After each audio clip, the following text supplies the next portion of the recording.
Sorry I'm late. I lost track of time. How y'all doing tonight? Happy Wednesday, y'all. Welcome to another edition of Insomnia, Maniacs, Tarot with your host, Tropical Empress in Spirit. What y'all up to today? Did y'all have a good day? Have a happy Wednesday?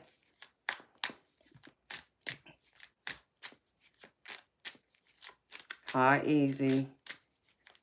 Well, thank you for stopping by, baby. Appreciate you.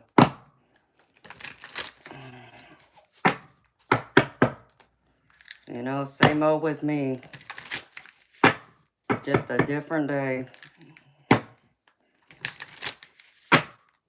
Still got nonsense going on with my car.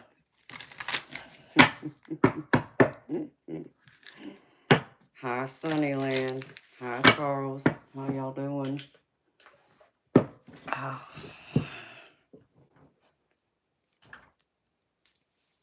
Wow, Charles. Like, I've seen you twice in the same week. I'm not used to that, baby. You get another day off?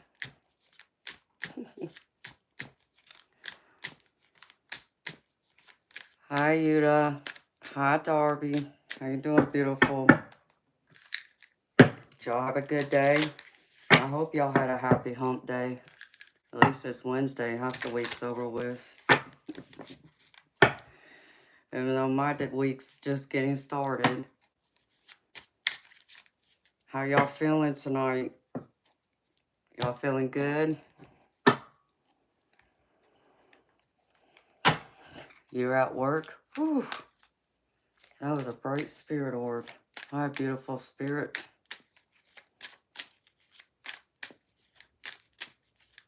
You're at work, but you're trying, huh? Well, baby. Hey, at least you got a job. That's all I can tell you, honey. Especially now that you got that new car. Hi, Moonchild. How you doing, beautiful?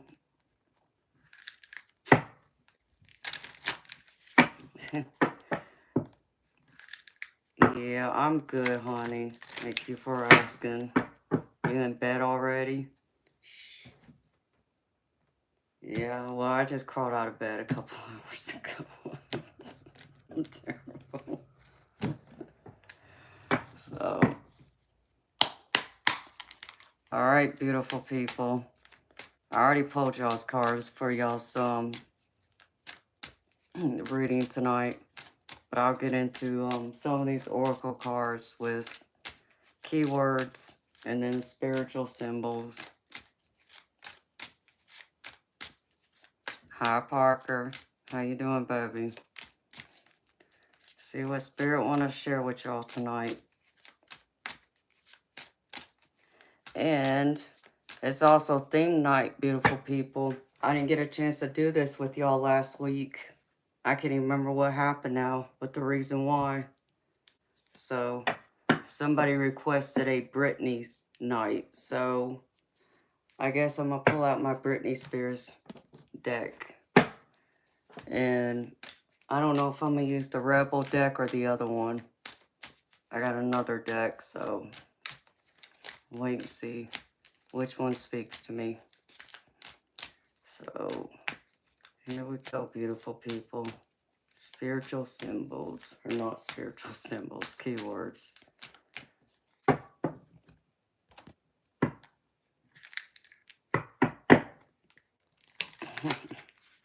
Yes, Darby. Oh, yeah, because you hadn't been here. Yep, I got a Britney Spears deck. Right here. So, she has her own oracle deck. Couldn't believe it.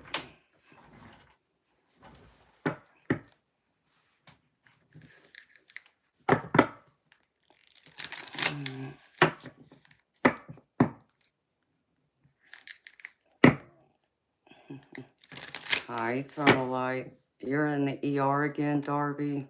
Oh, no, honey. I hope you're feeling better. All right, Spirit.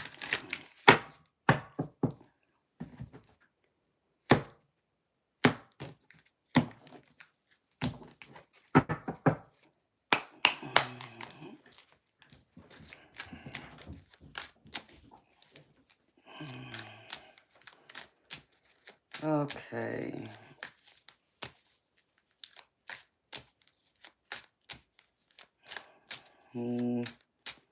Well, I hope you and your man are getting along, sweetheart. As long as he's there for you and the baby.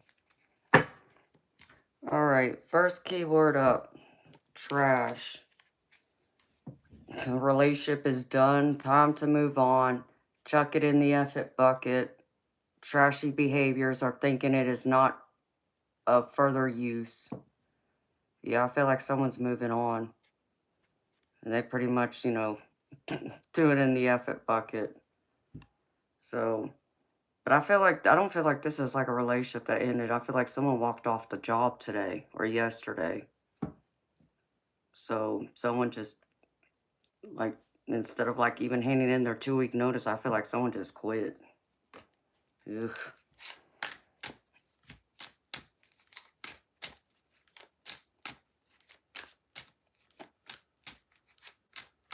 Oh, okay, well, good. I'm happy to hear that, honey. Yeah, I tried opening it, but because I don't have Instagram, I couldn't look at it just yet. So, he's trying to get me to start an Instagram account.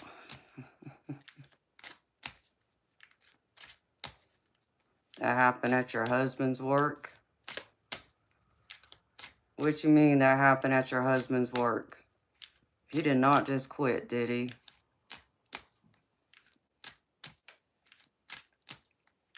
Well, good. I'm glad it's working, honey. All right, what else, Spirit?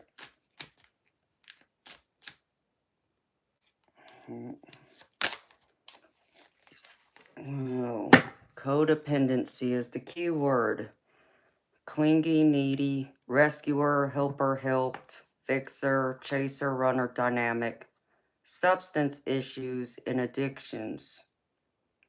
Yeah, I'm not picking up this is like related to drugs or alcohol. I feel like someone feels a little more needy and clingy though. Any of y'all feel like y'all are tied to someone's hip or vice versa? That's the energy I'm picking up from this. A little needy right now. Maybe more needing a little more attention more than normal. You know, in certain situations I can understand, like, you know, in your situation, Darby, you know, you're sick, sweetheart. It's understandable, but I don't know. This feels like a little past that, though. It's a little more obsessive to me.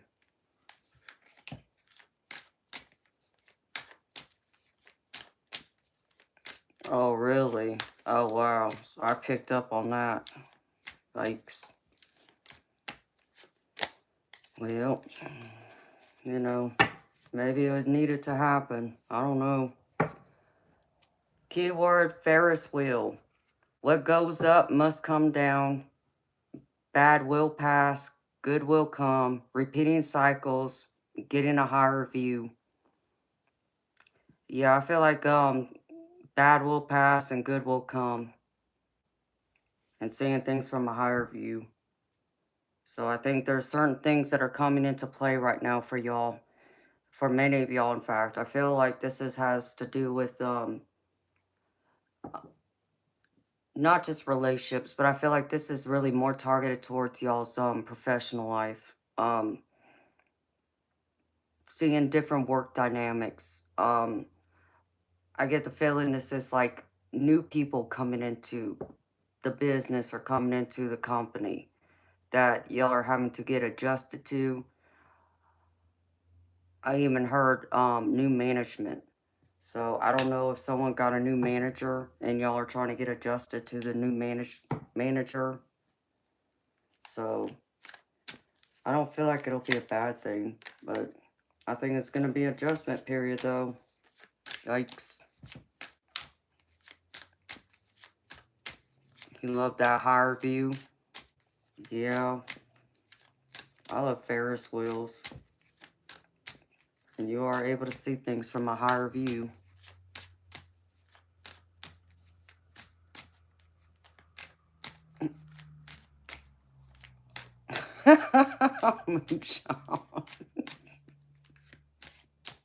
Well, honey, I promise you, you probably lost more weight than I have. I feel like I gained like the 4 pounds you probably lost. And I ain't got much to eat, but all them potato chips I eat and munch on. I think it's hanging on to my hips now. That's why my jeans I wore last night, that's why they fit me so good. A little too good, I'll have to say. Because the last time I put them on, they didn't fit me that good. They were still loose. Oh my goodness. What else, Spirit?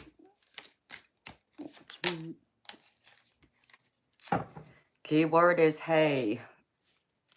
See your value. Make the most of the day. Successful in. Profitable business. Necessity and hard work. Don't work for pennies. I feel like this is a successful in. And I feel like this is like about having a profitable business and seeing the necessity of hard work. So like the whole saying about why am I drawing a blank? My daddy had a saying about all good done in a man's hard work, or it was something like that. I can't remember.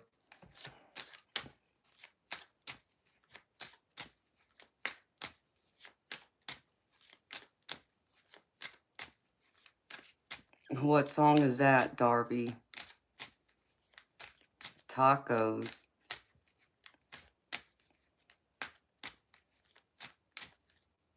What is that?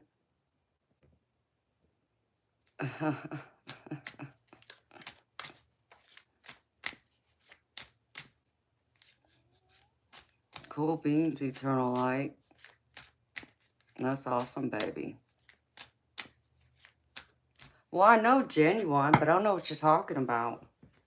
The only song I know by Genuine, at least the one that I think most people are probably familiar with, is Pony. That's the only one I can think of.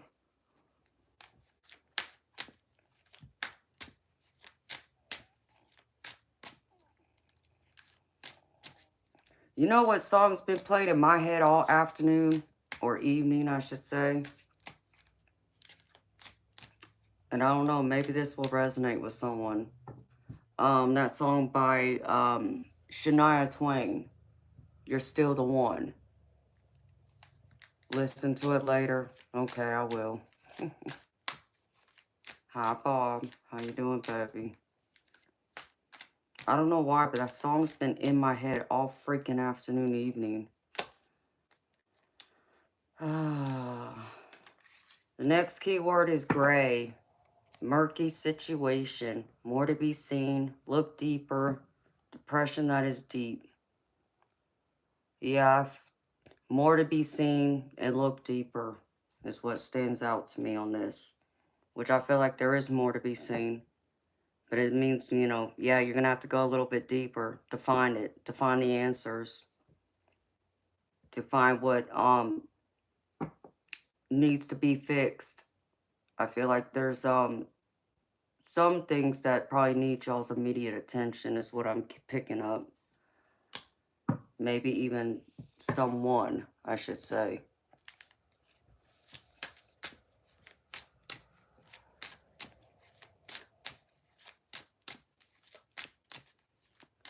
I know y'all trying to make me hungry. Hi, Catherine. Hi, Simple.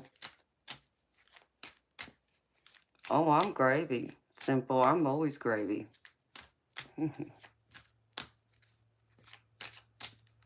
You got to roast some potatoes in the crock pot. Look at you, Sunnyland. Over here trying to make me hungry. And no, I haven't eaten today. Alright, Spirit, what else? Next keyword, dog. Ability to devote yourself to your path. Happy, loyal, faithful friend, devoted. I get happy, loyal, faithful friend who's also devoted. So I feel like many of y'all are that loyal, faithful friend that people can rely on and turn to. And, you know, both the ups and downs. And I feel like that's a beautiful thing, you know, because you're very loyal and you have a loving, caring, nurturing heart that I feel like, you know, really shines a light into people's lives, especially when they're going through those sad times in their life. I know, right? Moonchild, what time's dinner? Gonna be ready, Sonny. I mean, it's 10:30. It's already past my dinner time.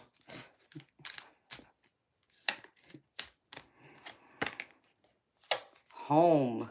Keyword is home. Shelter from the storm, safe place, rest, recovery, a place you feel in control, property, domain. Yeah, this kind of goes with that dog card. I feel like, you know, you're like that safe place, that safe place from the rain, from the dark clouds. You're like home away from home, is what I just picked up.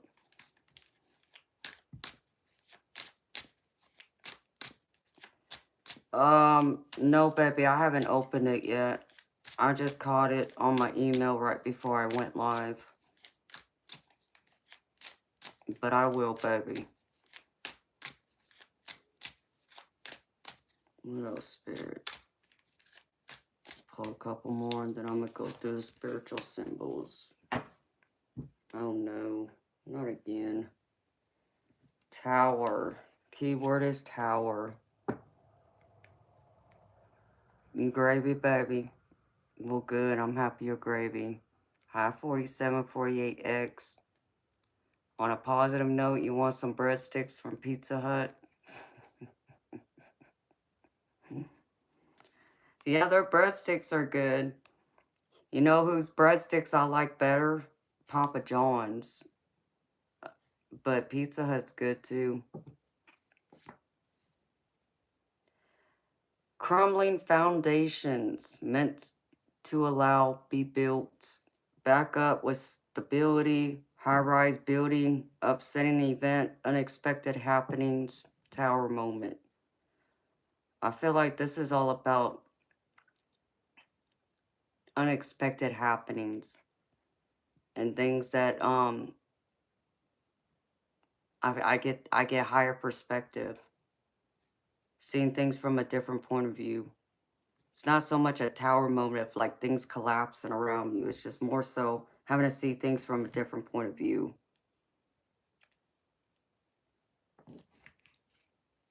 From above the clouds, I just heard. I don't know, maybe y'all are fixing to take a trip on an airplane. Seeing above the clouds is what I just heard, though. All right, Spirit, one more.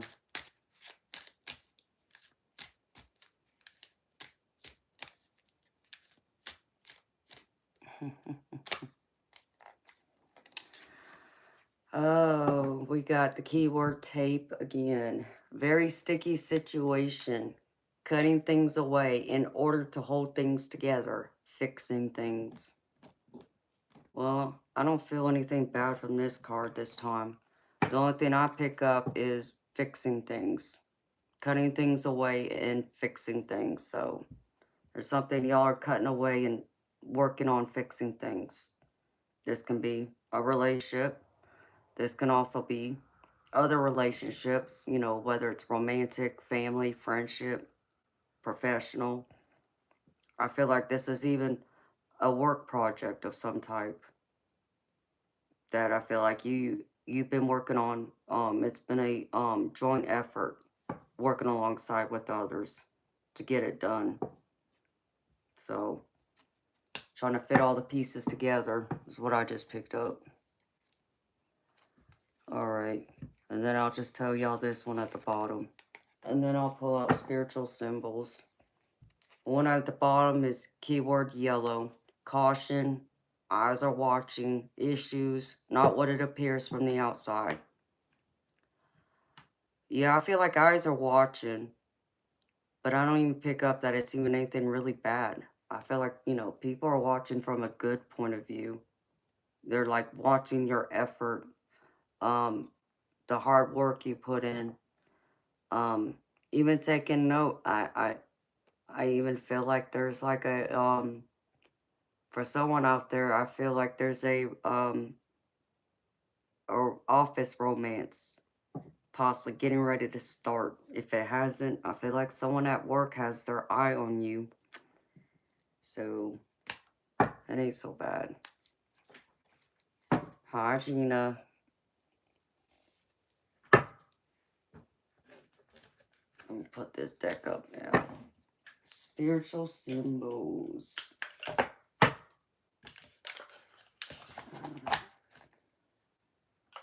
Hmm.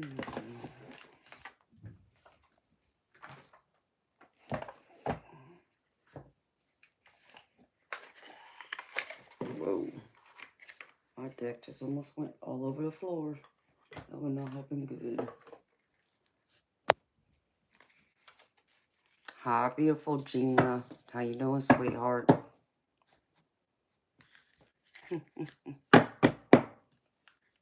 Hey, King Hazy. How you doing, baby?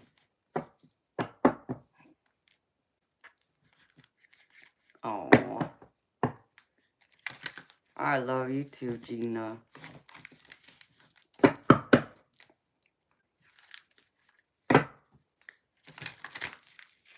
You know me, honey. I'm gravy. You know, I didn't have no drama, so... Except for my car, I guess. That's probably about the only drama I had going on today. They still haven't worked on my car yet. It's still sitting there. And of course, they said they're waiting for me to bring the parts because they won't do the radiator flush and all that until they have the parts, because they don't want to go in there and do it twice and make me have to pay for labor twice over. So I was not happy to hear that.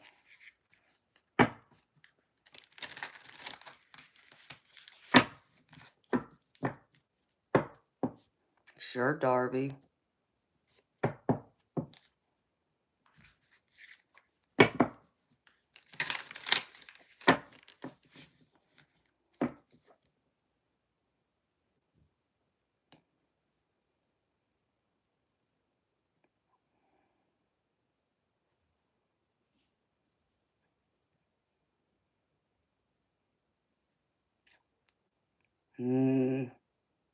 A bad day. What happened, Gina?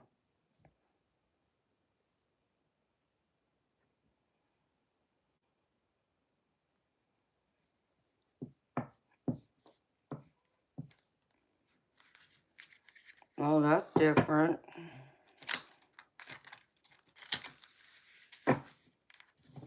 Really, Captain? That's crazy.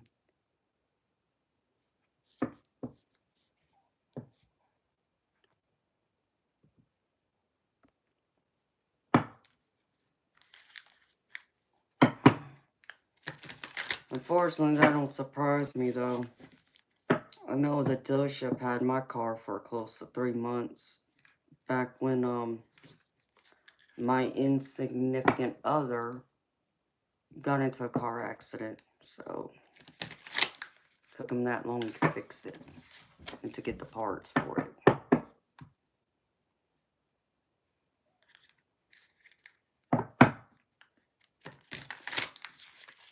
Oh, those are unique names, King Hazy.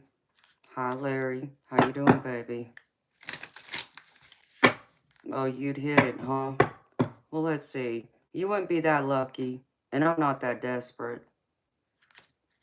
So, don't get ahead of yourself, arrogant. Because you wouldn't know what to do with a woman like me. Even if you got to be that lucky, which I would never give you the time of day, let alone time of night.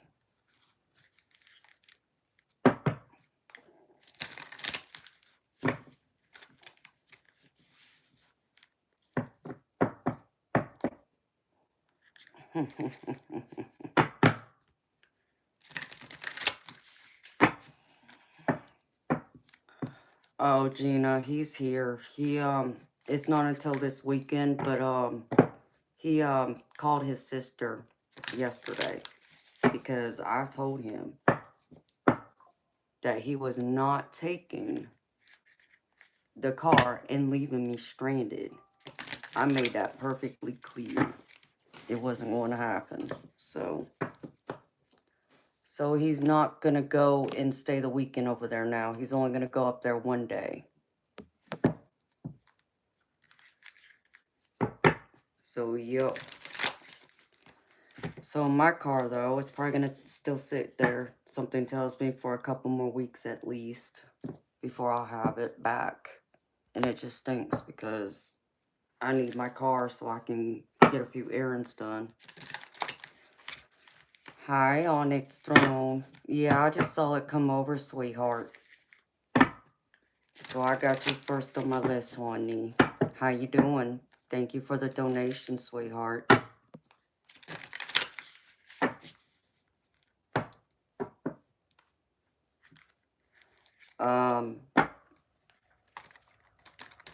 Well, I mean, pretty much his daughter and his sisters all think the same. Like, they believed he was depressed, even though he didn't want to admit it. And though his daughter wouldn't say it to me, his sisters pretty much told me that they wouldn't blame me for leaving him. So, now I don't know that much, like, in the past year since we've been here, what they think now, because I haven't really talked to them about it. I've kind of stayed out of, stayed away from everyone just because I've been too busy here working. Like, I mean, that was the whole other thing. It's like I had to come here and get started right away to get the channel up and running, because I couldn't do it over there at his sister's house because their internet is crappy because they're up in the mountains. So, aw, well, thank you, Larry. I appreciate you, honey. Yeah, I'm annoyed because, first they tried telling me just to go ahead and have the radiator flush and, the other part, it all cleaned out, and wait and see if it still needs any parts. And it's like, yeah, so y'all can go back and charge me double for labor, and the labor is ridiculous, especially when I already know it needs a power steering pump at the minimum. So I need to get it all done in there right now. Otherwise, I would have to go back in twice and pay double for the labor for them to do the flush and all that. And then they told me then to go back in again to replace the parts if it really is the parts that have to be replaced.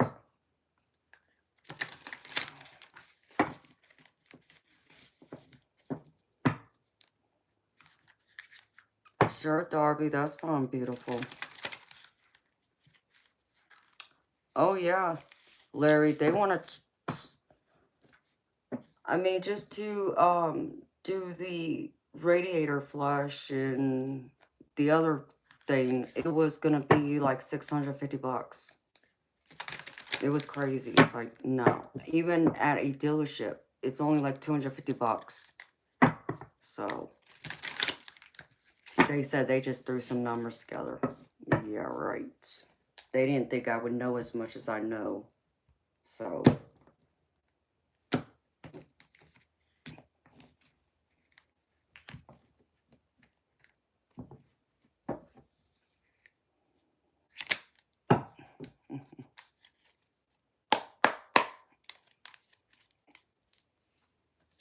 oh yeah, honey. I was going to stand my ground with him. I wasn't playing with him. I wasn't going to say nothing to him until it reached this point where I knew I wasn't going to have my car. It's like, oh, no, you don't.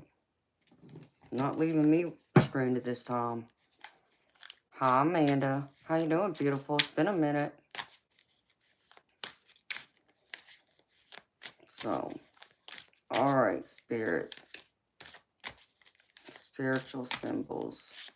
Do a few of these real quick, and then I'll go over the general collective. And then I'll do your reading, Onyx Throne. Thank you again for your donation, sweetheart. All right, Spirit.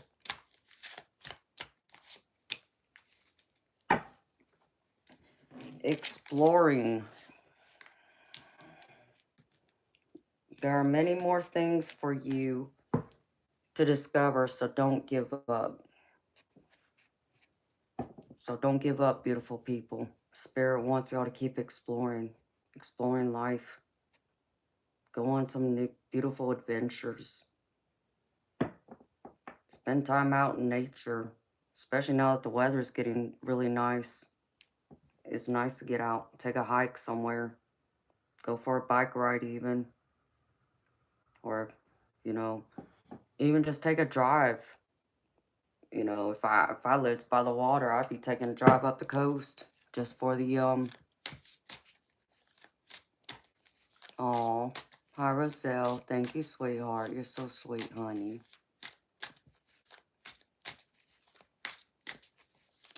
That's quite all right, Amanda. I understand, sweetheart. Spirit. Ouch. What else? Ooh, balloon. Full of empty promises, lost, superficial, easily persuaded, vulnerable, detachment, fragile. The only thing that stands out to me is vulnerable and detachment. So I feel like someone just got out of a relationship recently. So I feel like you are trying to detach from this relationship ending.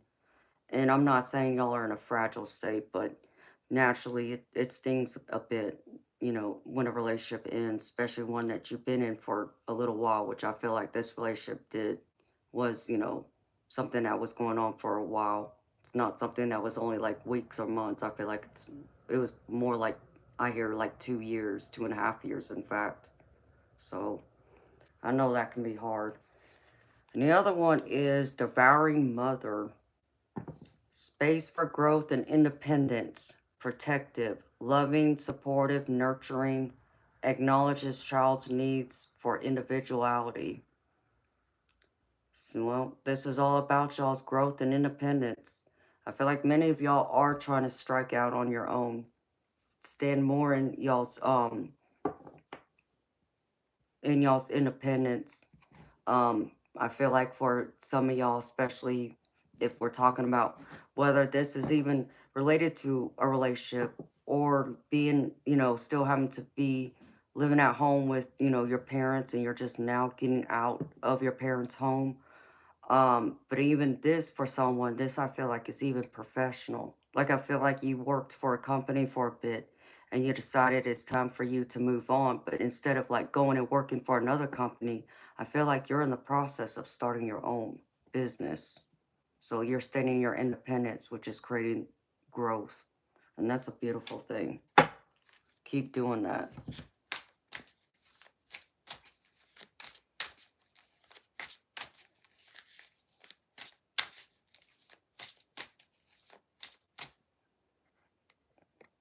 Right. Shoulder holster. What are y'all talking about? Y'all talking about carrying around a gun again? Those open carry wrenches.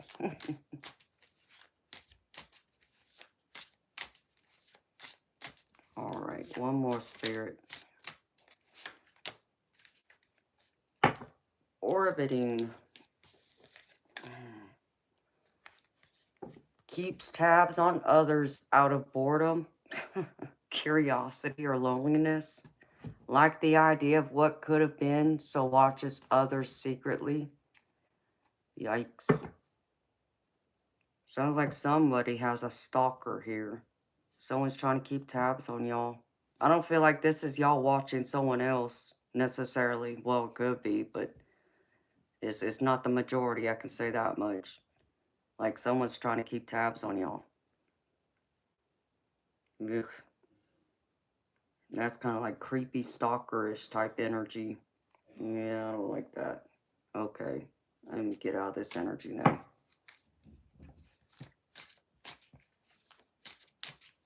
You have a spiritual stalker? Oh no.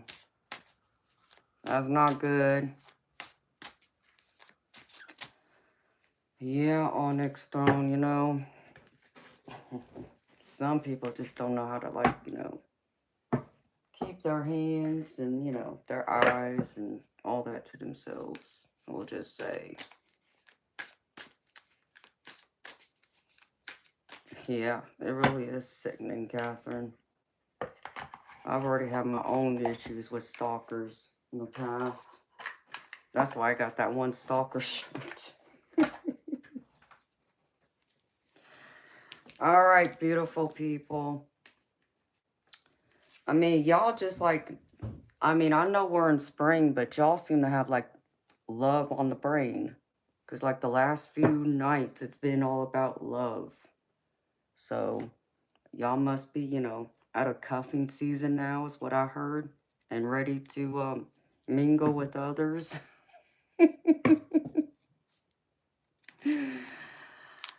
Hi, Judas. You know what? A friend of mine even had a dream about me being stalked. Oh no, Onyx, that's not good, honey. I mean, yeah, some people just don't know what to do, you know. Gotta be up in everyone else's business, apparently. I mean, take it as a compliment, Onyx Throne. Like, you know, your life has to be a lot more beautiful, more interesting for them to want to keep tabs on you, beautiful.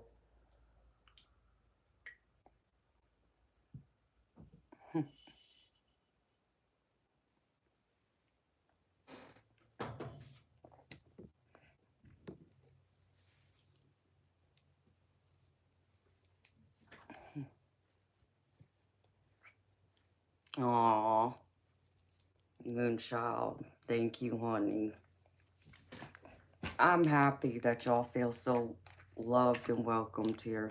That's what I wanted. So, um, yeah, I get the feeling like, I mean, this is like a budding romance, going on at work is the energy I'm picking up here. So this might only apply to a couple people. Y'all take what resonates. Y'all know the drill and leave behind the rest. So starting out with the messages from spirit guides. First one up, love is your energy. Like, you know, you just said beautifully, Moonchild. You know, be in this energy of love. Share the love, whether that's on a friendship level, family, professional, and romantic. Cherish, you know, all facets of love. Enjoy it. Value it. Speak it into the universe. And this is something that Spirit wants you to truly treasure. Treasure that love, the energy you're in. You know, the focus you put in, you know, the time you put into others, taking care of others, being attentive, being that role model, you know, even if it's not just for, you know, others, but even for ourselves. But I feel like for some of y'all, this is even about being like a mentor, you know, just being able to want to help others. That's love in itself. So be in this energy of love and treasure it. The next one is focus on the positive. Always seek the positive, even when things don't look so positive. Even if it's at minimum, try and find the silver lining. You know, that maybe some things are just like a blessing in disguise. But Spirit's more so specifically saying to y'all, it's time to have some fun. Focus on the positive and have more fun. And have fun doing the things, you know, even the things we don't care to do.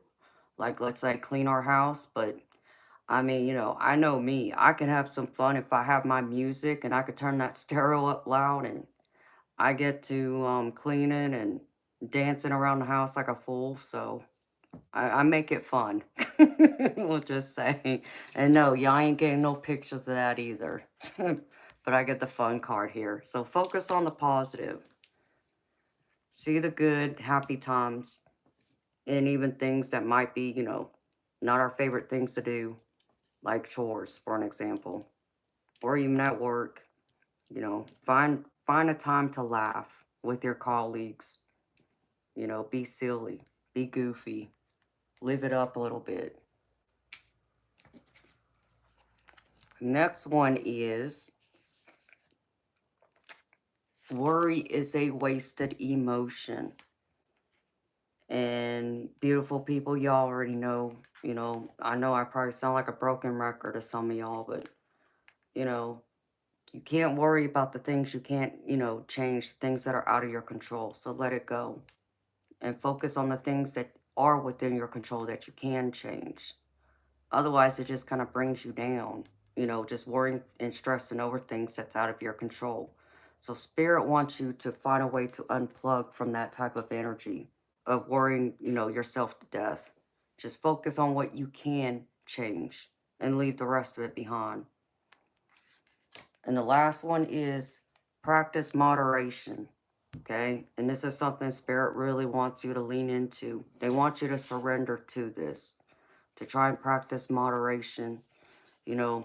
Everything's good in moderation. This can be, being, a shopaholic. This can be, having a bad eating habit, like eating too much sweets or junk food. And yeah, it can even, be using, drugs and alcohol excessively, or, even, I could think of like even sleeping too much. Just make sure you practice doing things in moderation. So Spirit really wants you to put some time and extra attention into that.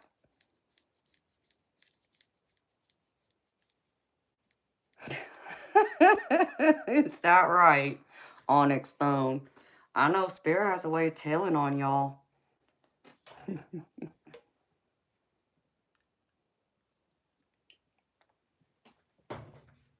Hi, Angel Eyes.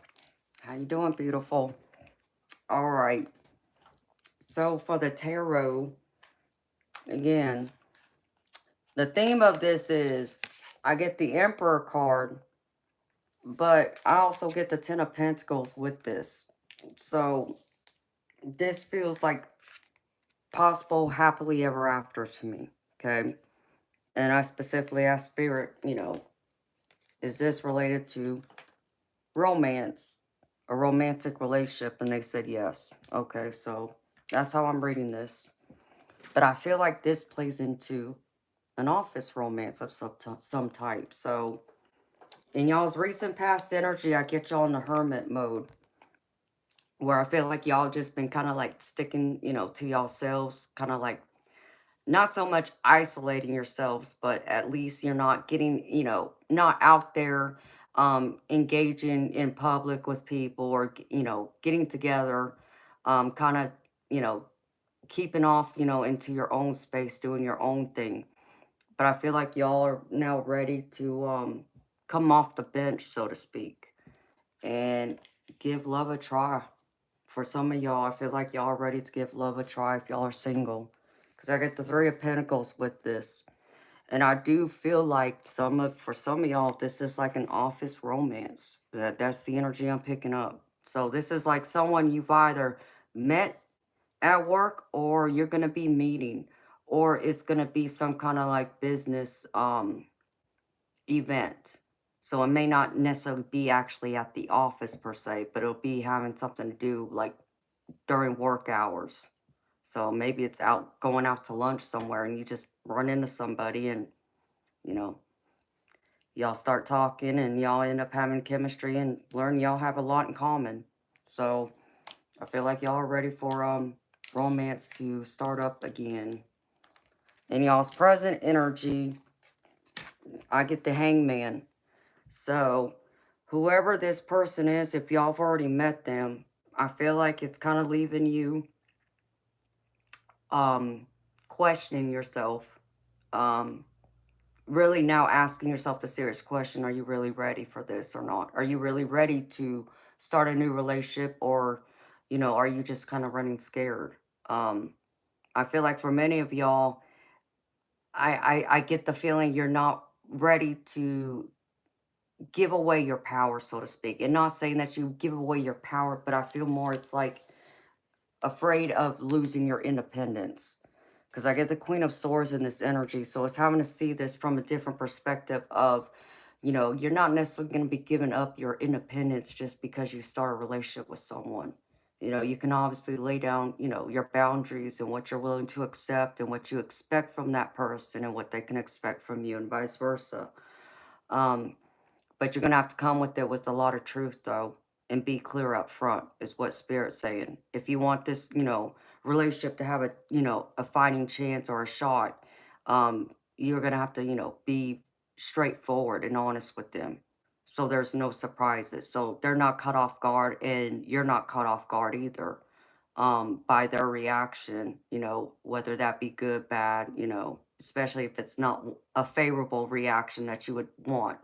So I feel like, right now this is all about, using, being in this hangman position of thinking back to um, the past when you've had other relationships and the lessons you've learned from those relationships, the things that you swore you would never, tolerate again, and the things you would, want to do differently.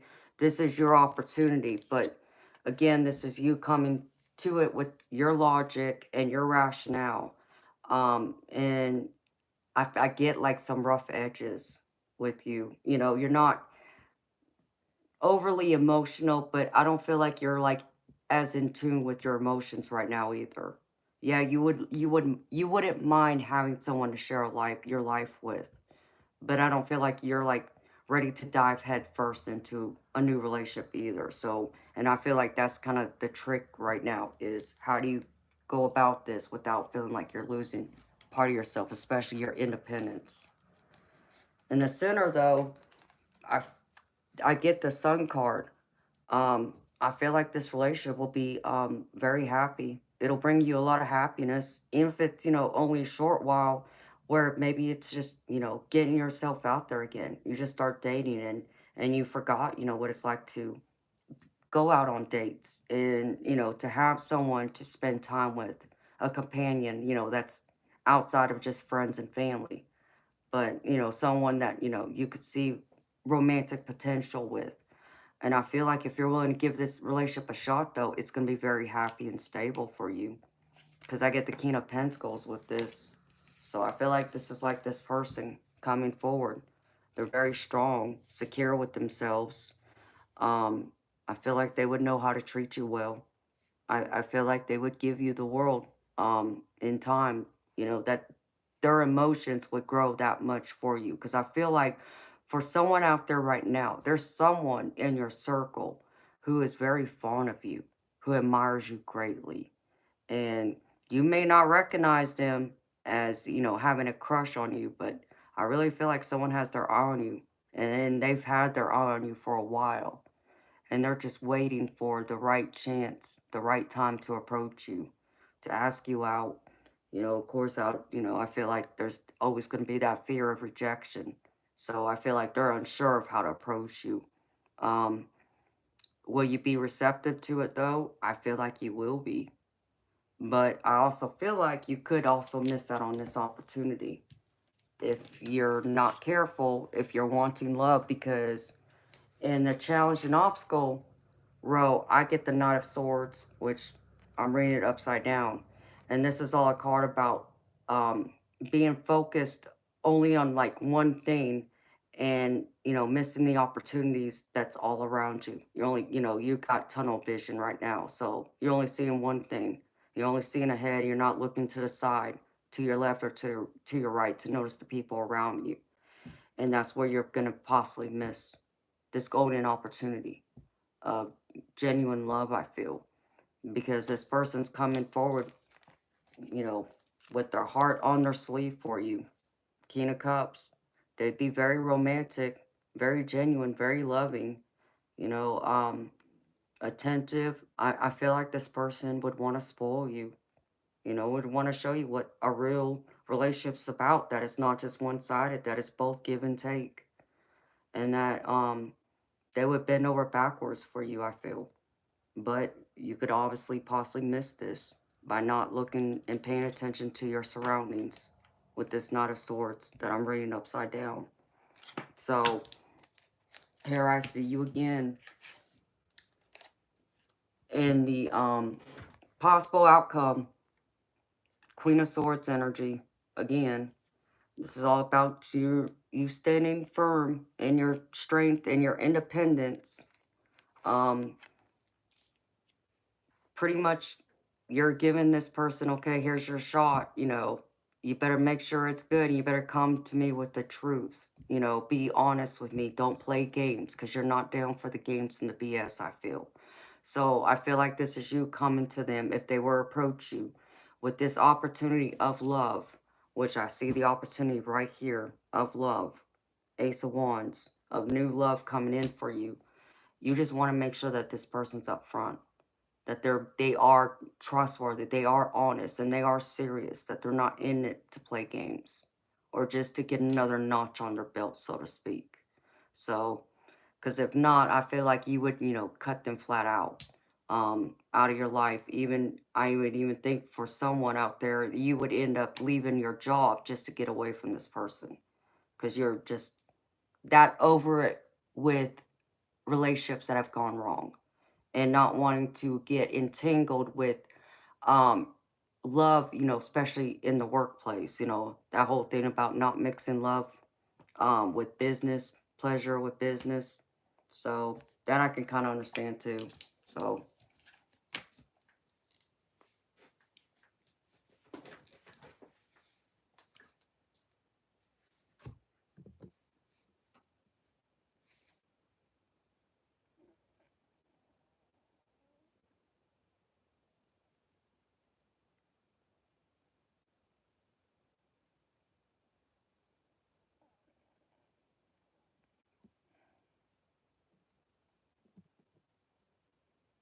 oh, that's beautiful, Judith. Did you write that, honey?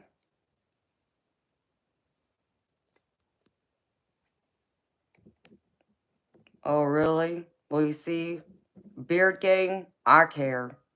And don't you dare talk to my mod that way.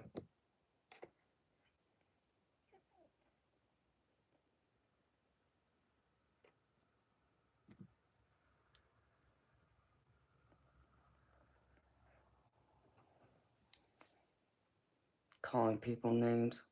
What the heck is wrong with you? Yeah, you didn't think I'd see that. Beard Gang. So beautiful, people. I feel like y'all should give this blooming romance a shot. Spirit saying, I feel like it would possibly be one that's worth pursuing, that I feel like would be possibly long term. Could even be the one. And that's only if you want it. That was beautiful.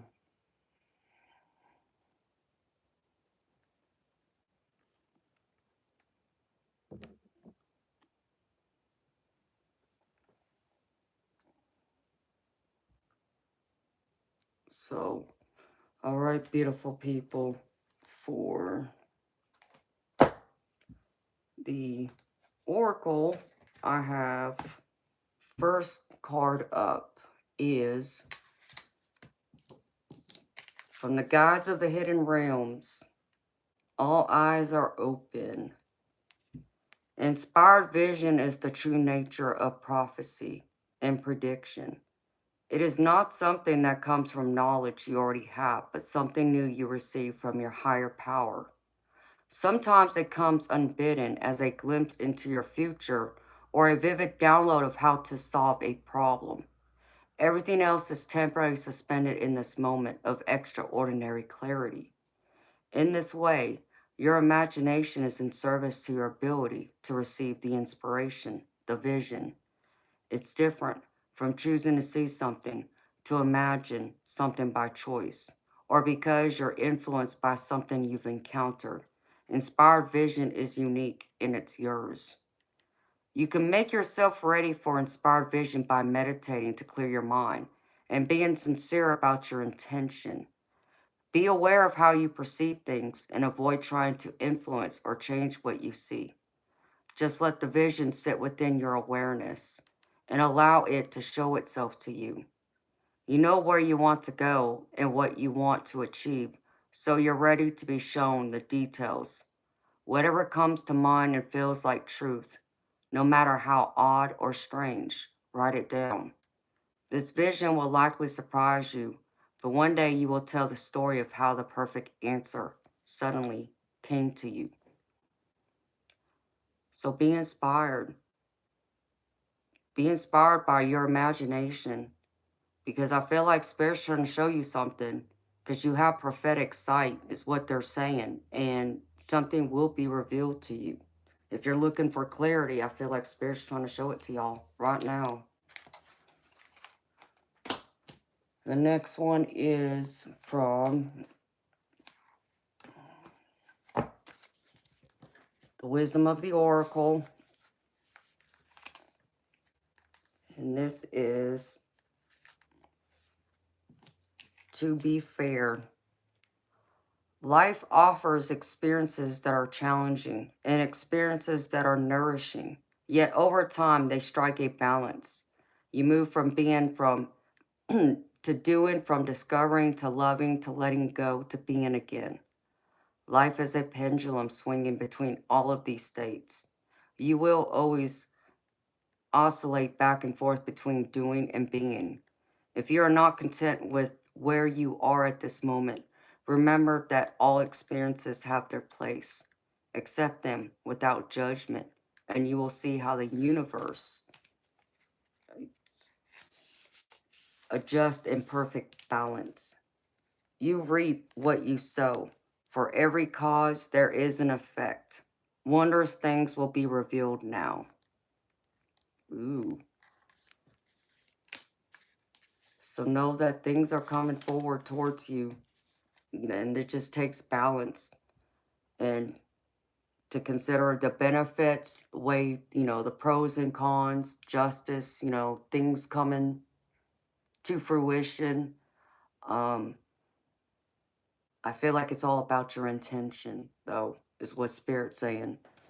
It depends on your intention, depends on how the pendulum will swing. It may swing in your favor, and it may not. Yeah, you would never be that lucky, and I'd never be that desperate.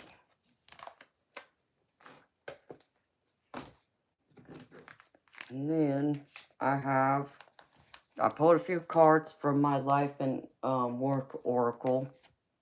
And the first one is strategy. You need a step-by-step plan of attack to reach the next level. Get the advice of someone who is already where you want to go. So it's time to put a strategy plan together, as I feel like it will come with perfect timing. Because the next one I have is timing. It's all in the timing right now. Need to do it now, wait a while, or make a different decision. It's all about timing. Everything happens in good timing. And the next one is flashback.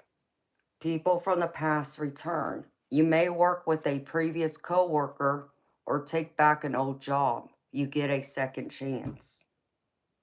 Well, second chance at either your old job, or I even hear a second chance at love, if you want it.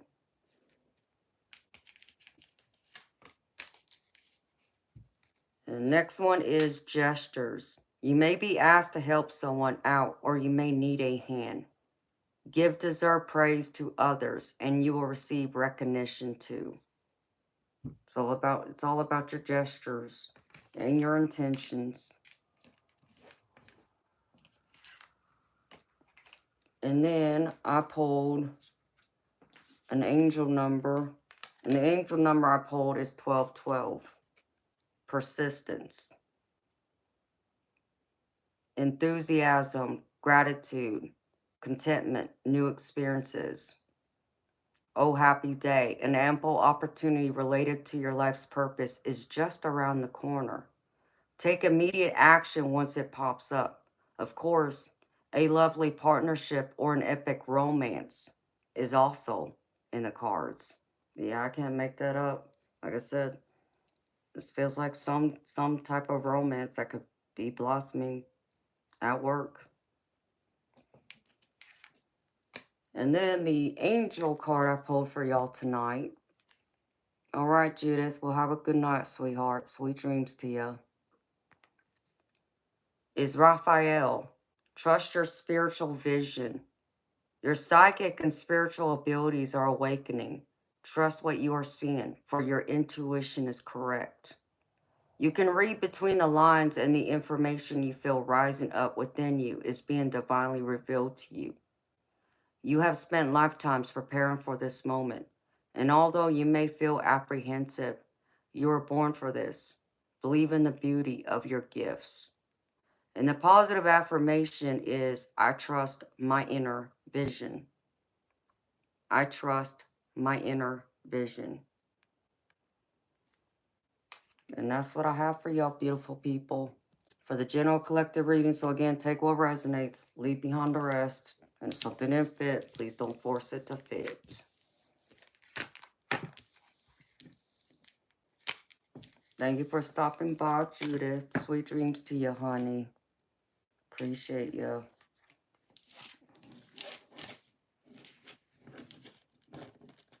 I'm going to do that deck. Okay.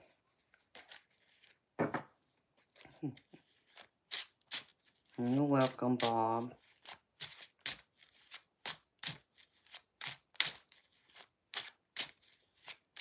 All right.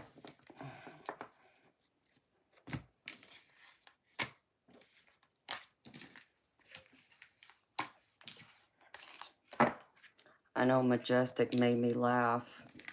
Majestic Oracle. She said that she caught part of the live last night and meant to get back here, but I had already signed off. And she said she heard me talking about what happened the other night with my insignificant other and eternal light. And she said she pretty much spit her drink as she heard what I said. Cracking up, laughing. It's like, yeah, it was interesting. We'll just say that. Ooh, and I just saw a bright spirit orb again.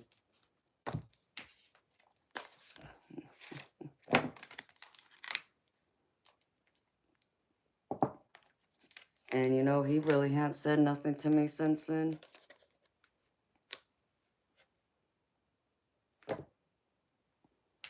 Oh, but y'all want to hear something else funny? You know that load of laundry that was in that basket that I had? Yeah, he finally washed it for me. It's like, yeah, it took you over 2 months to do, but okay, thanks. So at least he did that. He must have done it last night when I was here on the live.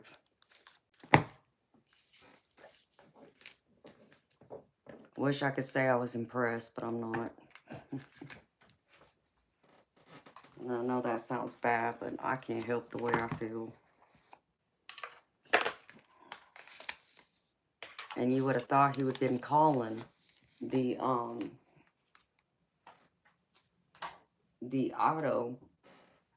shop to find out what's going on with my car, but nope. He didn't do that, so. I know, right, Bob? That's what I don't understand.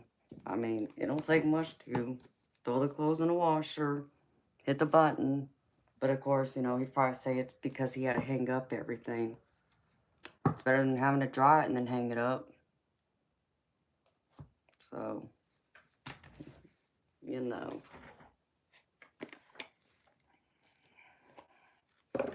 I just let it be.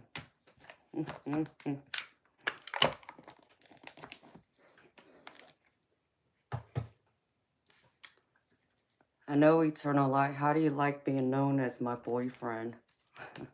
To him. Oh my goodness.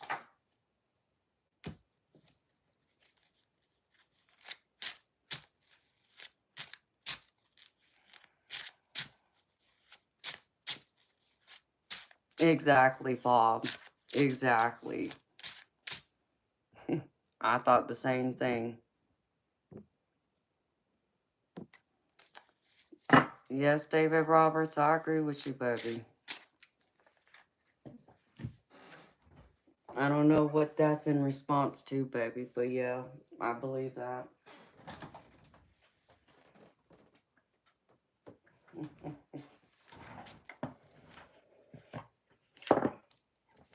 I wish I had a clothesline. I don't, but I do prefer my clothes hung dry, no matter what.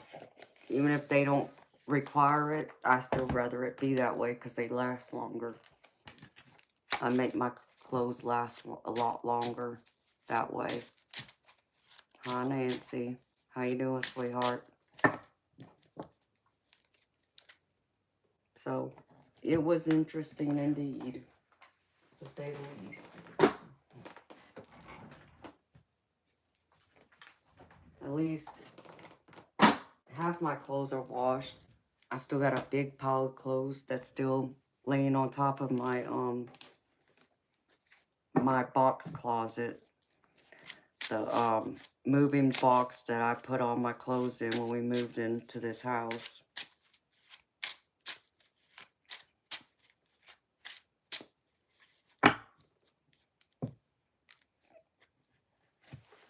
Yep, it does save energy. All right, Onyx throne.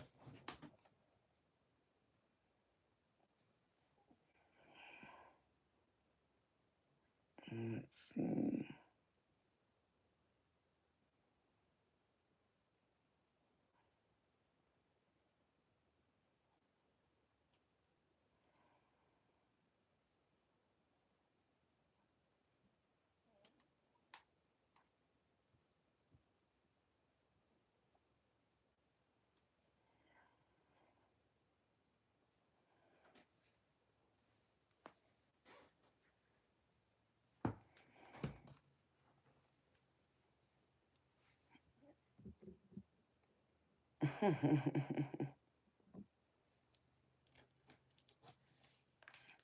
Yep.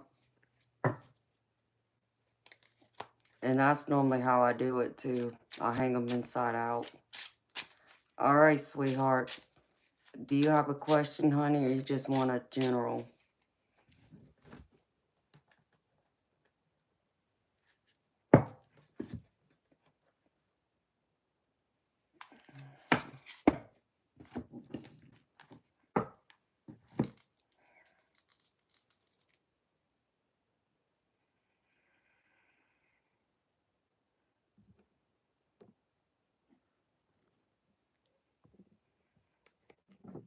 Yeah, you definitely are a sick puppy.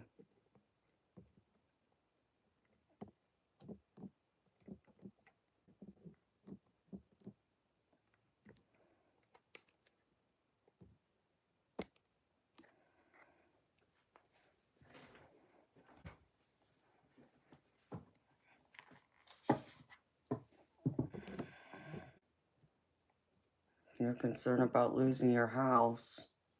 Uh-oh. What's going on with you, honey?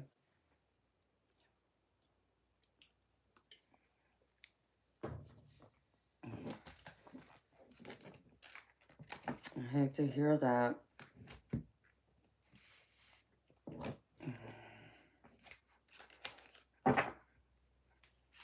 I know, right, Darby?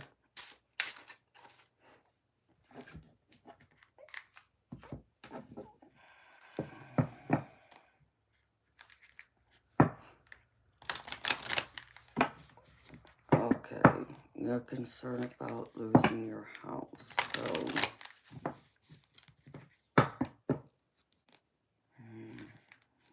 do this.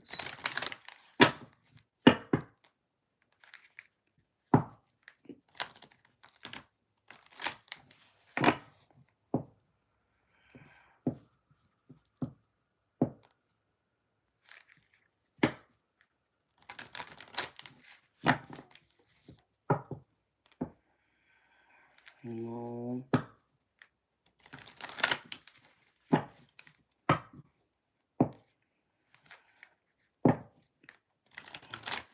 Well, Onyx, known as the house paid off, and why would y'all have to sell it due to her insurance policy?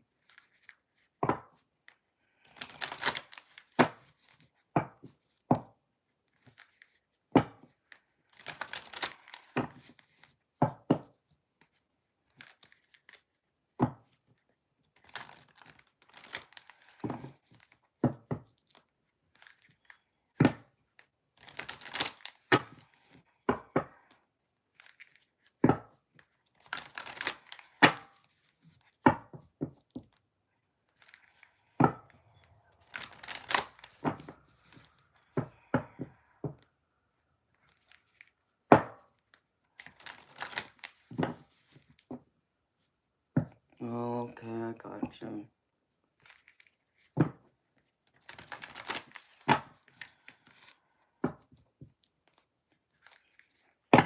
Does she not have Social Security? I'm assuming you live in the States. Normally, they won't take the house, sweetheart. Especially if it's the only home she has. If it's her only asset, they normally won't come after it. Don't hold me to that, but at least that's the way it worked for my mother-in-law many years ago. Unless they changed the laws.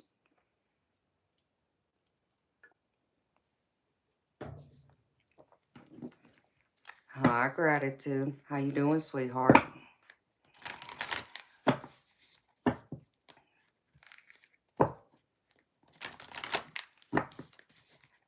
I'm hoping, you know, oh, it stinks. Okay, so,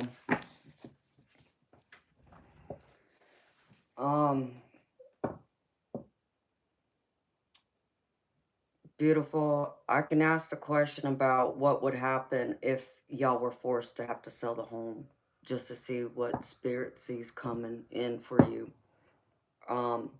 I can also go through and pull out my cards, my yes and no deck, to see if it will say if you will have to or not.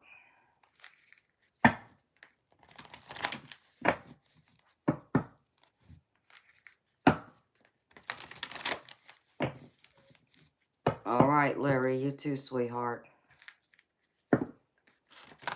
I feel pretty good. Gratitude. I feel better, honey. Now that I was able to get some sleep, my back feels a lot better. Thank you for asking. How you doing, sweetheart? Okay, beautiful. I can do that. Let's just see what the likely outcome will be. If you had to sell the house. But I can pull from this other deck my yes and no oracle.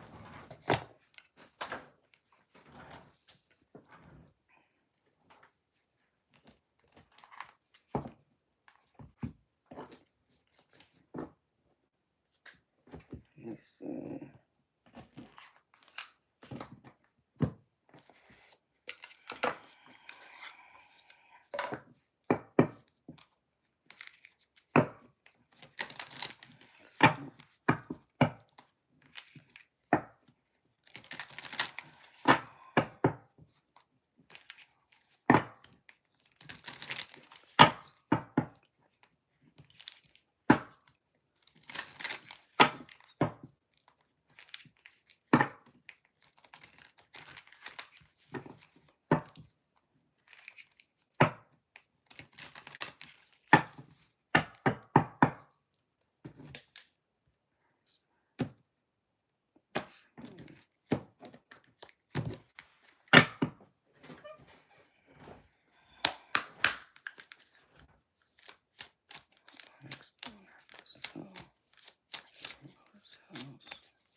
Is it all?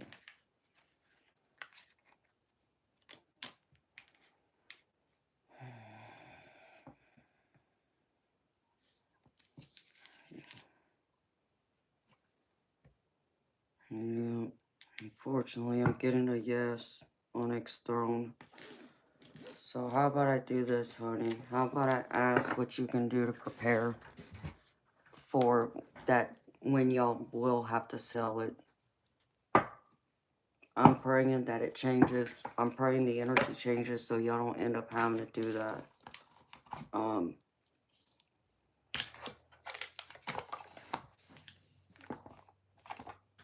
You know, Onyx Stone, I would look at, because I don't know who's gonna inherit the house, like when she's gone.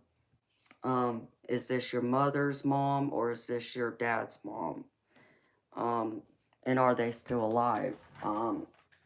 Will they inherit the house? And if so, what I would look at, sweetheart, is what y'all can do to take an equity line of credit out on the house if they were to try and come after it. Because in all actuality, the only thing they would be able to come after is the equity in the house. Because y'all still have a loan on the house. Is your mom's mom? Okay. Is your mom still around, sweetheart?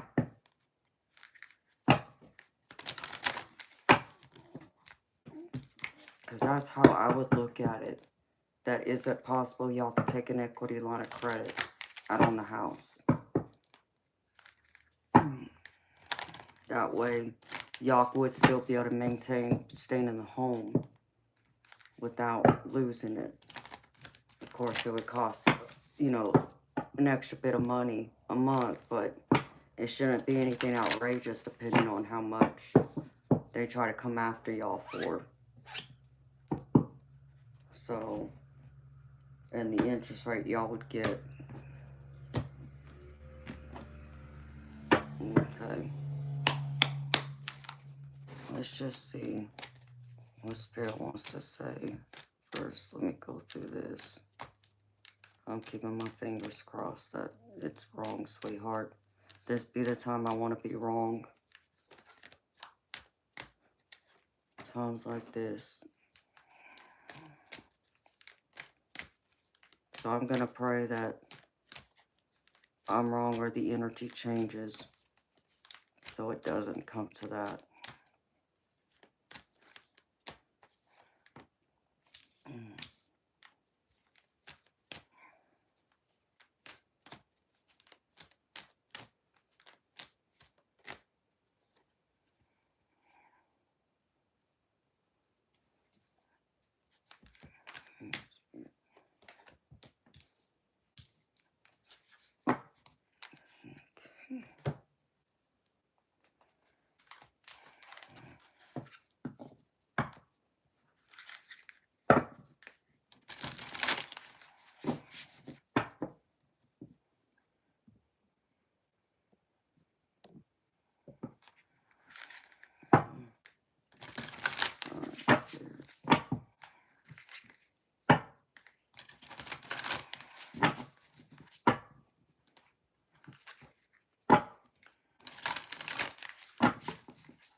Yeah, I'm gonna keep my fingers crossed for that too, sweetheart.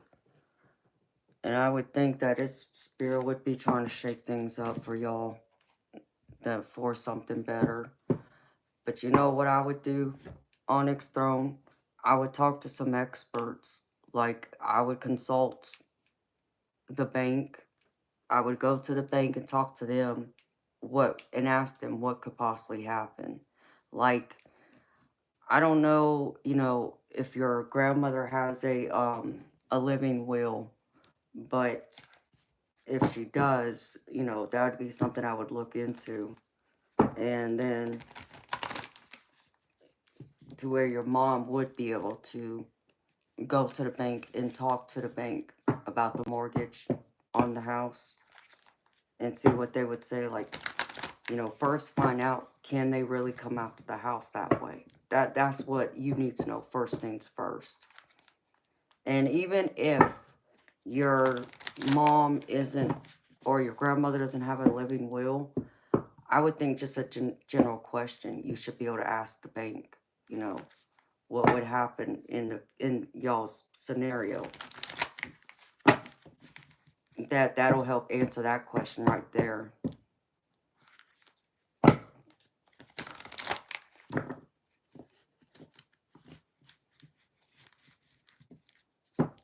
Yeah. Yeah, some people do find it to be morbid, honey. I get that.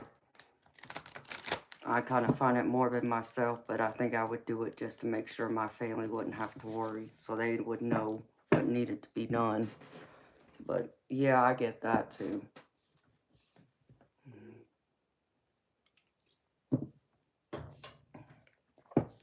I just know from my own personal experience with my mother-in-law, um, she had to be placed in a nursing home because she had dementia.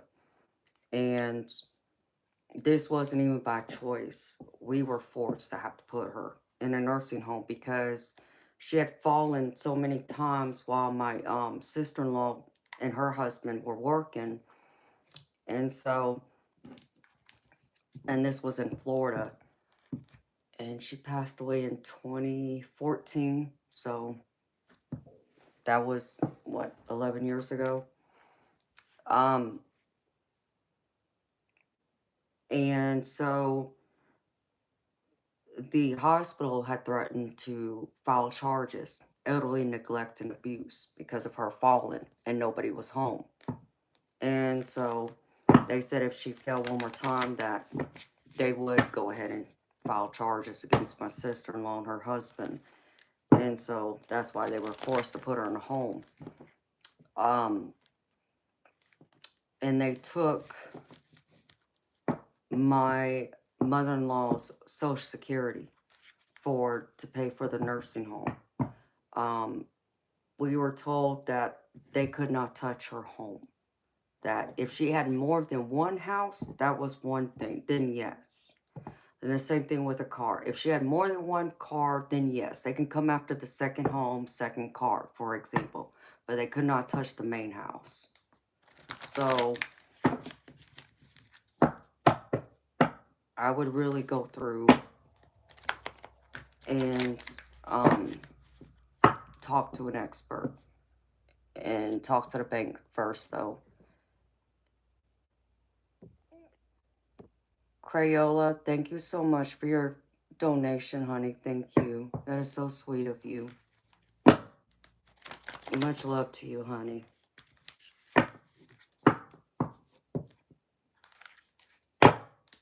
So,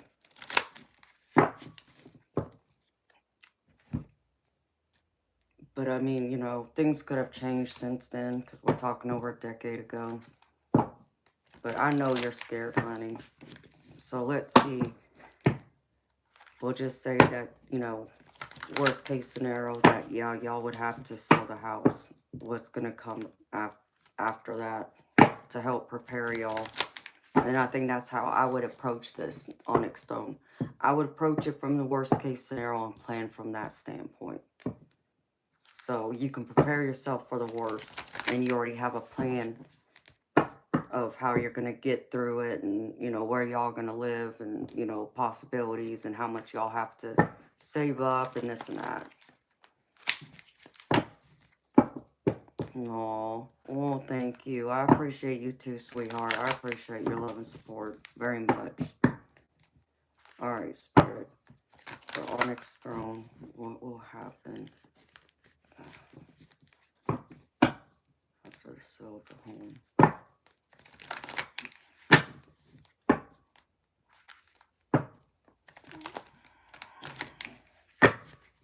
Spirit's telling me to use this deck, so I'm going with it.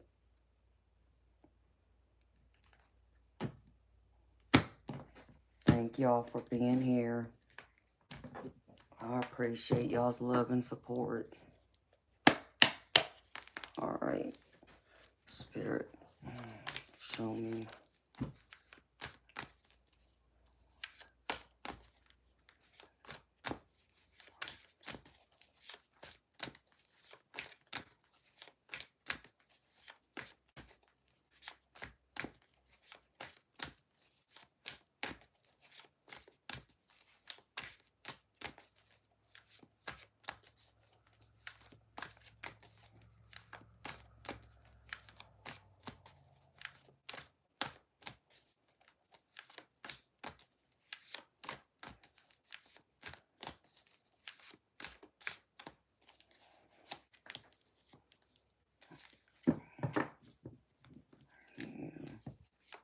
Energy, Spirit.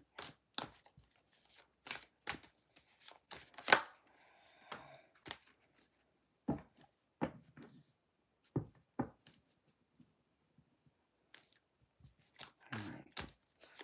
Spirit.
Onyx Stone, I think it's gonna work out, honey. I don't think it's gonna end up being bad like maybe you're worried it will be. Not based on this Justice card where it just landed.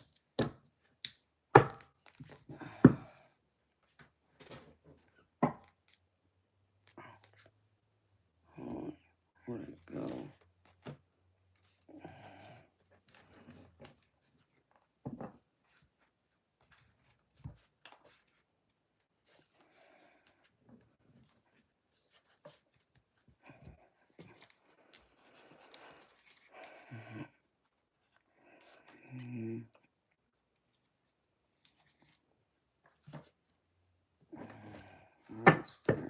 Show me.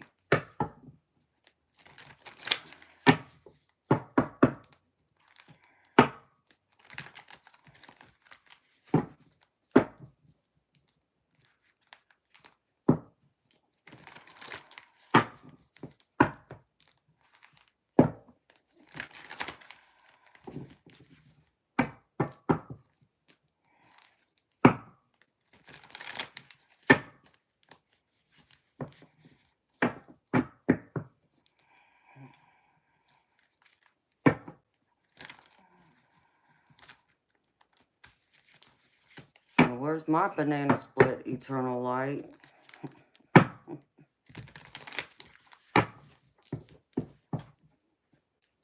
Eternal light is like, where's my strawberry cheesecake?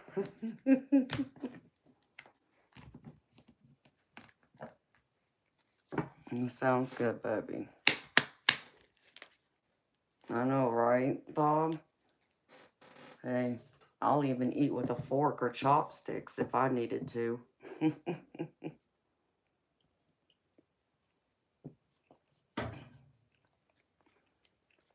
He isn't sharing, Bob. Well, you know. Hi, KB. I could eat with chopsticks. You'd be surprised what I can eat using chopsticks. Alright, Spirit. Clarify for me, please. Dang it. This ring's spinning on my finger again. I can't stand it. But I feel naked without a ring on, too.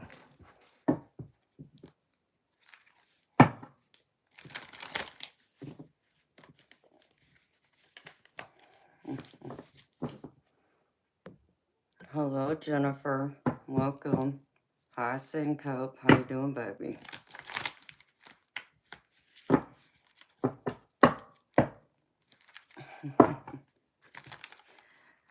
Onyx Throne, I can, sweetheart.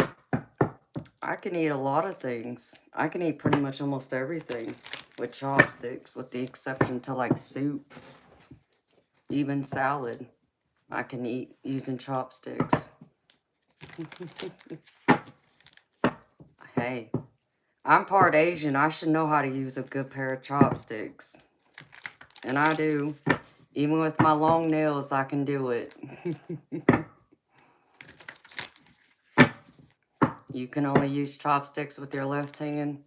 I'm right-handed, baby, but I'm good with a pair of chopsticks. Aw, thank you, Jennifer. That's sweet of you, honey. Yeah, I mean, I could go through. I'll tell you what, Onyx Stone, I'll show you. Because I gotta munch on something anyways. I think I got a pair of chopsticks laying around somewhere. Hi, Sergeant Curtis. How you doing, baby?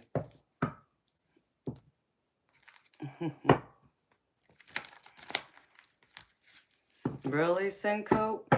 That's interesting. Never would have thought that, honey.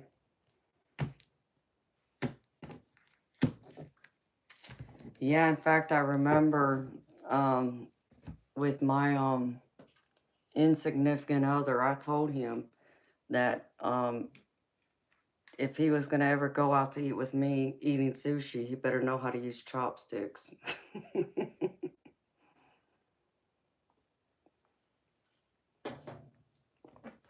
So,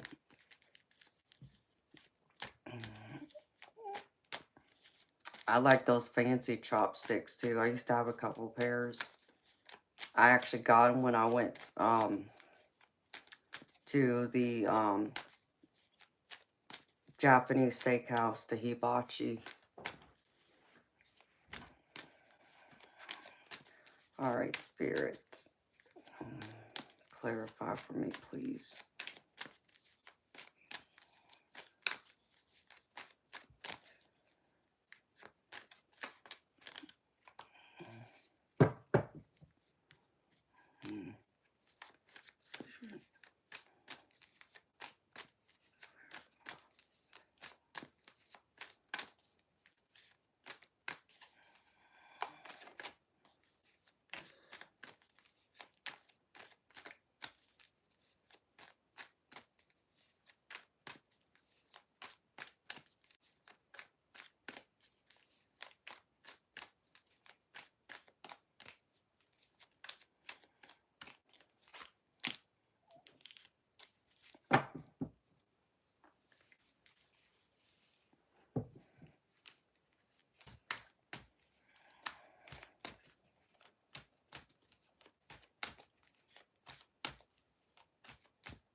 Spirit.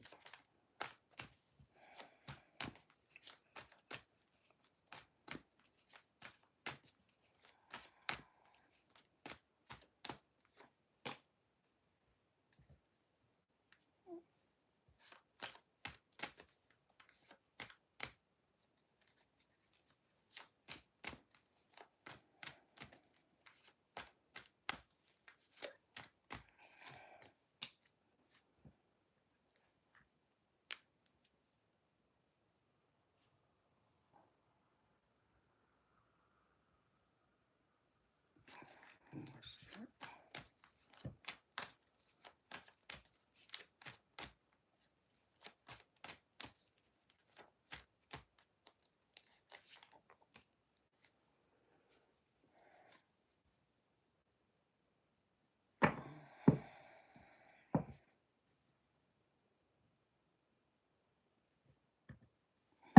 More Spirit.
I love this deck, but it's slippery.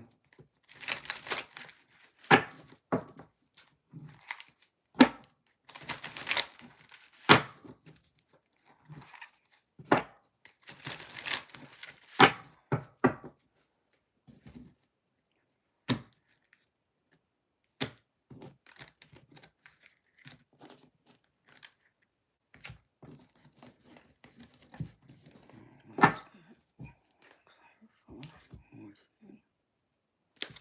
More Spirit.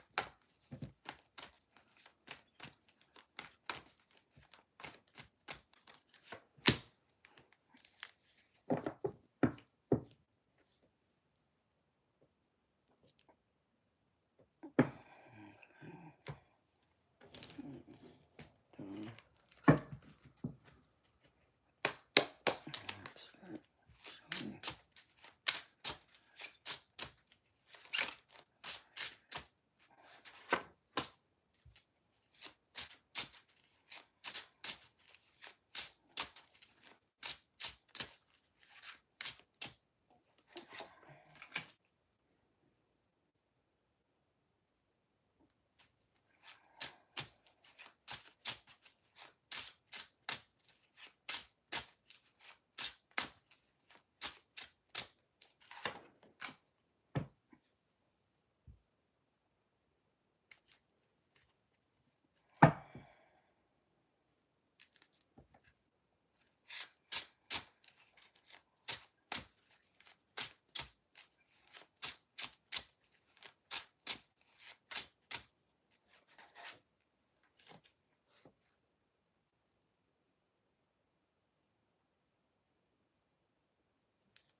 Oh, that's crazy. I can't make that up.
Mm-hmm.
Time Spirit.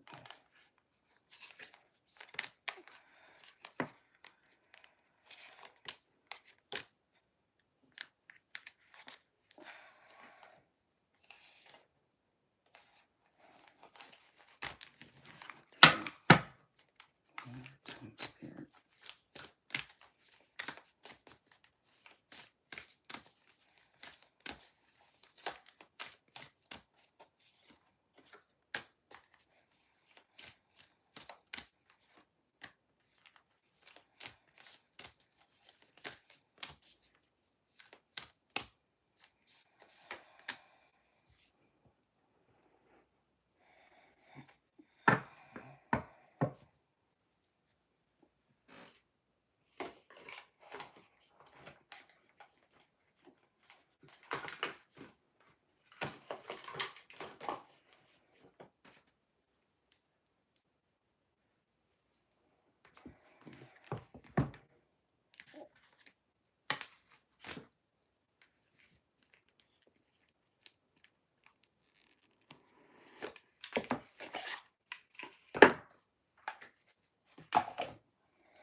Alright, Onyx Stone, you ready, beautiful?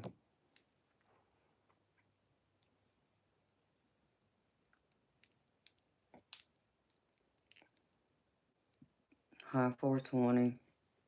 And hi to everyone else that came in.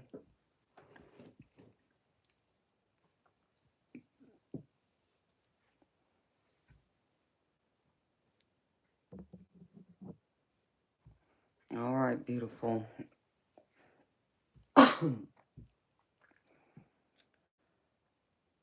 I think it's gonna end up being okay, Onyx Stone. And I'm not saying you're gonna be able to keep the home, but I think it's not gonna end up as bad as you might think, you know, losing the home. I do see where, like, things have transpired here with the Eight of Wands, which is showing me how things have come at y'all at a fast rate of speed, with obviously your grandmother getting sick and now she's incapacitated in a nursing home, and how now that's created a tower moment for you and your family, unfortunately, because of her health, and now the family home being in jeopardy, and y'all ended up possibly homeless. Spirit showing me that there's gonna be a possible new idea that will come to mind that will help y'all either be able to maintain this house and keep it, or be able to have an idea of where to go from here. Um, it's just going to take some brainstorming, I feel, because I get the Page of Wands with this. So, and it's going to mean having to take those steps and planting things ahead of time, I feel, because I get the Seven of Pentacles with this, which is all about seeds being planted in the ground. It just means that things may not take root right away because there's a possible delay. It just means you're going to have patience right now, which is kind of like where y'all are at right now. It's going to take patience, and it's going to mean, you know, you and your mom and whoever else is in a home, you know, having to give a little bit. And I feel like everyone's going to have to give a little more than what they've been giving, um, to come up with this game plan of how y'all proceed once, you know, the house does end up possibly being, you know, sold.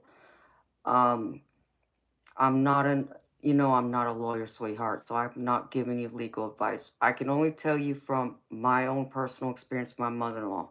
They did not take the home, you know, or any of her assets.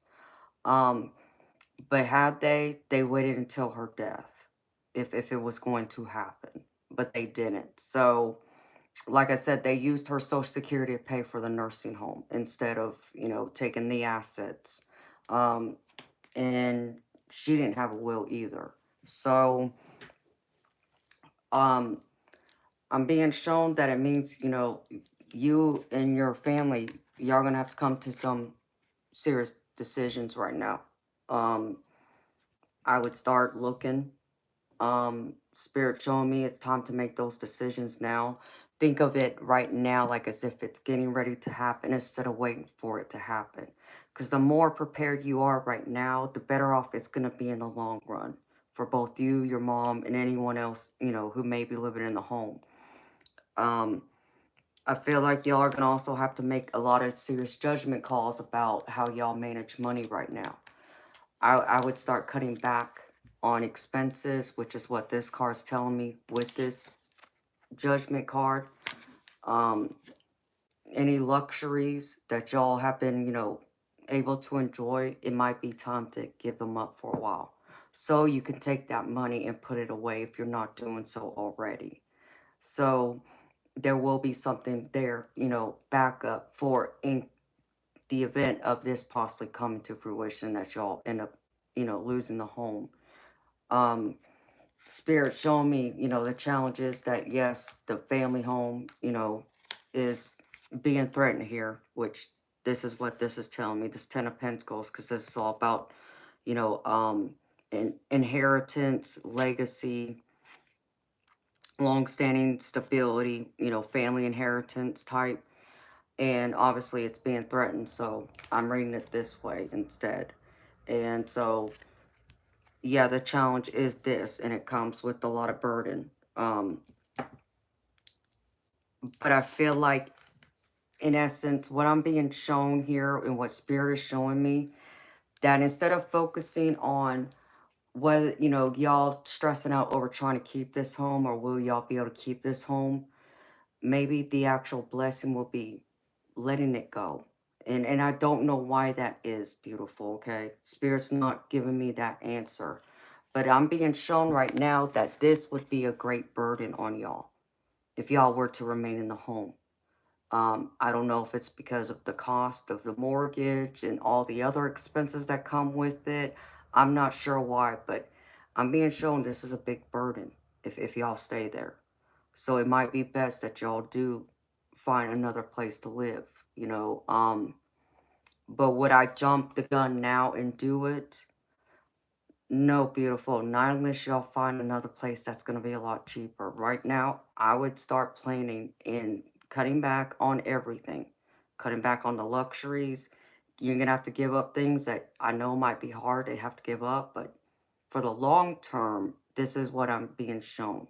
That will help y'all um, to sustain some type of stability and security after the fact. And it will be in y'all's benefit to do so. To give y'all a better chance than where y'all are currently standing at in the event that the home is no more. But I feel like it will come out to be fair and right for y'all.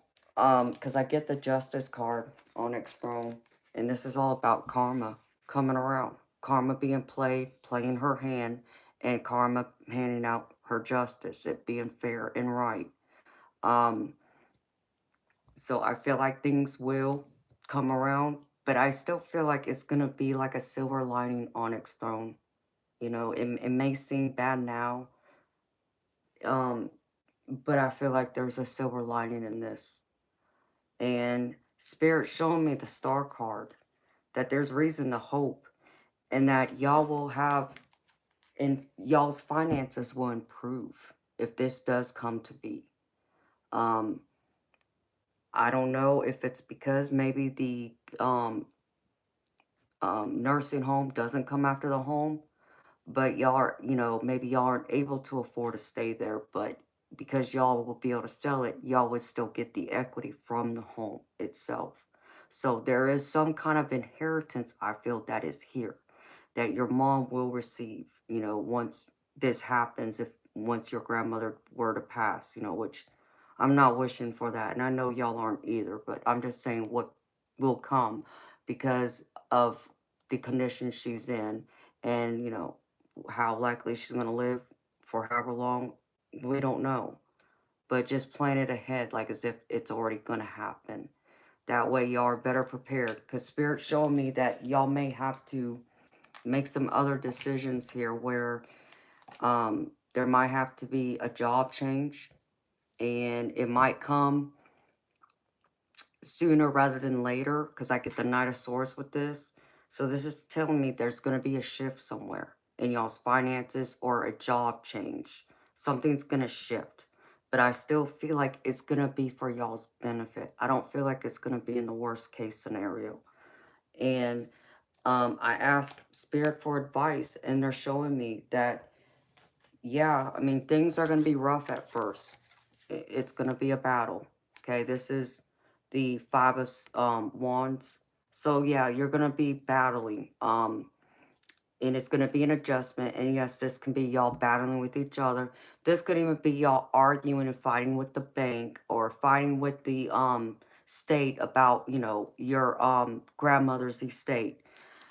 But I get here the Six of Pentacles that comes in behind it. And the Six of Pentacles is all about charity. It's all about give and take.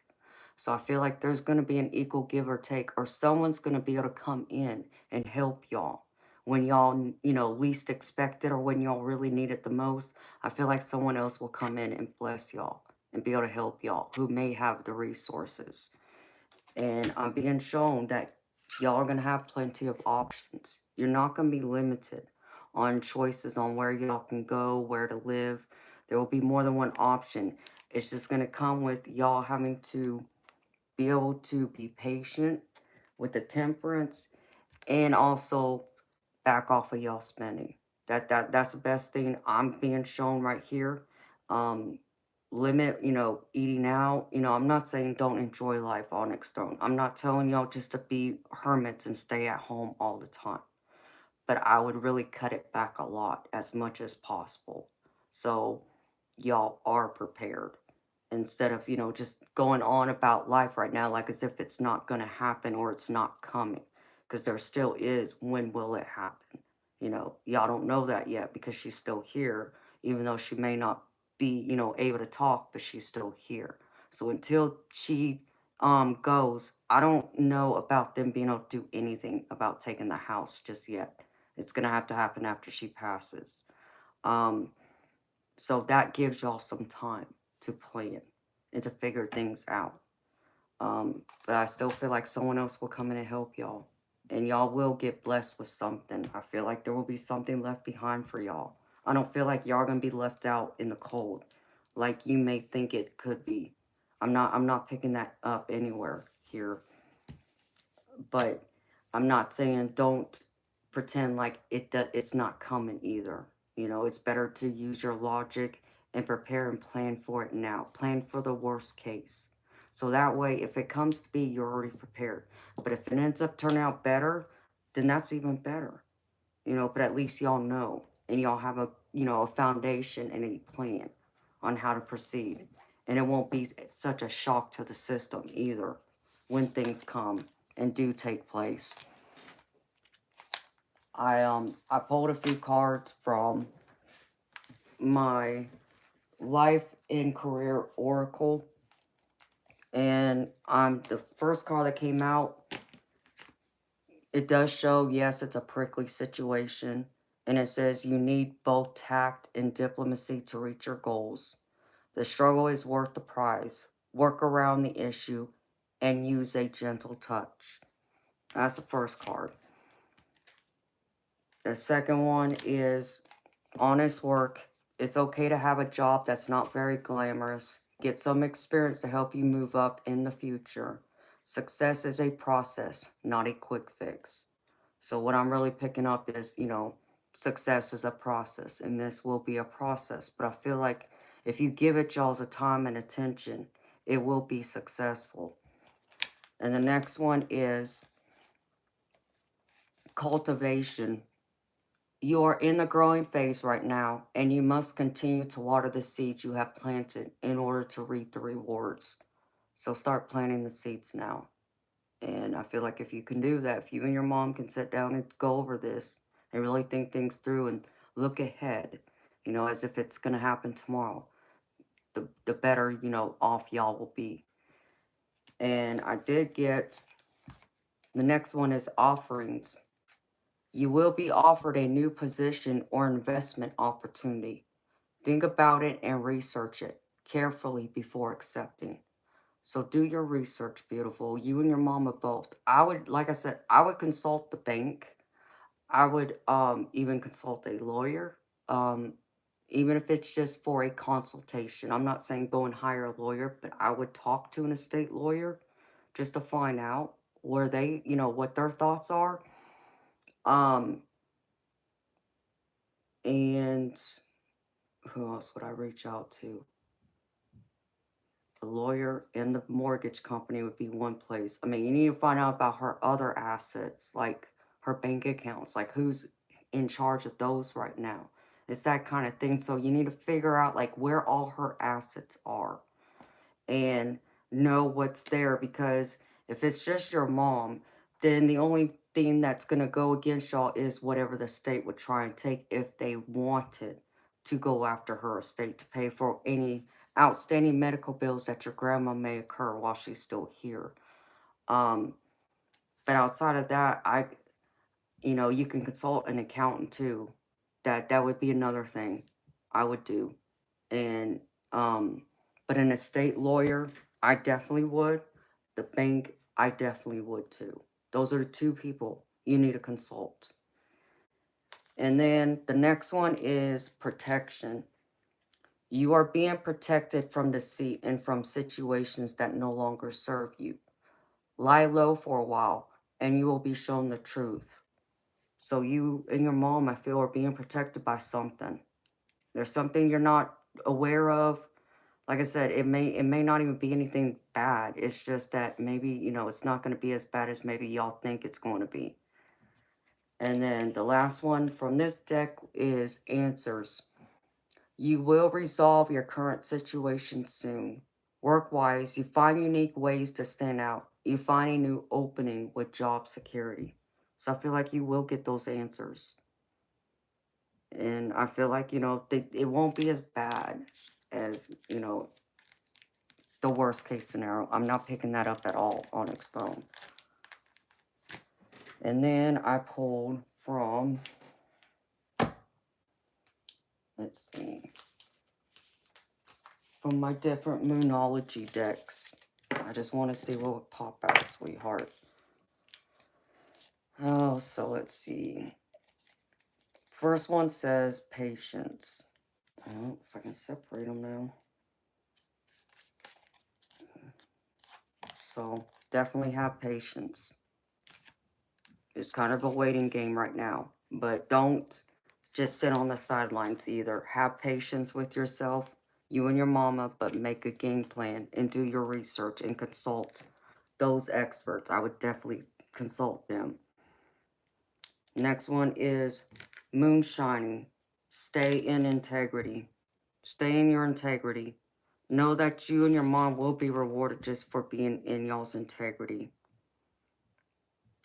And it might mean that you got to cut your losses. So I'm not saying there won't be something y'all will lose, but be willing to cut your losses when it seems like there's no win in it or nothing to be gained from it. And the next one is attuned to the divine. So talk to the divine, ask them for help and guidance and answers. Because I feel like you're going to want to clear your mind and think things through before you proceed forward. So clear your mind. And I know it's hard to do this, but you're going to have to release some control too and leave it in the divine's hands and know that they have your back. And then next one is your dreams need a practical plan. So you got to approach this from a practical, logical standpoint. So just be practical. And the next one is, what do you need to release? So again, whether this is control or even just having to come to acceptance of possibly, yes, you may lose your grandma's house. And I know that's not an easy thing to release, but it might come to that. It's just better to prepare for that possibility ahead of time instead of last minute. And then, your emotions really take hold and it's hard to think clearly, especially when you're grieving the loss of your grandmother when that time does come. And then the last one is adjustments are required. So it's going to take a lot of adjustments and, for you and your mom to be flexible and do things in moderation and be able to adapt better to the storms, to those rain clouds that's going to come naturally. Just your emotions alone. It's going to take a lot out of you and her. And everything else is secondary, even though it's, y'all's physical well-being. But I know y'all's heart is going to be broken when that day comes. So that's the other reason why I feel like Spirit's putting it strongly to prepare now. Prepare for it now instead of waiting until that day. Because then you're not going to be able to think clearly. You're not going to be able to see things as clearly. You're not going to be able to be as focused or attentive to it like you are able to be right now. And then I pulled from my wisdom of the Oracle. And the one I pulled is here and now. And it says, everything happens in the now, in the present. Only this moment counts. You have what it takes to handle anything today. if you let go of the need to look into the future or reflect on the past. Be present and notice what is going on right now. This very moment has the potential for you to create miracles in your life. So focus on the here and now. But know that there's a possibility there's miracles for you and your mama around the corner too that can come from this. So still remain positive, even though I know it's hard. But, try and remain as positive as possible. And then I pulled a couple from my Spirit Messages Oracle. And the first one says, don't allow negative emotions to fester. If you are feeling frustrated, angry, or hurt, for example, just acknowledge that. Instead of fighting your feelings, go with them and work with them. Then true healing can really begin. So know that, if you allow your emotions, just allow yourself to feel it. Be in the flow of it. You'll get through them a lot easier and you will heal a lot quicker from it. And the other one is, when a door doesn't open, don't waste your energy trying to make it open. It's closed for a reason. You are being redirected to something far bigger and better. Endings are part of the cycle of life. They make way for wonderful new beginnings and opportunities. And Onyx Stone, I think if any card answers that question, here it is right here, beautiful. Spirit has something better for you and your mama. And I just saw a spirit orb just now. That's my confirmation. So know that will be something better for y'all. It may be hard to see right now, but Spirit's saying there's something far better in the future for you and her. And then I did pull a few cards from one of my angel decks. This is my angel guide deck. And first one is do the work. So beautiful. This just tells me, go ahead, invest the time, do the research, make the plans, really, really be clear about your intentions, what you and your mom are wanting to do, what you hope will happen. And don't, I just heard don't shortchange yourself either. So make sure you don't shortchange yourself. Like, don't be in denial that you don't spend money here or money there. Or, we all like to go out and have a nice meal out to eat one night a week. There's nothing wrong with that. But, maybe you can't go to that one place you like going to. Maybe you have to settle for something else that doesn't cost as much. Doesn't mean you can't go out to eat. Just means you can't go to the place you want to go to. So you have to settle for something cheaper. But you still get the enjoyment of being able to go out to eat one night, as an example. And the next one is angelic protection. So just like from the other deck, I feel like you have protection around you. And, it just means you got to trust in them now, beautiful. Know that they're there. And you can talk to your angels, honey. I know you know this. I know you're very spiritual. Just let them know what's going on. And invite them in. Invite them in to help you and your mom. To be able to help y'all, figure out what the exact game plan is and where y'all need to look and who y'all should reach out and call and connect with and so on.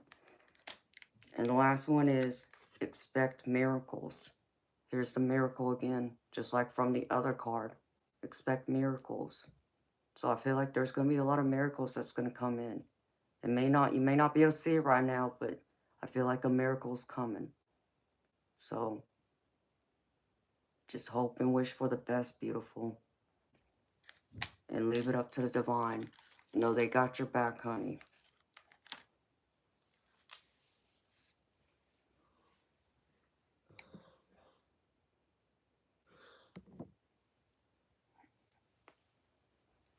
And that's beautiful, Onyx Stone. Yeah, make that altar. And Onyx Stone, I don't know if you remember me saying this, honey. But I've said this, times before. And I was going to pull you one of these last cards, this other angel deck real quick. And I don't know if you even know this about me. I had to sell my house a couple years ago. Not because I wanted to, but I was forced to. And I was forced to sell it because my insignificant other had lost his job. And we didn't have the money to pay for the home anymore. So instead of allowing the bank to take it from me, meaning, the house get foreclosed on, since I would, I kept up with the payments, I paid all the bills, so I, paid the mortgage and everything. I went ahead and made the decision we needed to sell the house. Of course, naturally, he fought me about it at first, but, it took some time. But after convincing him, I listed the house for sale, and I knew I needed to do that. It was better for me to list the house for sale and get whatever we could get for it than to go and lose it all. And we had a lot of equity in the house, so that would have been a lot we would have lost. And I refused to allow the bank to take that from us, so I sold it. And it was very stressful, and I'm not going to tell you it wasn't. It was very stressful.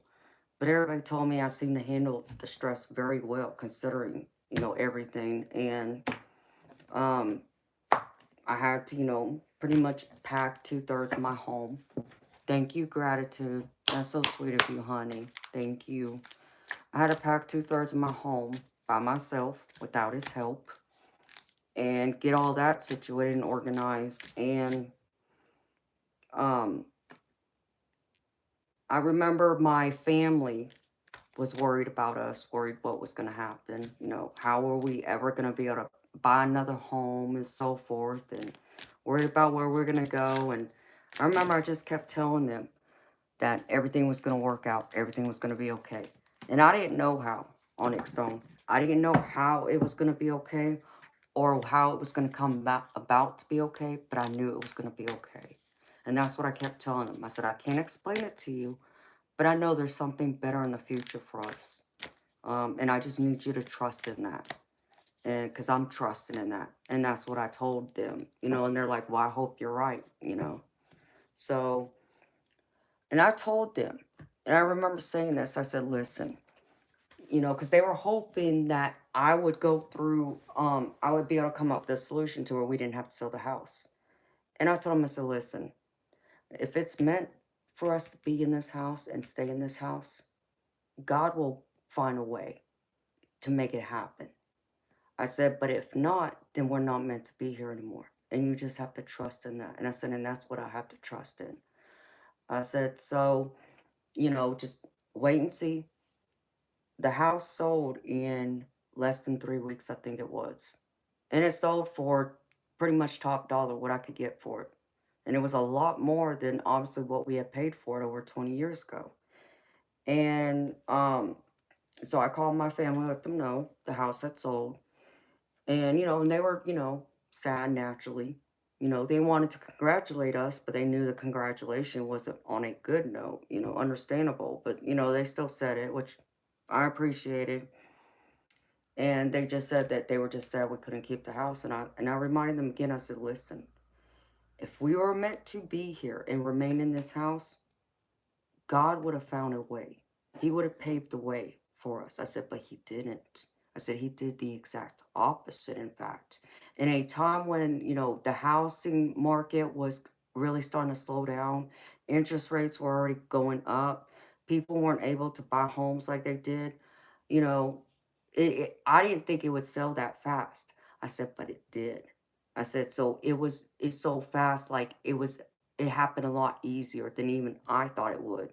So that was, to me, the divine and God saying this is what was meant to happen. So trust in it. So I did, and during those times and even times before that, when I wasn't sure what would happen with my life, when, things, just didn't seem like they were going right, especially when my mother was still alive and she was sick and we were struggling to keep a roof over our head and so forth.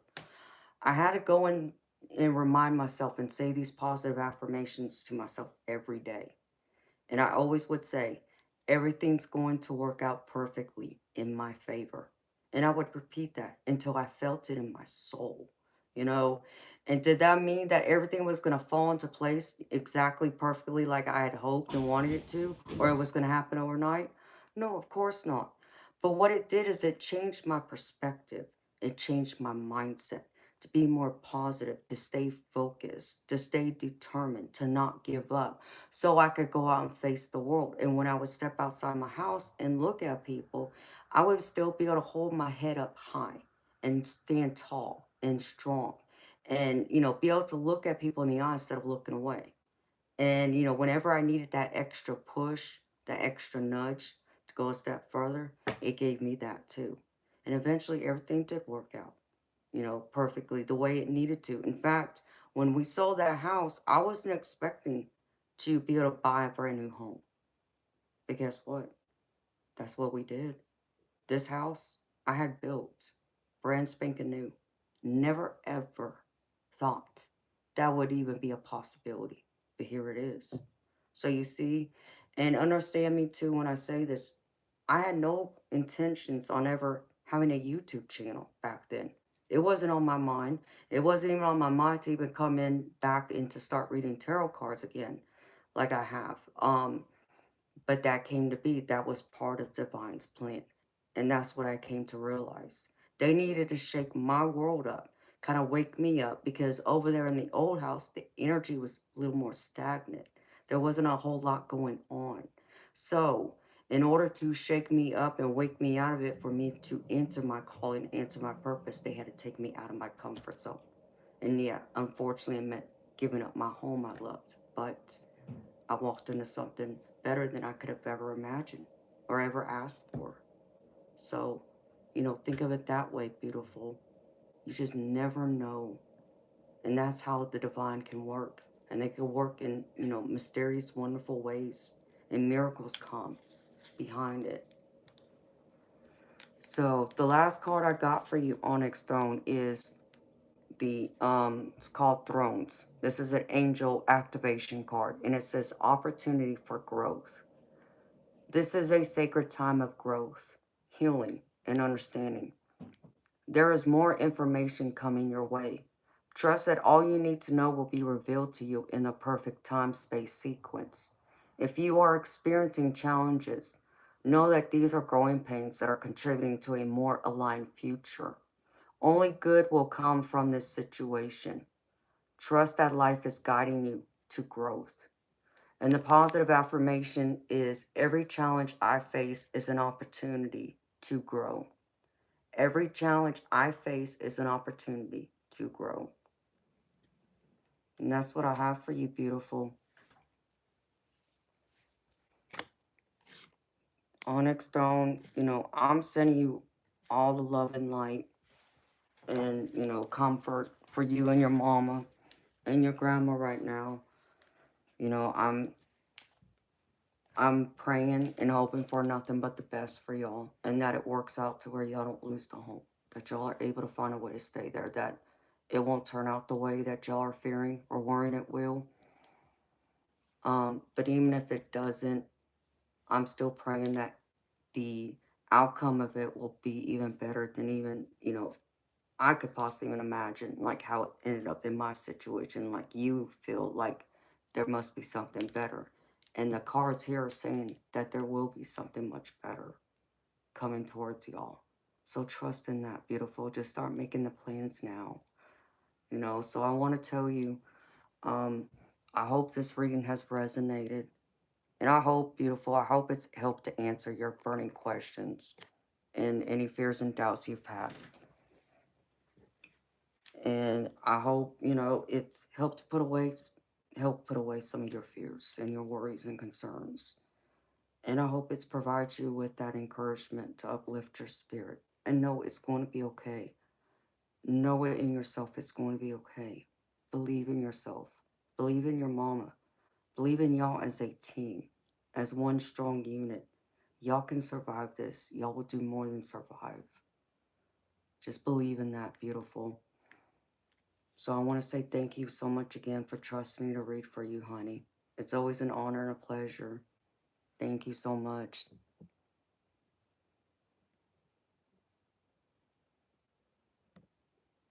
Okay, so you can understand how it possibly would have been a burden.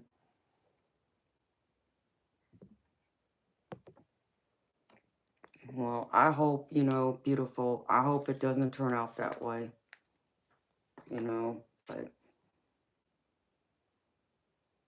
I also know, you know, where there's a will, there's also a way. You know, I don't think anything's not impossible, you know. I don't believe in anything not being impossible. I think, you know, anything is possible if you want it bad enough and if you believe in it.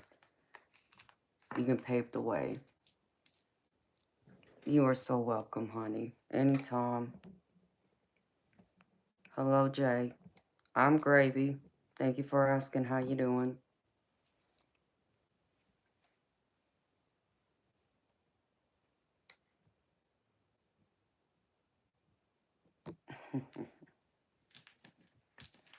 What are you talking about? If you had to sell your house, Bob? You know, that's all I can hope for, honey. That I will be too. You know, I'm hoping to have more than one house, though. Ooh, that was a big, huge spirit orb. I can't even describe what that was, though. It was a big spirit orb, though. There was something in the middle of it.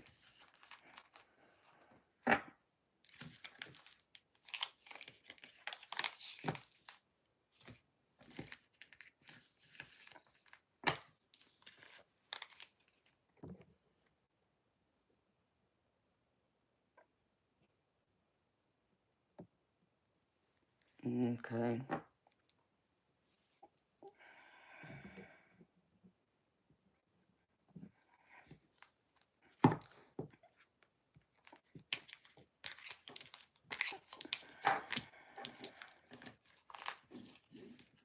Well, I'm still keeping my fingers crossed.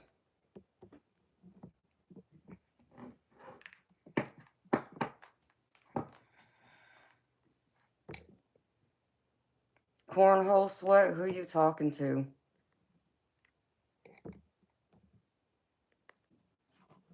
What the heck did I miss?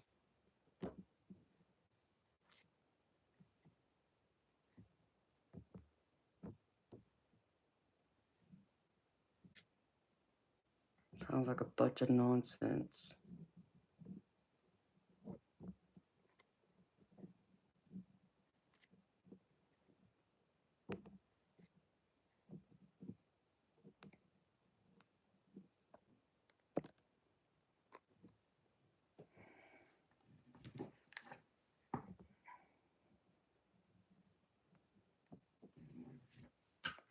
Oh, I can understand. Onyx Throne.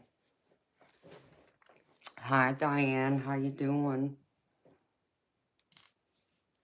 Hi, Fred. I'm Gravy, baby. Thank you for asking. How you doing? You know me, baby. If I'm here, I'm Gravy. I'm as gravy can be.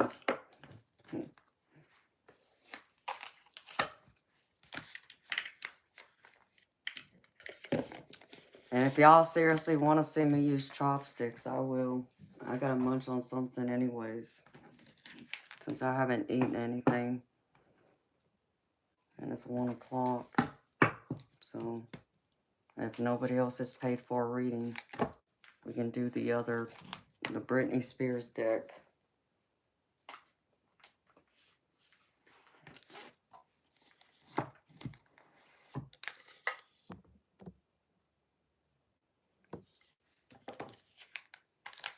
Oh, is it that one you were telling me about, Diane? That's exciting, beautiful. Did you send me the thing for it? What time is it at, honey? So I'll make sure I write it down and set my alarm and all that good stuff. I can't wait. Because you know, sooner or later, you and I are going to have to go through and do a reading. And do a live together. And readings are paid. I love that. That's what I'm talking about, Diane. I can't wait, honey. Who you doing it with again?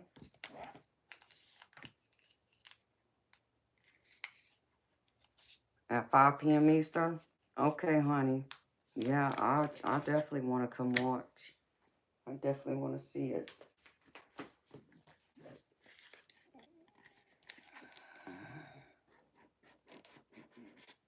Oh, okay, I got you, honey. I was like, oh. Yep, if you want a personal reading, it's paid readings. I only do paid readings.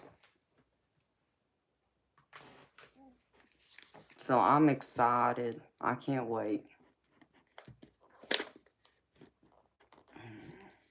5 p.m. Yeah, I should be up.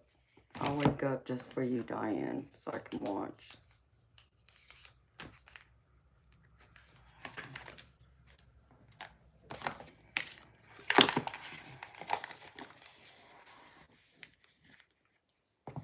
Oh, okay. I love it. Yeah, okay. I know exactly when then. Okay. I'll be there, sweetheart. Can't wait. Delvin, my readings here on the stream are $30 US. If you want to book a one-on-one private reading with me that's not streamed, you would have to email me for those details.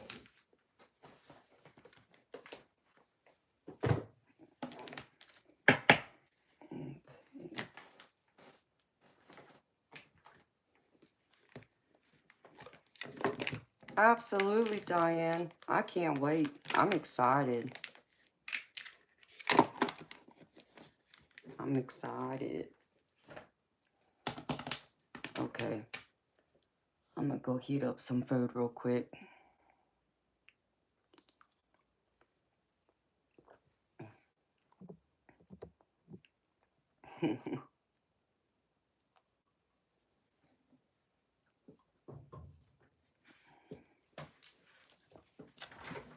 Alright. I don't think anybody else sent for a reading. But let me make sure before I say that. Nope. Okay.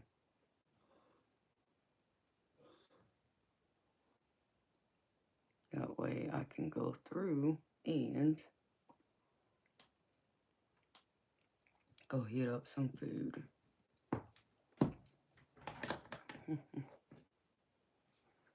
I'll be right back, y'all.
The only thing I can't do is open up my Coke cans with my bloody nails.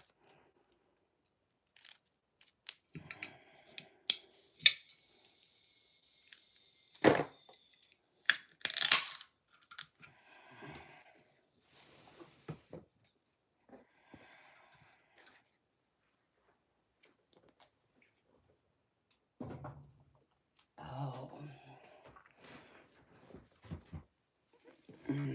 Thank you, Sunnyland. Hello, Karen Reinhardt. How you doing, sweetheart?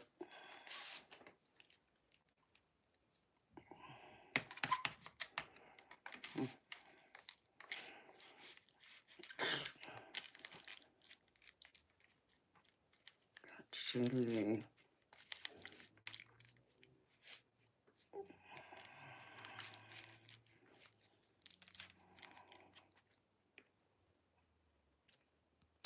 Thank you, beautiful.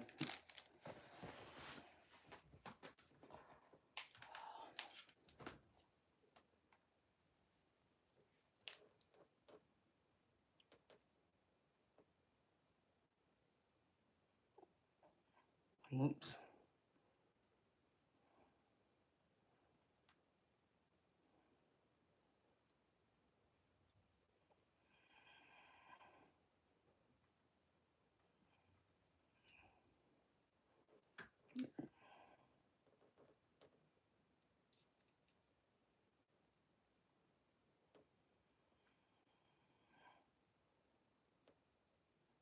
Whoops.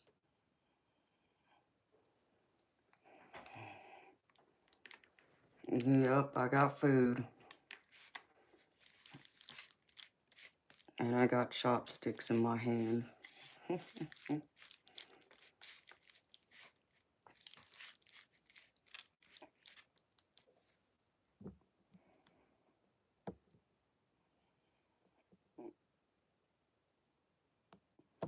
Okay, Moonchild. Good night, beautiful.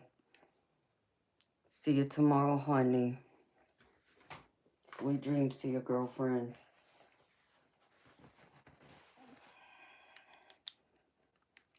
How's everybody doing? Everybody gravy?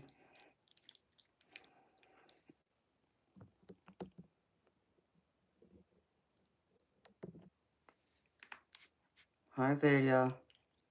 I'm gravy. How you doing, honey? Always. You too, honey.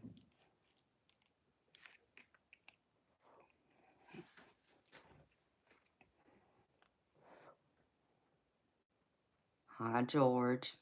Same to you, baby.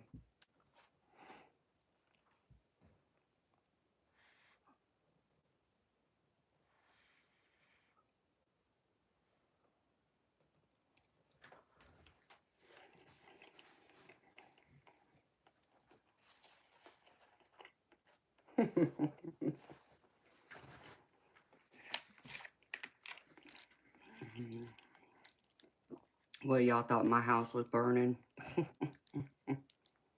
No, I got food.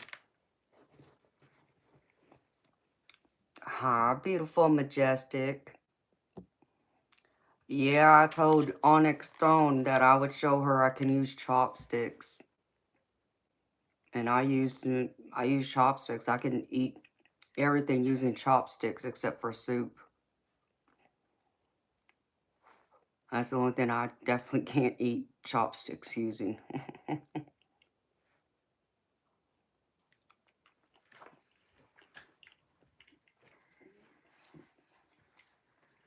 Hey, Steve. How you doing, baby?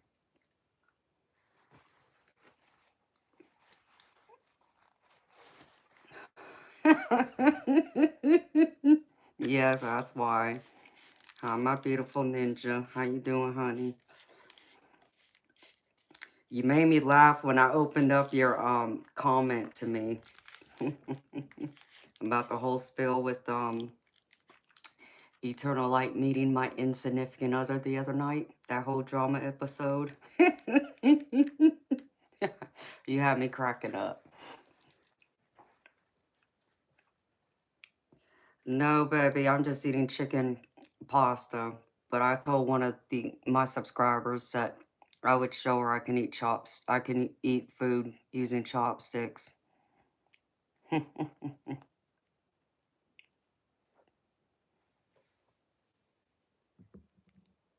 Oh, okay. I got you, Diane. Hey, New York Debs. How you doing, beautiful? You been better, Steve. What's going on, baby?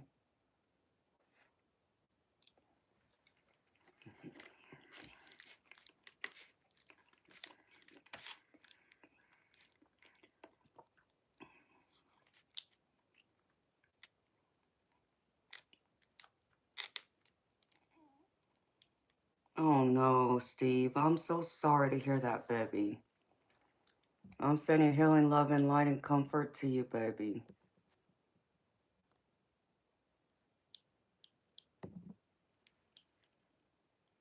I'm so sorry, baby. That really stinks. My heart's hurting for you, honey. I know that's rough.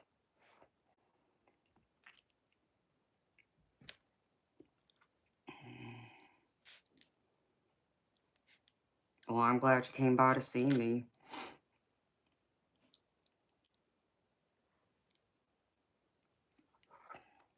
Are y'all ready for the Britney deck?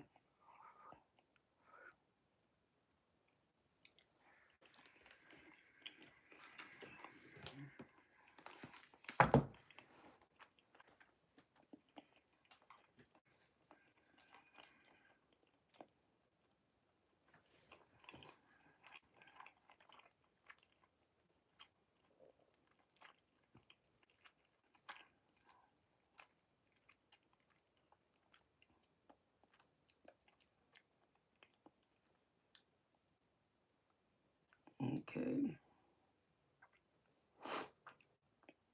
You just saw an orb? Yeah, I've been seeing them. Hello, Jules. How you doing, sweetheart? Welcome, beautiful soul.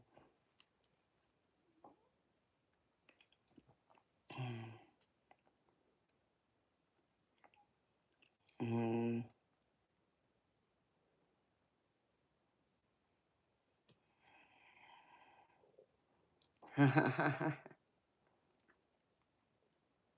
Oh, well, I'm glad you checked in with me, honey. Well, you know, I can send you a Britney card, honey. I won't forget about you, my beautiful ninja. I'll pull a card for you and send it to you later.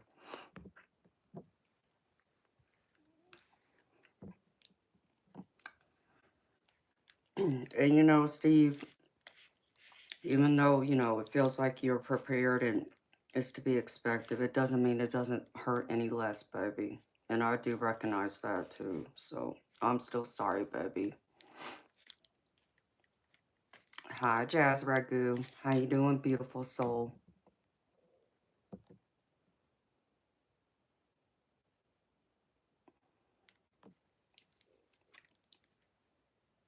I know I had to do it with my baby some years back, and it wasn't easy. I hated it. I almost changed my mind, in fact, but I knew I had to do it.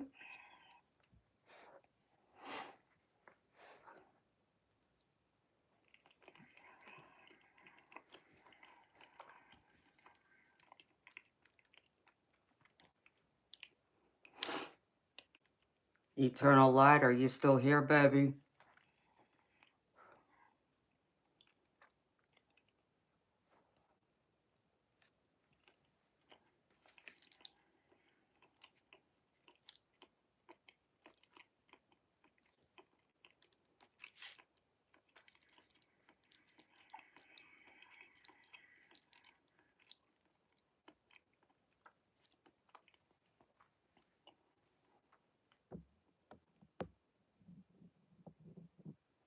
Well, I was gonna pull out Brittany, Eternal Light. I was checking, baby.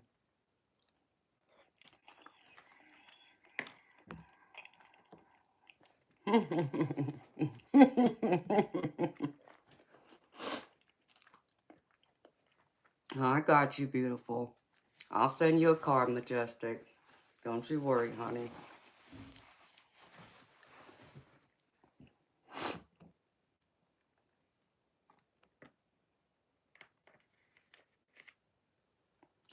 Oh, Steve, baby, it's okay. That's what we're here for, baby. We're here for support, baby. I'm happy that you trust us to be here for you. So I'm really sorry, baby.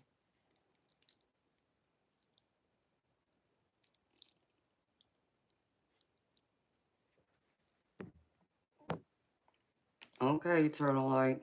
Well, I'm eating, so you better hurry up. You better make sure those feet move fast.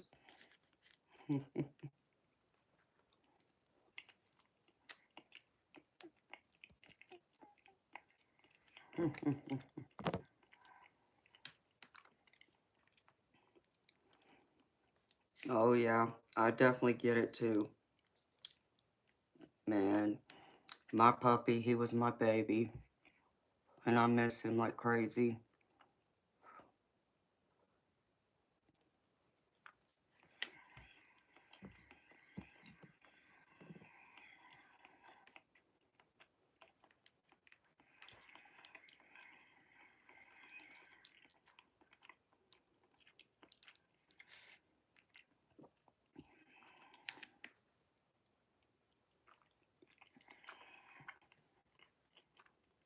Aw, that's beautiful, Deb.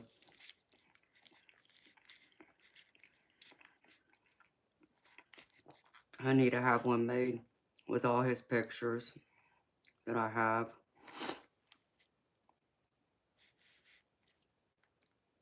Absolutely unconditional love.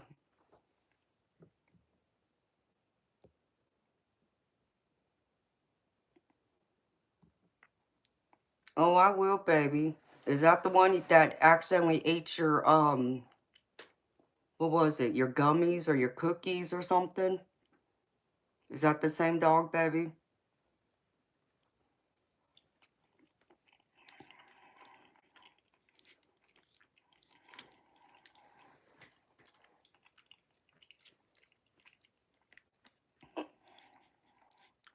Oh, okay. I got you. Well, I'll look at the other one, baby, when I get off here. Sorry, my nose is starting to run now because I put all this extra pepper in my food.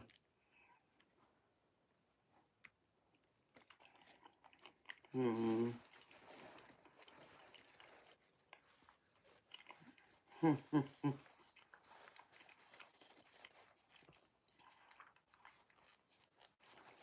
You can't sleep tonight, Debs. I'm sorry, honey.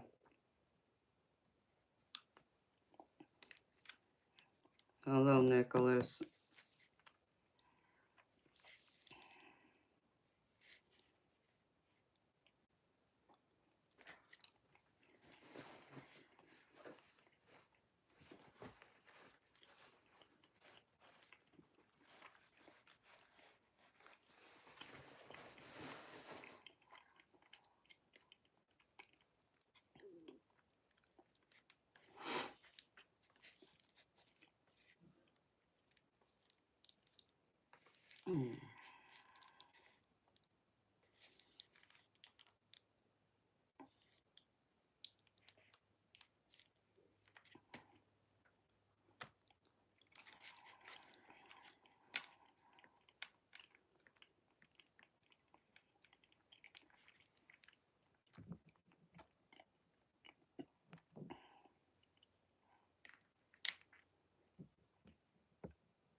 Oh, well, thank you, Nicholas.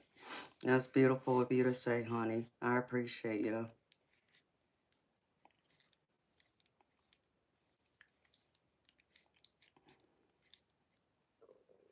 Yeah, Debs, I can understand that. I know they like to come in here like it's white on rice. Hi, Infamous. How you doing?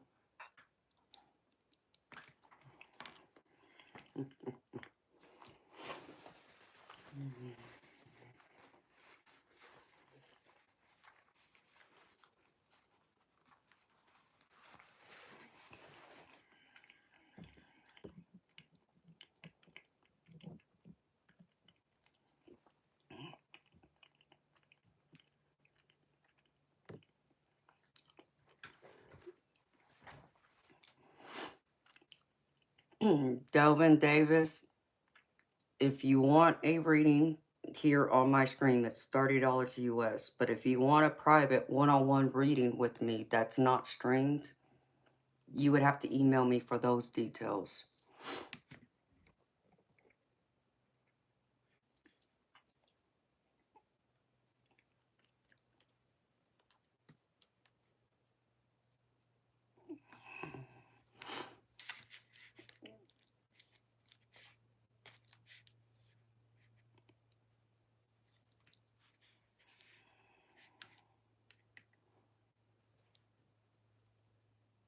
You're welcome. And my mod, Diane G, just posted my email, just in case you need it. Thank you, Diane, for doing that, sweetheart.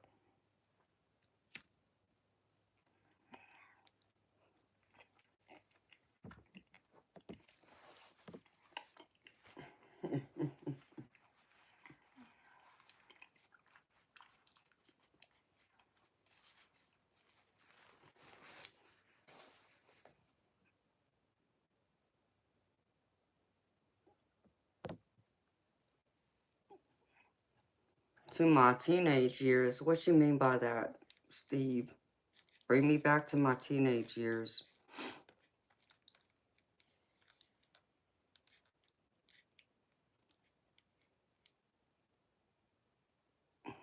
What does that mean, baby?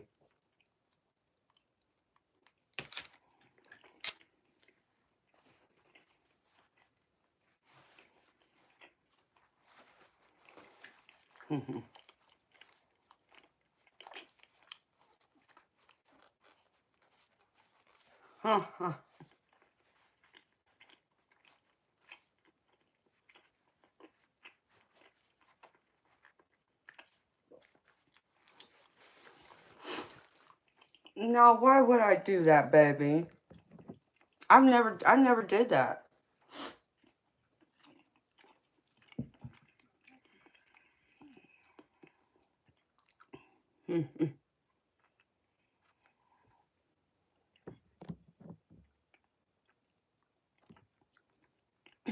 Karen Reinhardt, the ones that names are in blue, those are my moderators.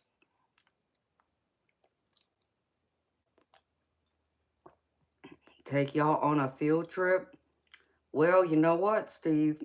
I was planning on doing that when I got my memberships going.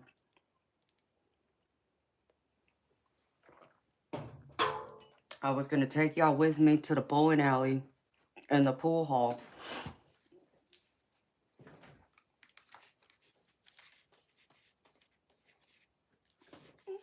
There's only a few people in my neighborhood that live in my house or live in my neighborhood right now.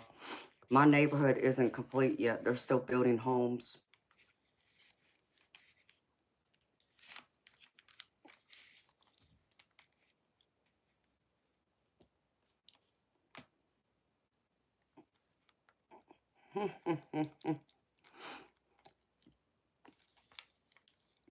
Sure, baby.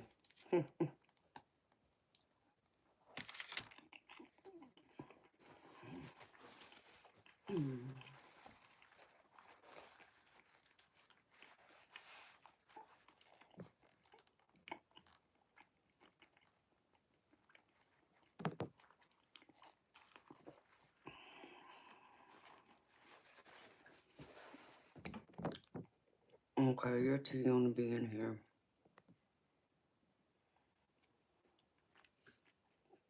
Unsupervised arts? No, I'm not, sweetheart. I'm 44.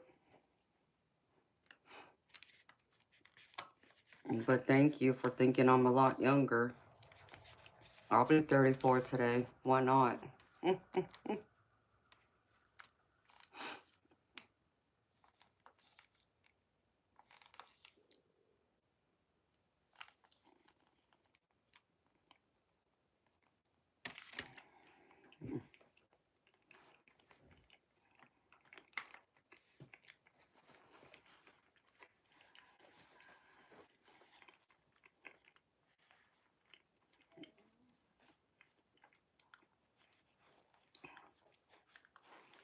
Seriously, Steve, I'm 44, baby. I just turned 44. You thought you were a lot older than me? Yeah. Oh, well, thank you, Steve. I appreciate you, baby. Yep, I just turned 44 last month. As crazy as it may seem to most people.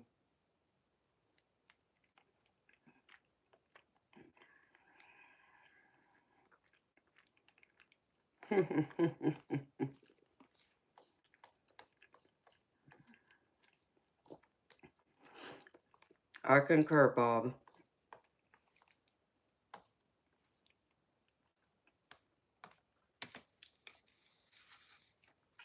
You just turned 45 in January? January what?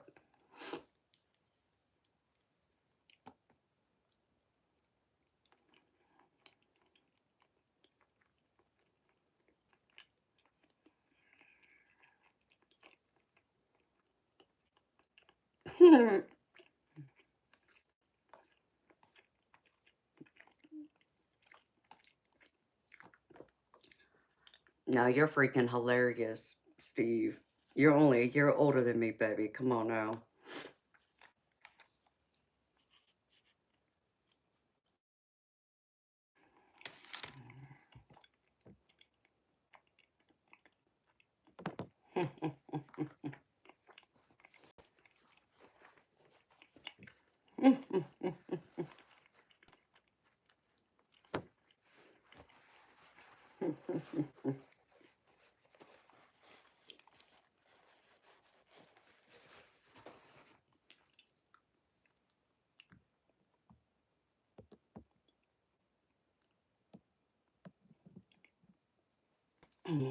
Yeah, Debs, you and I have the same birthday. You're just older than me.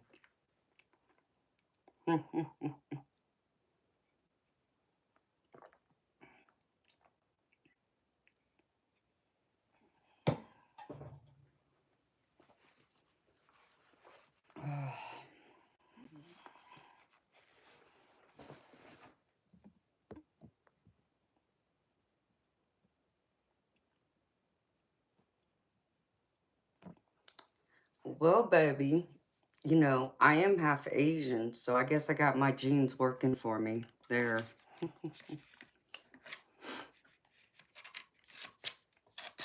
And I promise I've never dyed my hair. This is my natural color. So, this is my natural hair.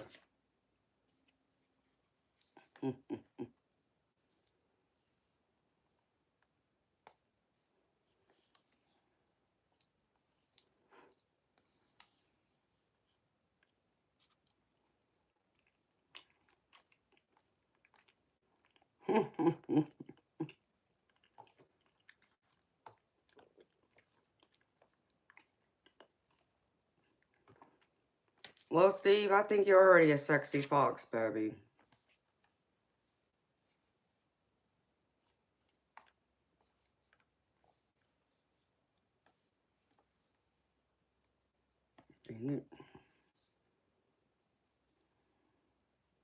And Fred, I understand, baby. I grew up eating chopsticks, using chopsticks. That's why I can use them so well.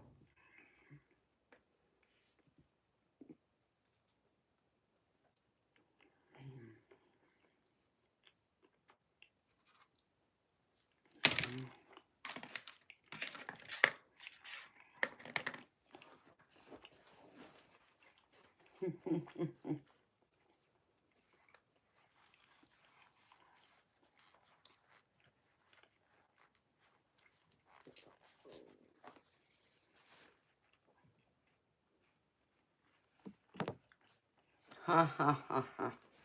I don't know, Steve. I never watched it, baby, so I can't do the comparison. I'd have to look them up.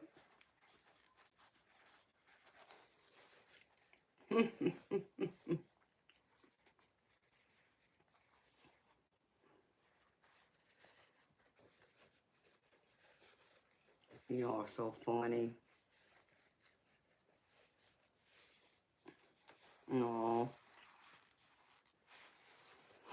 Yeah, I never watched it, baby, so I don't know. Now I gotta blow my nose. Oh, I'll be right back, y'all.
Y'all would wear it, huh?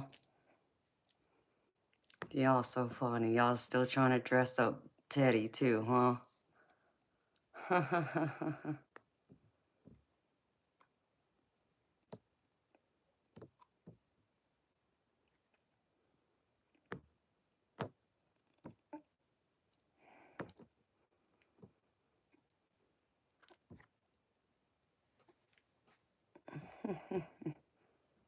Hey Eric, how you doing? Hi Dead Zone, how y'all doing?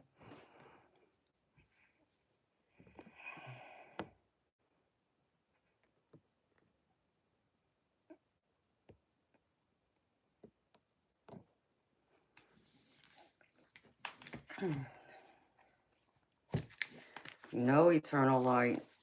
You know you were supposed to make a banana split just for me, baby, right? Because, you know, after all, you're my boyfriend, remember?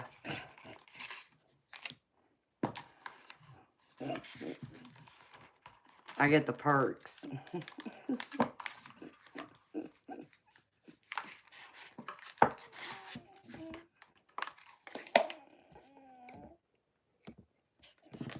Good night, Dead Zone. See you next time, sweetheart.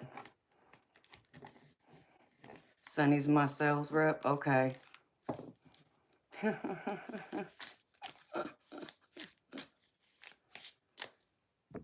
Hey, wait, what, Eric?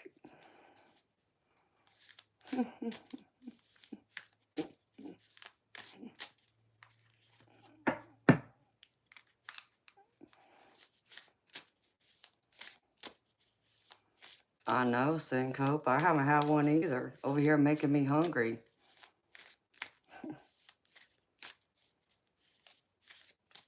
Why not, Eric? Why, you gonna fight him for it?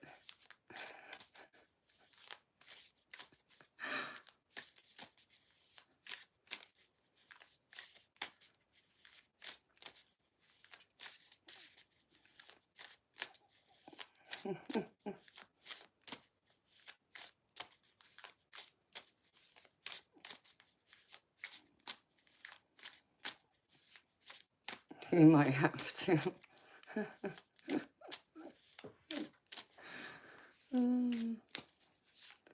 No, I'm just repeating what my insignificant other said and thinks. That's all I'm doing. And I'm just messing with the eternal light.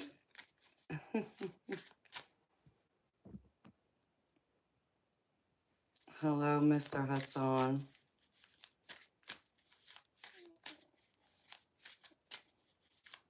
No, that sounds good too, Syncope.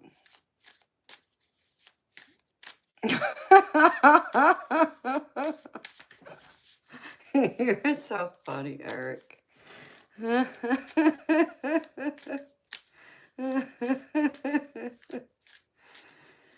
No, hey baby, I'm just talking about what he said the other night. You know, some of the people missed it. They weren't here. They have no idea what happened the other night. Sunny Lynn, I love you, honey.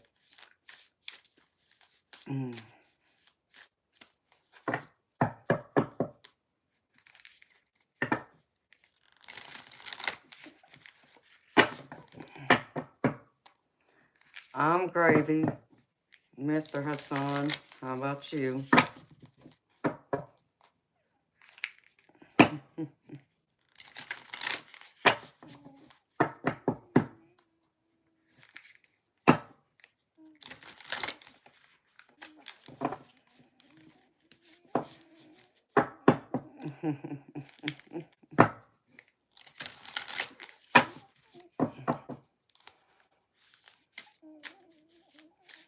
Take care. Dead zone, that's what TC means.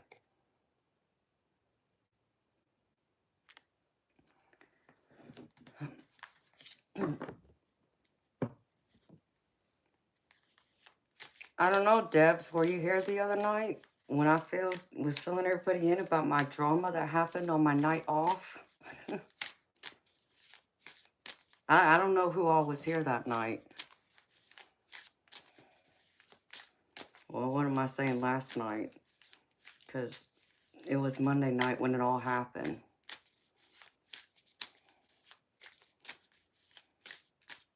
So you weren't here last night, Debs? Oh, okay.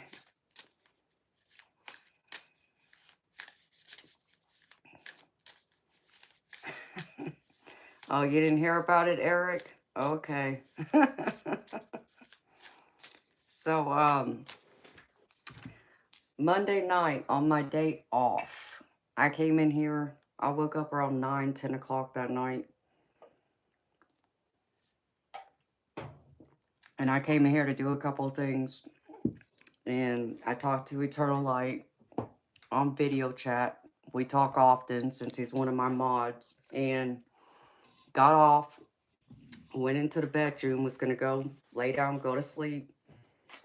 And as soon as I walked in the bedroom, my insignificant other says to me, you know I'm going over to my sister's house this weekend to house sit, right? I said, yeah, and he's like, well, I just want to let you know. I said, yeah, and you're not leaving me stranded without a car.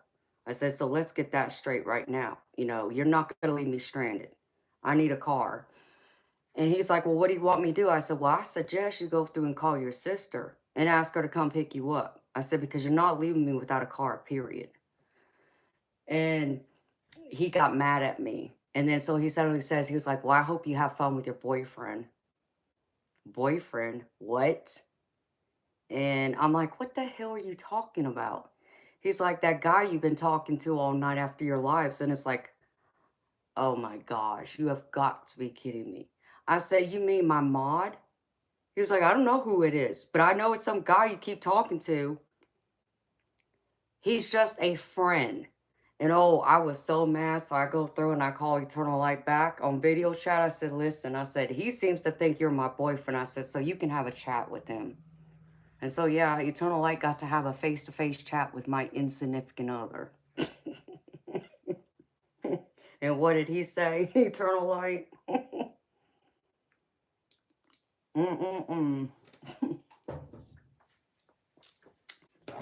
Can't believe him.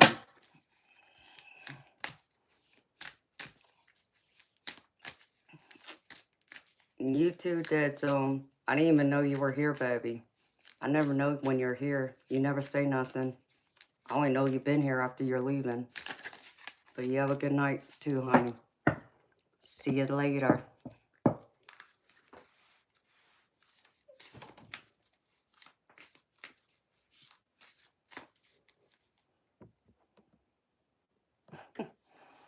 Yeah, according to my insignificant other, I got boyfriends on here. And he seems to think Eternal Light's one of them. It's like, really? You leaving me, Sunnyland? Well, you have a good night, beautiful. Sweet dreams to you. Thank you for being here. See you tomorrow. So, yep, that was the drama that happened the other night. Couldn't believe it. But yeah, Eric, like you said, now he suddenly has an interest in my life. Not even.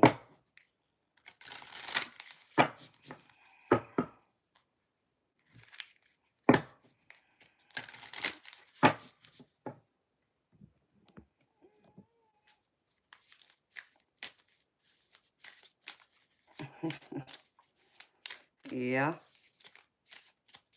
I'd agree, Eric.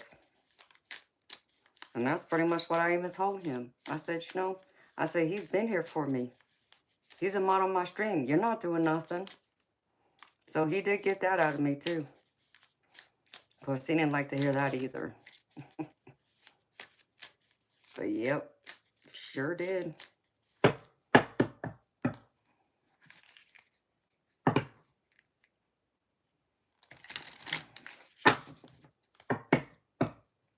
So what all did he say, Eternal Light? I can't remember. Now, well, what did he bring up? It was, man, I'm drawing a blank now.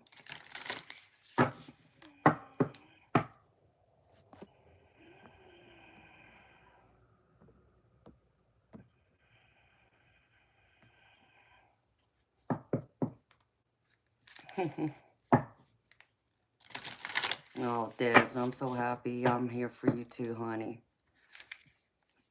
No, eternal light. I told him you're my protector on here. I did say that to him. Of course, he may not take it the same way you, and I understand it, but yeah. So,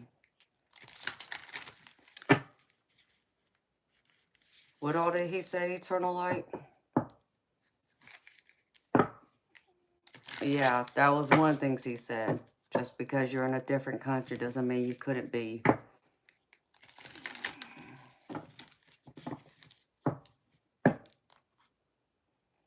Yep. That's exactly it right there. And that's exactly what I know he gave him. But of course, you know, he, I brought up about the laundry not being done. And he made an excuse about how he didn't know what clothes needed to be washed and what didn't. It's like, that laundry basket's been sitting there for about 2 months now. I told him what all needed to be done. It all just had to go into the washer, into the gentle cycle in cold water, and then hang everything up to dry. He thought it still needed to be sorted out. I said no, but that was his excuse he was going to use. And then, oh, we brought up about how he thinks about how my whole potential is to work at a retail store, being a manager. And he said that he only said that because he thinks I would make a lot more money there than doing this, being here with y'all, streaming on this channel, that I'd make more money at a retail store as a manager than I would getting paid on here to do paid readings. That's how he feels about it. I mean, Eric, if he is, he is. What I say is no different than what I haven't already told him to his face, so.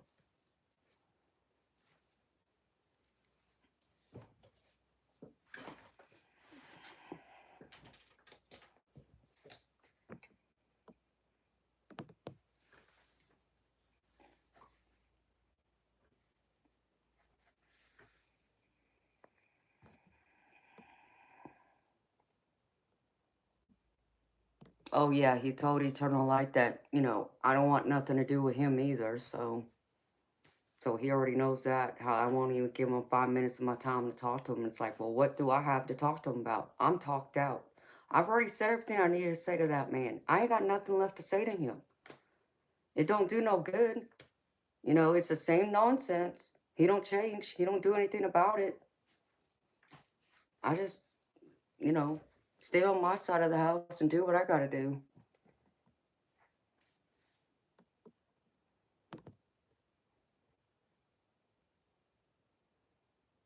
I mean, there's that too, Eric, but you don't want to hear that either.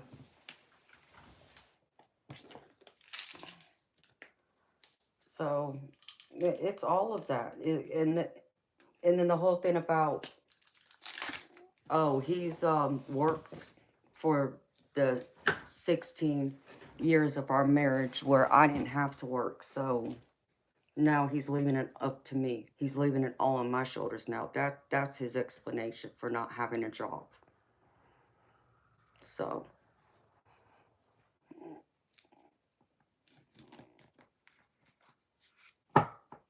there you go, Eric. That's exactly it.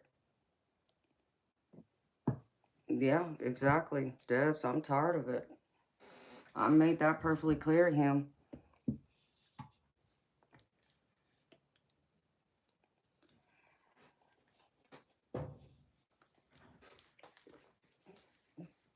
And I still don't understand why he doesn't understand that, because I told him before I would agree to buy this house with him, that he had to get a job. That was the only way we'd be able to afford this house. And he promised me he would get a job. Well, we've been here, let's see, 11 months. Still no job. So, you know, I think we both were shocked.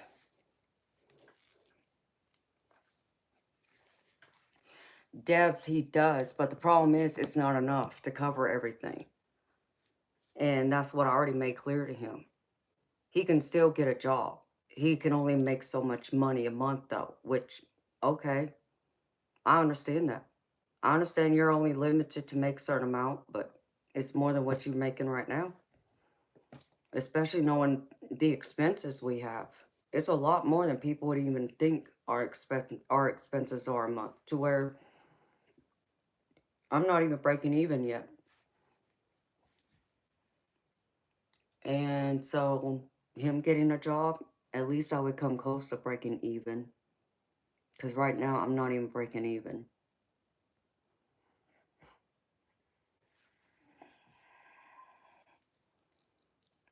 Yeah, I guess apparently I can't have male friends anymore.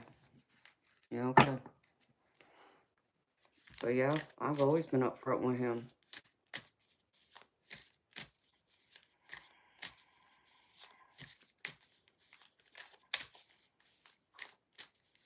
So he's just coming up with all them excuses. And that's all it is. They're all excuses.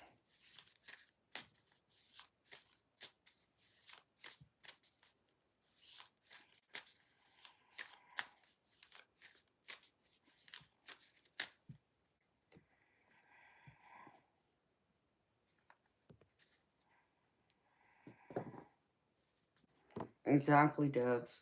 And that's where I'm at. Like, I'm not even, I mean, I'm beyond tap dry. It's like there's nothing left. You know, I almost didn't get my nails done. And the only reason why I did is because someone gifted it to me. If it wasn't for that, I wouldn't have got my nails done because I don't have the extra money to do that either. But he don't seem to understand that, even though he keeps pushing me to get my nails done. But he don't seem to understand there's not that extra money left over to get my nails done, to even go out to eat or do anything else for that matter. But I can't get that through his thick skull. So, and it's all the other nonsense. So, you know, and he wonders why I won't talk to him. I have nothing left to say to him. It's like I said, I'm disappointed. He's let me down. He's hurt me. He hasn't stepped up to the plate as a man's supposed to do, as I was raised. He promised my daddy he would take good care of me. Yeah, my daddy wouldn't classify this as taking good care of me. My brother don't even classify it as taking good care of me. My brother even told me to get out, so that's saying a lot in itself. And it's just like how my brother even says to me, a real man who loves his wife or girlfriend will never ever watch her sit around and struggle and go without when there is something he can do about it to change it. Period. That's exactly what my brother has said. And that's exactly what my daddy's best friend has also said. So, but he doesn't want to hear that.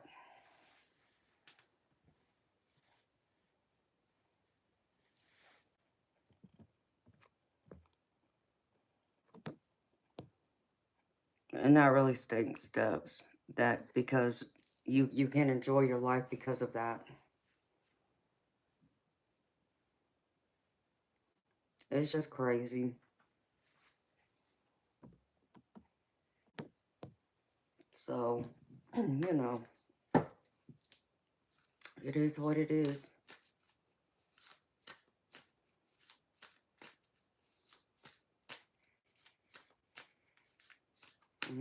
Good night, Dead Zone.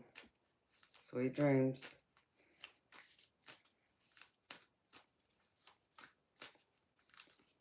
So, yep. So that was my drama the other night. I was just floored. And I know he was not expecting me to pick up the phone and call Eternal Light right then and there either. Probably definitely wasn't expecting me to call him on video chat. So,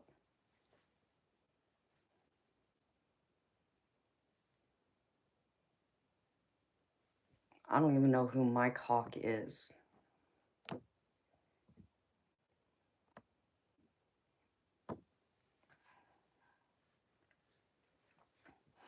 Yes, Debs, we will definitely be more than okay too, honey. That's pretty much what he is, Eric. That's all he really is to me anymore, because we don't act married at all. I'm dead serious. We don't sleep together. We're not affectionate. We may say a few words to each other, and that's it. We don't hold hands. We don't even go anywhere together, except for the doctor, and that's it. So.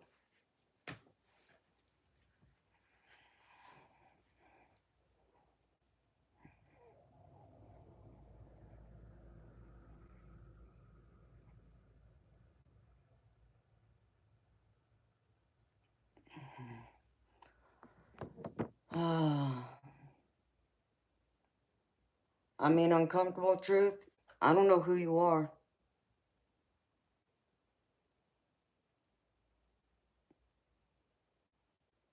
You know, I don't need to repeat myself about why.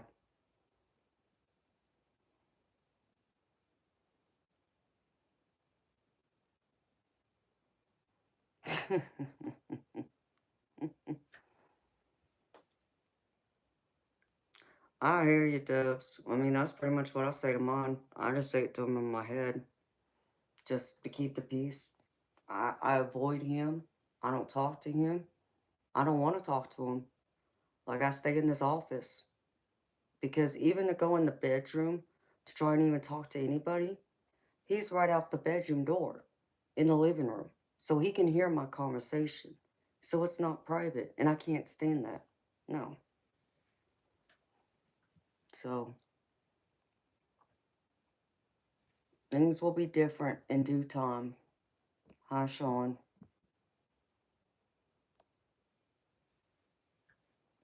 Yes, Eric. Trust me, baby, it is. But I've been dealing with it the best way I know how right now, so I can get me out. So, but first things first, I have to get my car fixed first. And then second, I need money to live off of and so forth. So, that's what I gotta work on. But, nope.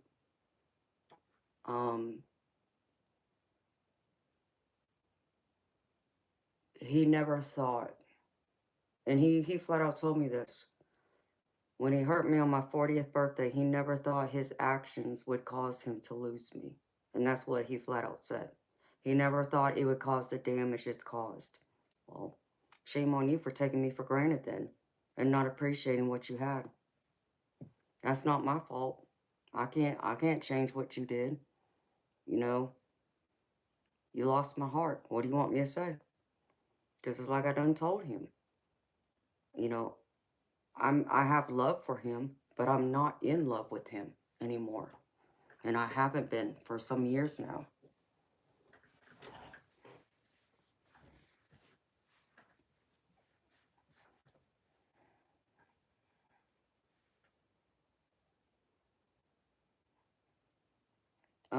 No, I'm not taking him back.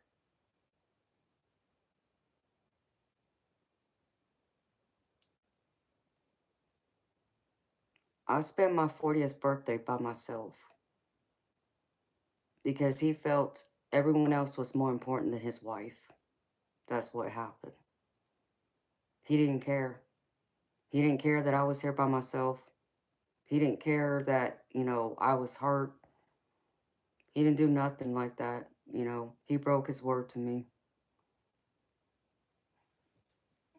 So, even my brother was upset.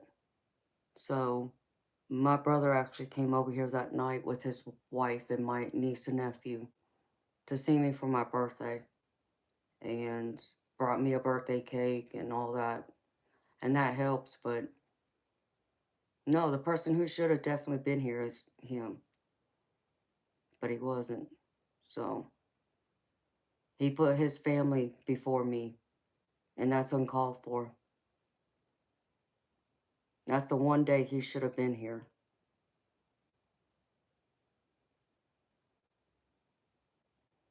So, no, he's not a veteran. So, you know,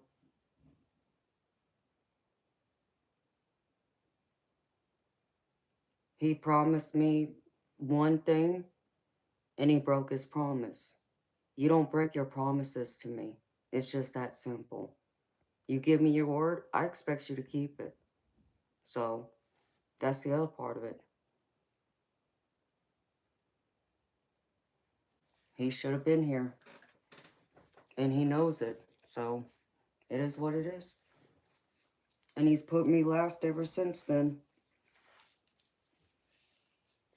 You know, and it's like when he lost his job. I understood he was probably depressed. I understood it was going to take him some time, but it's like Eternal Light said, he's not depressed. Not saying that he doesn't have his moments, but if he was truly depressed, he wouldn't still be going out there and going and house sitting for his sister or going and spending time with his daughter and grandkids and putting me last. But that's exactly what he does. And anytime he goes out to run errands, like for an example, let's just say we needed something from the grocery store. Or let's just say I needed something from the grocery store. He's not going to go to the grocery store unless there's something he needs too. It's like he doesn't go out of his way for me anymore. He used to, but he doesn't do it anymore. He hasn't done it in years now, so.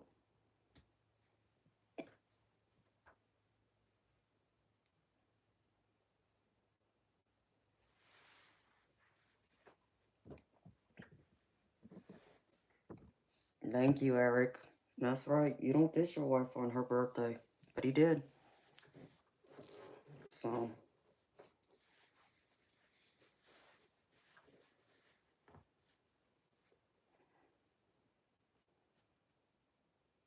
Took me where? Uncomfortable truth? I mean, you came into this conversation a little late, sweetheart.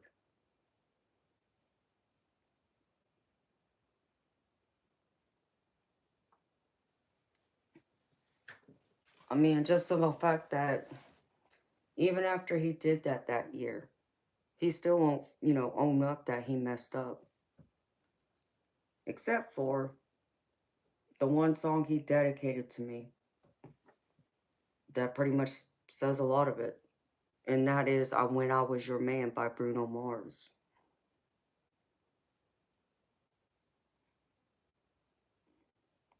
Yeah, I hear you, Debs. Me too, honey. So, you know, but not just any birthday. He hurt me on my 40th birthday. And he knew how important that birthday was to me. Because, I know if my mama was still alive, my mama would have made that birthday a birthday to remember. And because my mama wasn't here, that kind of left a hole in my, heart and in my day. So you would think he would try and do everything he could in his power to make it special, but nope, he didn't.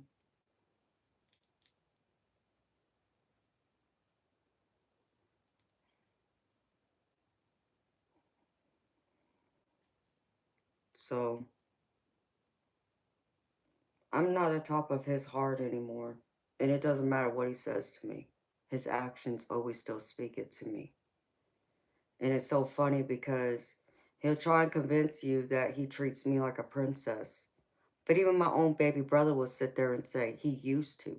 Keyword, used to. So he don't do that for me anymore. Years ago he did. I will never take that away from that man. For the first 15 years of our marriage, I was treated like a queen. I will never take that away from him. But once he lost his job, I lost him. He's not the same man I married and fell in love with. I don't know where that man went to. I haven't seen him since. So,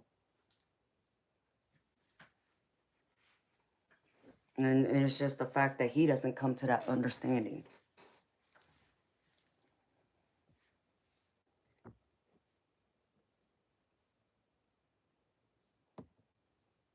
Oh, thank you, Debs. And I agree. And my brother agrees with y'all too. He should have been here on that big birthday of all birthdays. But he wasn't.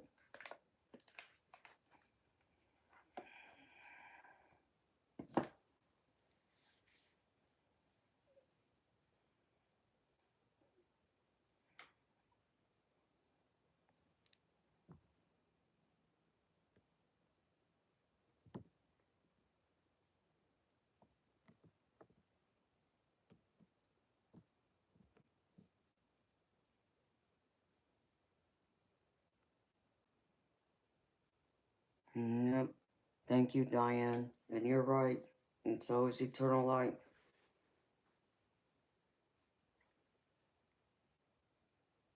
Yeah, Debs. He's the one that got me that strawberry cheesecake and those balloons and the flowers. But that was it. And he wanted me to go out there and get those pair of diamond earrings that I've had my eyes on for the past year. And I keep looking at him crazy with what money. What money am I supposed to buy those earrings with? Remember, we don't have it. But he seems to forget that. So I'm trying to figure out where he thinks that money's going to come from. So, I appreciate you, George.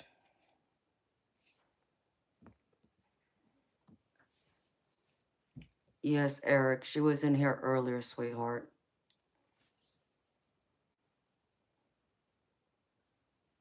I got her number, so I talked to her outside of the stream.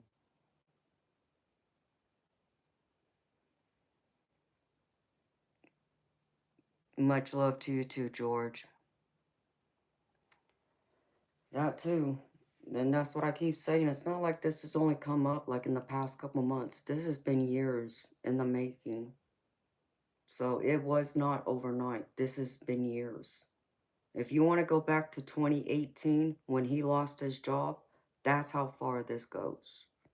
So it's 2025. That's 7 years.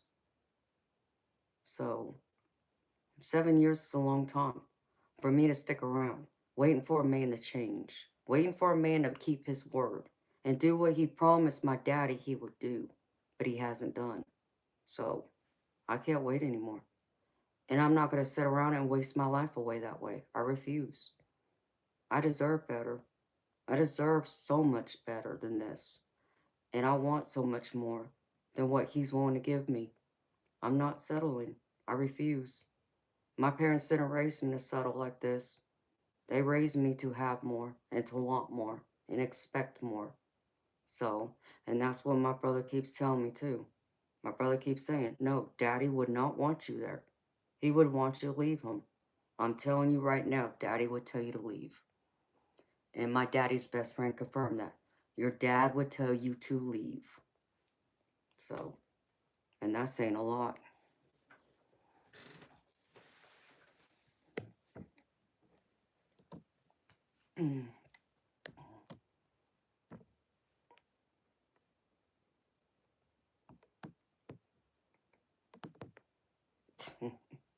Uncomfortable truth, let me tell you something. I'm 44 years old. You know what? The grass is greener on the other side to have my freedom. To not feel like I'm stuck in a prison. To not feel like I don't have a partner and I'm doing it all by myself. If I'm going to do it by myself, I'm going to be by myself. No, I'm not going to carry the weight of someone else like this. And my daddy sure in the hell wouldn't want that for me. And my baby brother is telling me he'll know. So the most important men in my family are telling me no. To get out. It's time. It's been time, in fact, is what they all say. So no. I'm still young enough. Don't think I can't go out there and get somebody. If I really want someone, I could get another man. That's not the issue. The issue is I'm not going to sit here and do this all by myself and be with someone who isn't going to help me. That's the issue. If I'm going to do it all by myself, I'm going to be by myself. Period.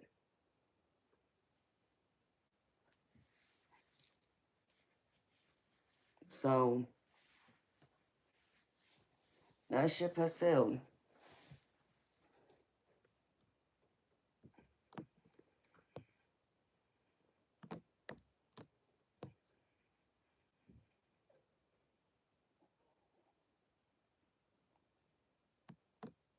Hi, Kayenta. How you doing, beautiful soul? And I agree with you, Eric. And I have. And like I said, I've thought about it. I have thought about it. And I've thought about it. And I've thought about it. And I've thought about it. Until it's done drove me crazy. And I can't do it anymore. I just know I can't. I don't have it in me anymore.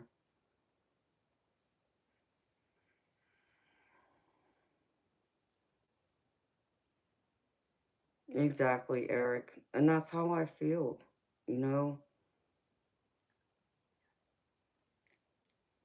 And I'm not trying to say this to sound cocky, conceited, or arrogant, or anything like that.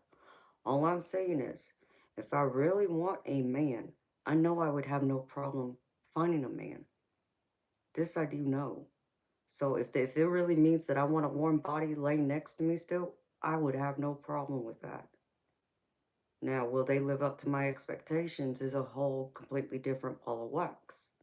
But I'm just saying. So I'm not worried about that.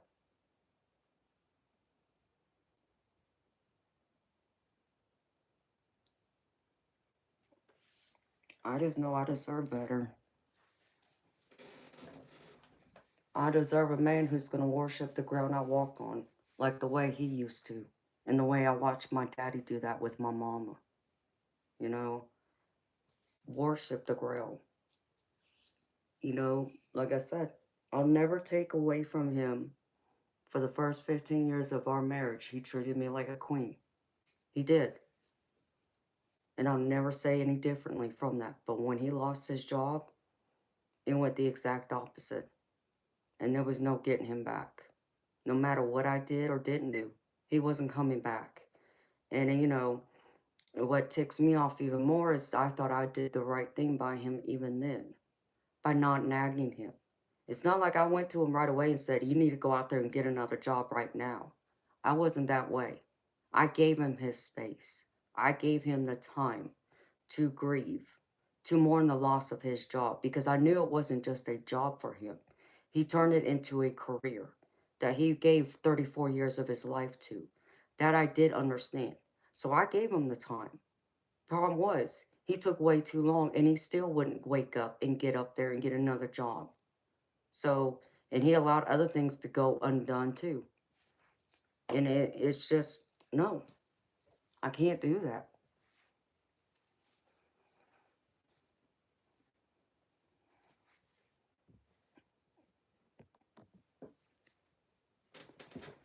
Well, you know what?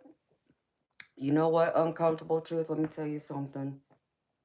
I have no problem being alone. None. I'm very strong. I'm very independent. So I'd rather be alone. If that means I got to be alone for the rest of my life, I'd rather be alone than to be with someone that doesn't care, that isn't there, that's only there when it's convenient for them, more or less, is what it comes down to. No, I deserve to be happy all by myself then.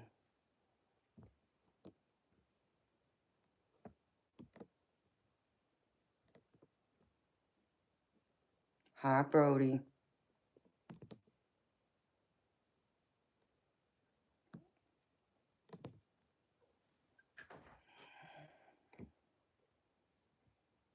You know what? Uncomfortable truth, I'll figure it out.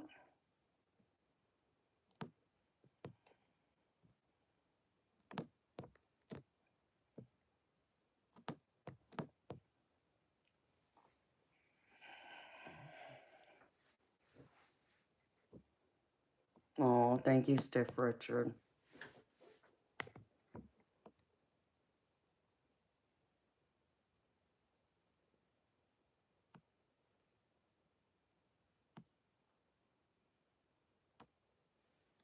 Yeah, it's gradually come to this. Because I'll put it to you this way. I can't be with someone I don't respect. And I come to that realization. I have no respect for him anymore. And that's really sad. And that's tragic. And that hurts me to say that. But it's also the truth. I'm not going to sit here and lie about it. I wouldn't lie about anything. About how I feel, how I see things. And I have been upfront with him from the get-go. And that's a tragedy in it the most. You want to know that? The tragedy is I have been upfront with him from the very beginning. I told him when I fell out of being in love with him. I told him when he hurt me. And I told him I still had love for him, but I wasn't in love with him. And it was up to him to step up to the plate, to get me back. If he really wanted me, he was going to have to fight for me. Well, get what? Guess what? His choice was to sit down instead of fighting for his wife that he claims to love so much. No. So it's not like I haven't been upfront and honest. I'm a straightforward person. There's one thing that I'm sure Eternal Light and Diane can speak for and say and agree with me. You'll always know where you stand with me. Okay? Understand me. I'm not afraid to tell you how I think or how I feel. And if you aren't sure, don't hesitate to ask me. I'll tell you. It may not be what you want to hear, but I will be honest and upfront with you about it. He's no different. So I've been clear. I cannot be more clear than I've been with him. But he refused to step up. So no, it's not enough. In fact, it's too little too late, truthfully. And it's been too little too late for a while now. So, you know, um, when I can hold my head up high, when I know I've done everything in my power to make this work, everything, and I can walk away that way knowing I gave it my all and it still failed, well, that's not because I didn't try or try to do everything I could. No, it's just that the partner I had refused to try themselves to make it work.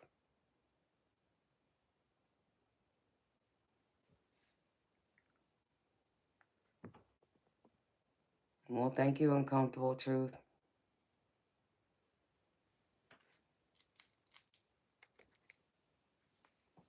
And yes, Eric, respect is number one. And I used to respect that man. I respected the hell out of him. I looked up to him. I admired him. And for the first 15 years of my marriage, I treated him like a king. And he knows it. I just as much as he worshipped me, I worshipped him. I did everything for him. All he had to do was go to work and come home. He didn't have to do anything else. So it just wasn't enough.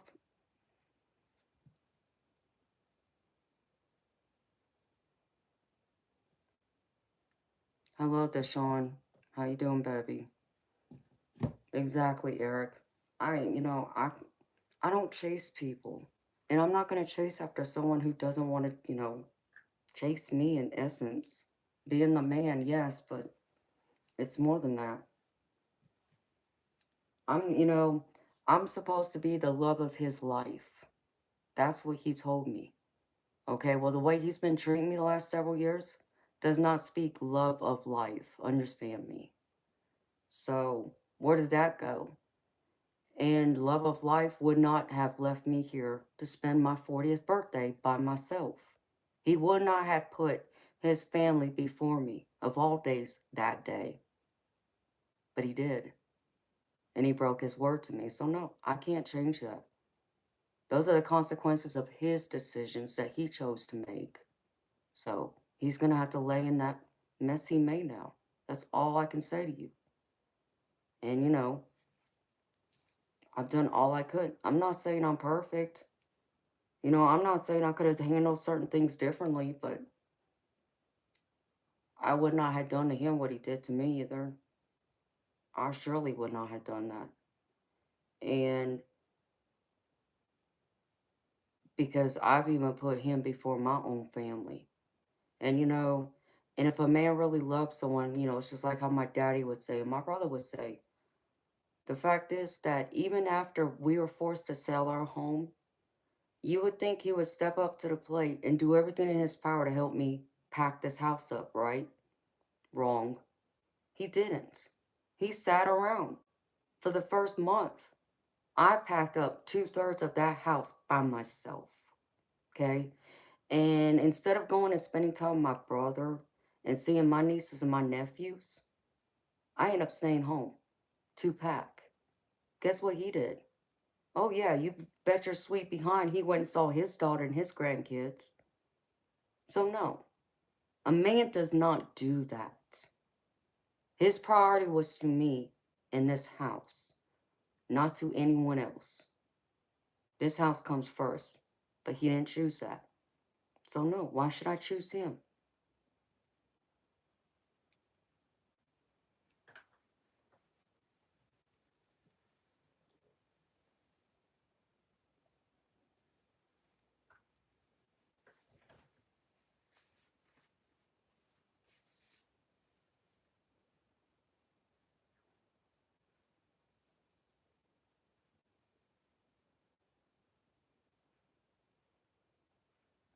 Mars is the god of war? I don't know what you mean by that. You would like to clarify that for me? And thank you for the heart emojis.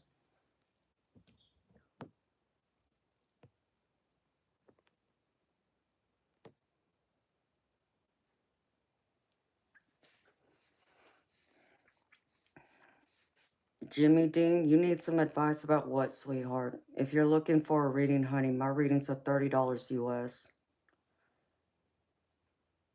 And New York Debs, beautiful.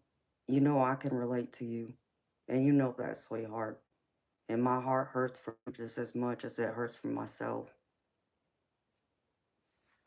All right, Jimmy Dean. You need to go back to your basement where your parents got you locked up at.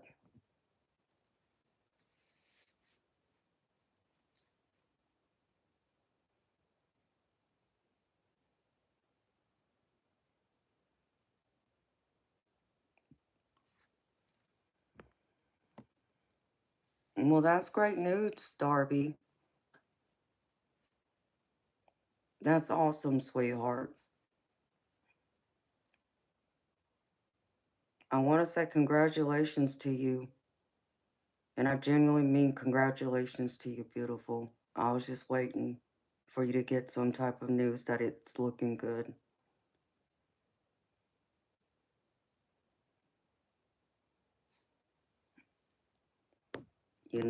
It's very possible, Debs, that we are.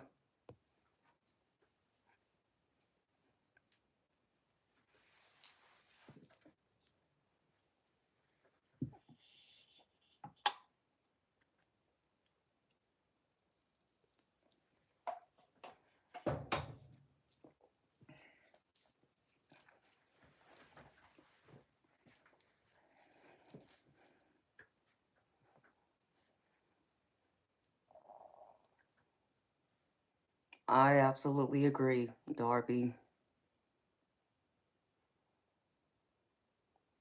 Brody, I have, sweetheart. I just had it monetized a couple weeks ago. I'm still waiting to see if it's really going to make that much of a difference. That's what I'm hoping. I'm hoping it will. But I got to give it some time to see. Plus, I got to get the memberships going too.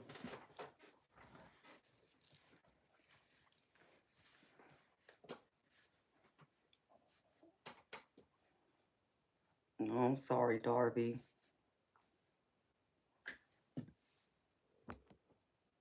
Hi, Mama Grande. I'm gravy, sweetheart. Thank you for asking. How you doing? And I just saw a beautiful spirit orb.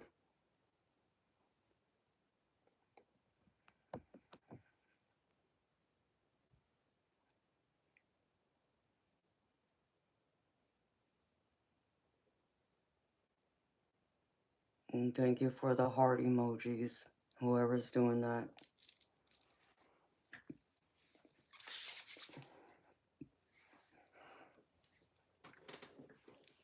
So yeah, that's what's going on with me though.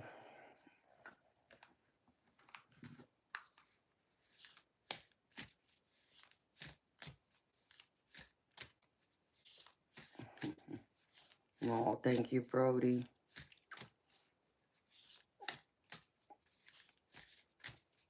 And that's what I'm hoping for, Brody. I believe I will. I'm that determined. I'm that focused, determined to make this channel a success, so I can.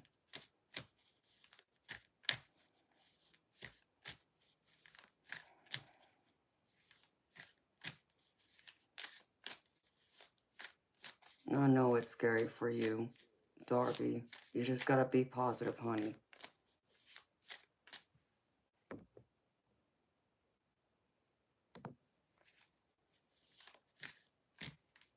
Beamish Danish, who you talking to?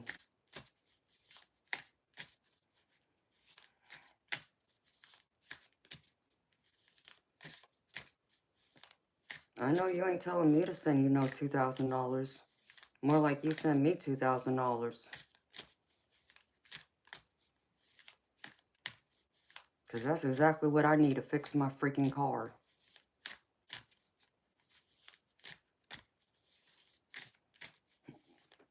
You know, Eternal Light and Diane and Darby. It's just like all them people out there who want to talk about how they care about me, right? Exactly, Darby. $2,000, get my car fixed. Thank you. And all the ones that claim to care, and they know I need my car fixed. But where are they? The ones that say, oh, I care about you. Oh, I would do this. Oh, I would take you out. I would do that. Oh, really? So, you know, I need my car fixed. But yet, yeah, crickets. That's what I thought. People crack me up. That's why I say actions speak louder than words. And most people's actions are crickets.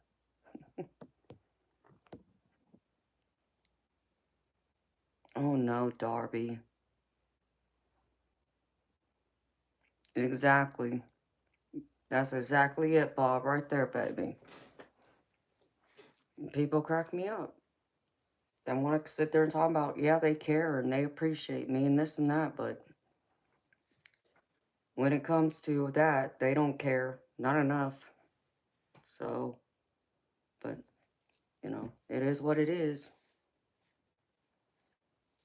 You know how people are.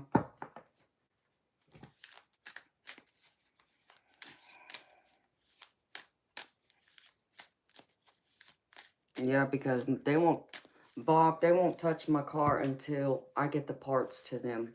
Because they told me that before they'll even do the radiation, flush the radiator and all that, they need to make sure they have the new radiator, the new power steering pump, and the water pump in the belt. So in case that the flush and all that doesn't clear everything out and it doesn't start running better or whatever, they'll have the parts there to install them then, so they don't have to do double labor. Because if they just do the flush the radiator and all that and put the car back together, and it still needs the radiator and water pump and power steering pump, then I'll have to pay labor all over again for them to take it apart and put everything in it. And I was like, y'all got to be kidding me. I mean, I'm annoyed with this auto shop. I'm beyond annoyed with them.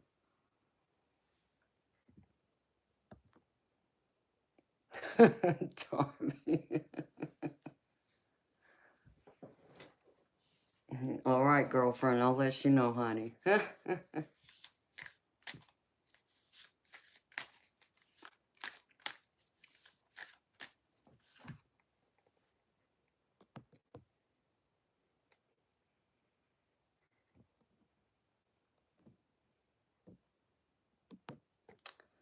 Yep. Hi, Ahmad. I mean, Bob, that's what I thought too, baby. But that's what they told me today. They will not touch my car until I bring them those parts.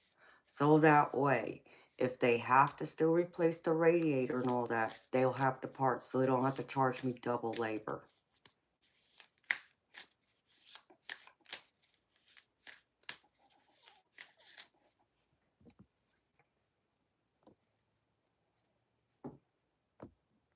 Advanced Automotive, I'm not sure, Darby. I know we have advanced auto parts. I've never heard of automotive.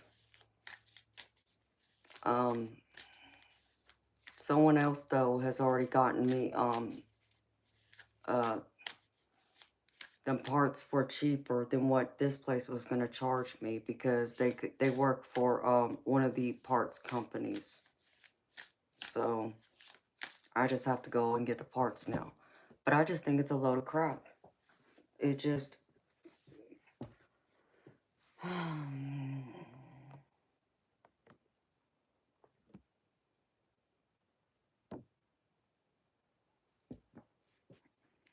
I mean, Bob, you know, baby, I'm not gonna know until I get there and I get in that car when it's done because the car's sitting at their shop right now. And I'm annoyed. Like I said, I'm annoyed because I would have thought they would have at least done the radiator because I never would have thought they would need to go in there and do, like, I mean, I'm still a woman, you know, I know a little bit about cars, but I'm not gonna pretend like I'm no master mechanic or anything, because I'm definitely not. But I never would have thought that going in and flushing out the radiator, that it would be double the work to just go back in and replace the radiator. Like pull the old one out and put a new one in. And the water pump. And the power steering pump. Like, somebody make that make sense to me, because it doesn't make sense to me. It's like, I understand that possibly the water pump is hidden underneath the part of the engine. Okay, that much I can understand. But the power steering pump and the radiator, it's like, yeah, okay.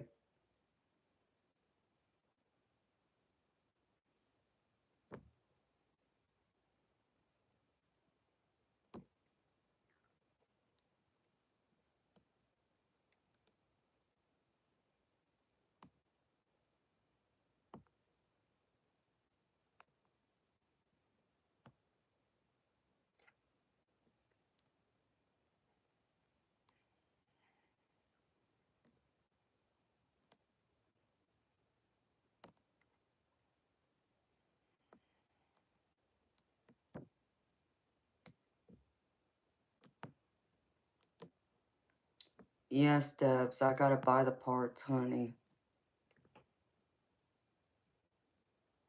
I know, Life Gamer. How you doing? Use Chat GPT. I don't know what that is.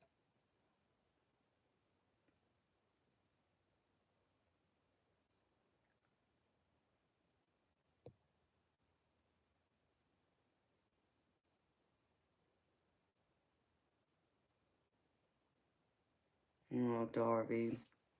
I'm sorry, sweetheart. You gotta make sure you get some food in you too. You're eating for two, girlfriend.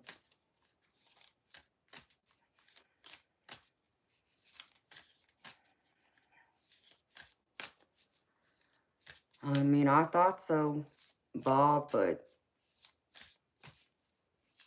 you know, baby, it's just me here.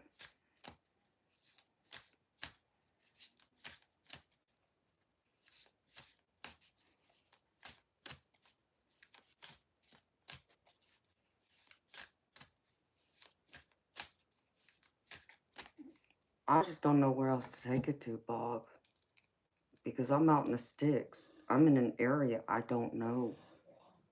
And the other shop that's near here, they're more expensive.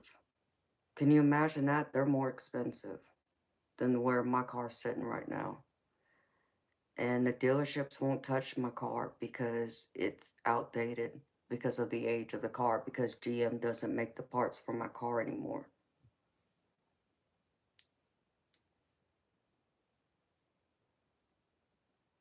So that's the problem, baby. I don't really have any options.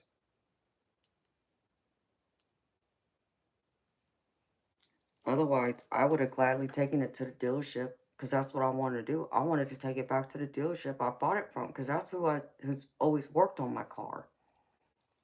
But because they flat out told me they can't work on my car anymore because it's outdated, I'm stuck this route now.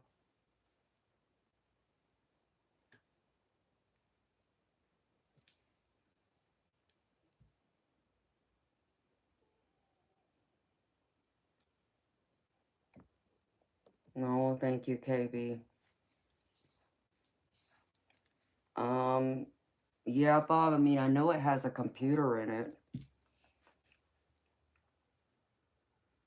I mean, DM said he would fly out here and fix my car for me.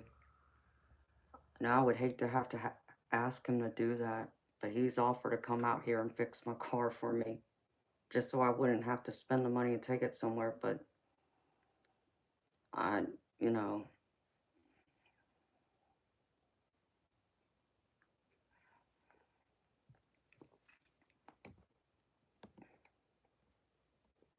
hey, Nicole, how you doing, beautiful? How's it going, sweetheart?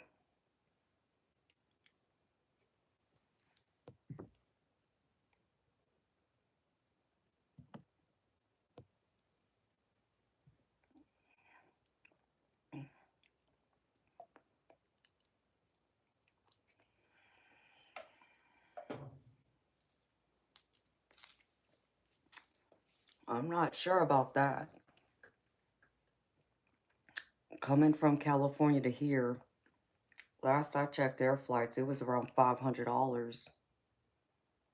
$600.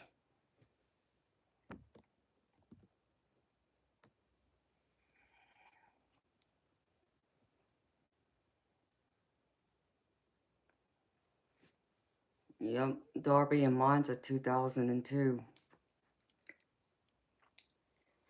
I don't know. I'll have to check with DM. I mean, that would be the only other option. But then how does he get his tools out here? Because I don't have any tools here for him to use.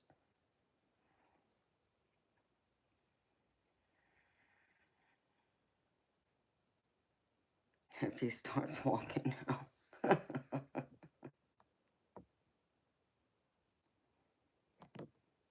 Thank you, Tim Angelo.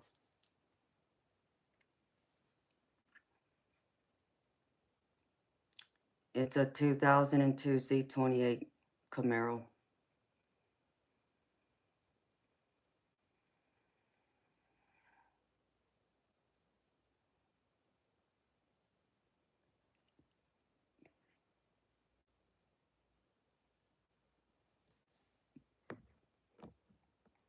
It's about $1,600 round trip.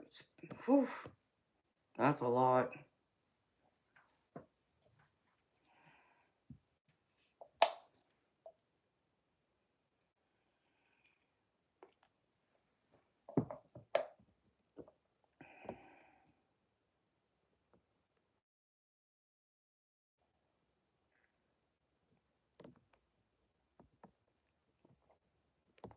Chris Kelly, if you're looking for a personal tarot reading, it's $30 US for me to do one for you. Nicole, yes, honey, my car needs about $2,000 worth of repairs right now. That's minimum, unfortunately, because I think it still needs brakes too.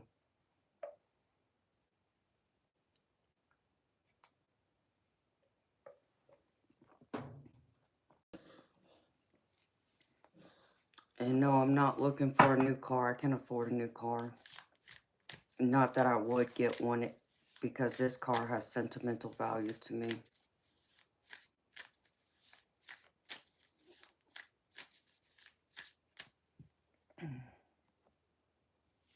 Thank you, middle child.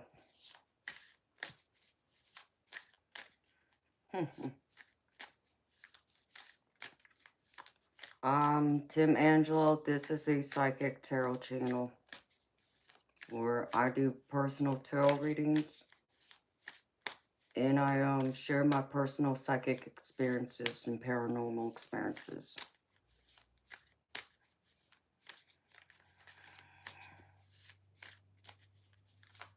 Thank you, middle child.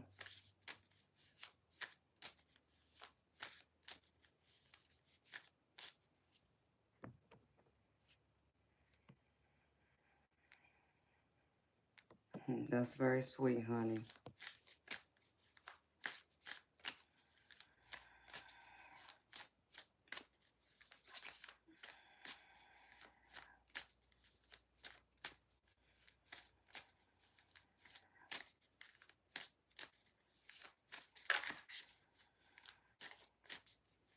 Ouch. I gotta get up for a minute, y'all. My back's starting to hurt me.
No.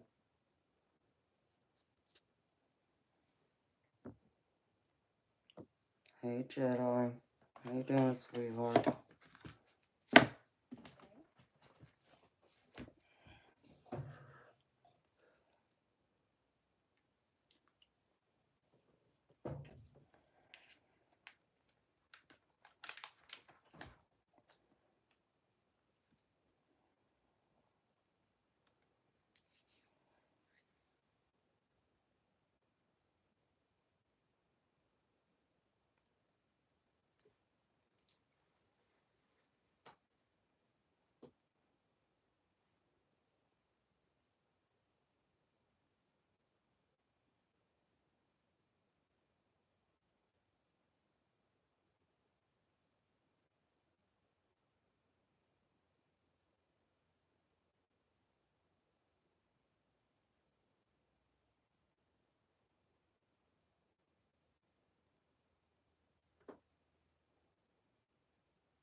Absolutely, Jedi. I agree, honey. Yeah, Nicole, I know what you mean, sweetheart. I can't stand it when my cat uses his litter box either, but, you know, I don't want to put him outside either.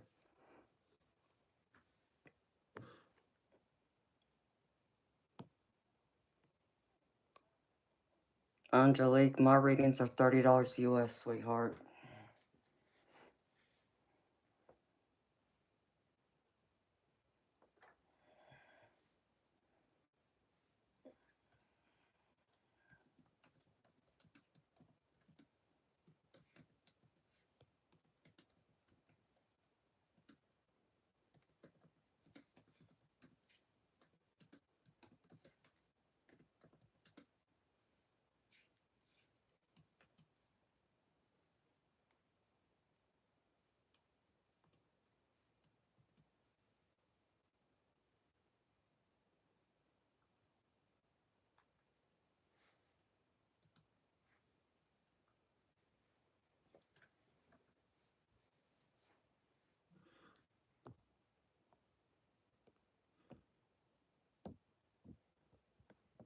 Oh, that's okay, Jedi.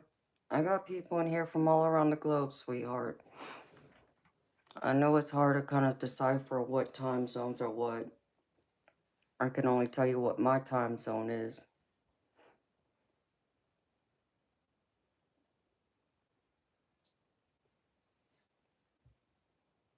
Because I start my stream at 10 p.m. Eastern.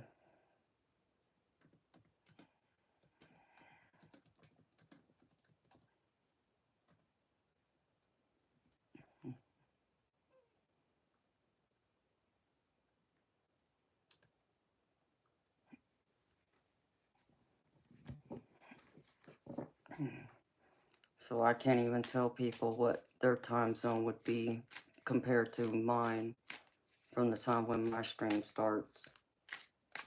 Except for if you're in the United States, then I'd be able to tell you better. But outside of that, I have no idea.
Oh, thank you, Omnimon. I appreciate you, sweetheart. Y'all gonna make me blush in here.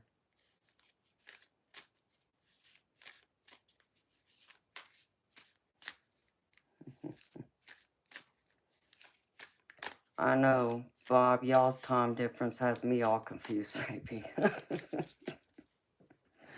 Because it's like, aren't y'all like almost more, isn't it like 18 hours ahead of me? Or something like that, Bob?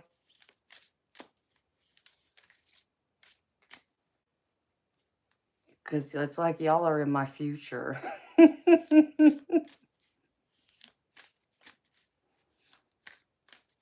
Like, it's already the next day when I go through and I come online.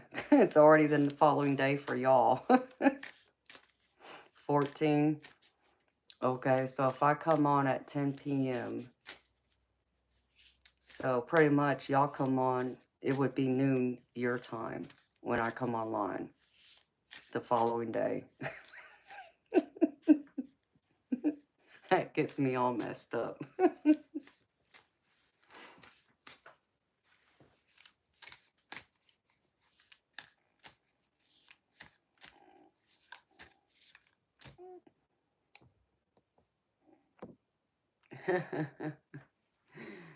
I always get a kick out of that. Y'all are in my future.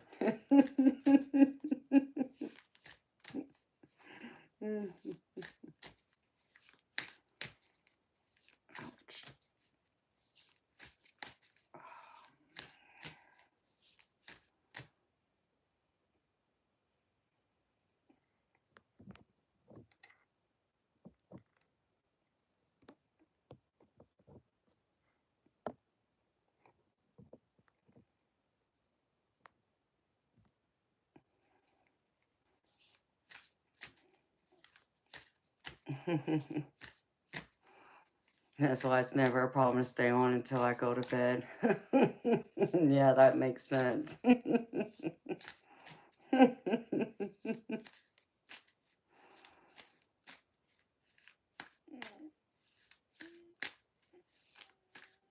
It's 7:10 right now.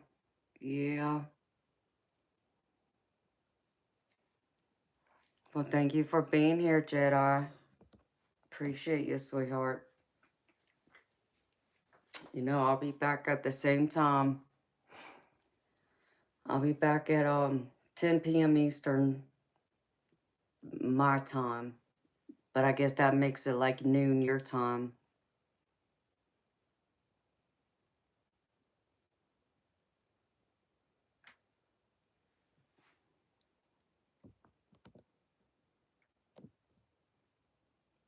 Or is that 2 o'clock? Now I'm confused.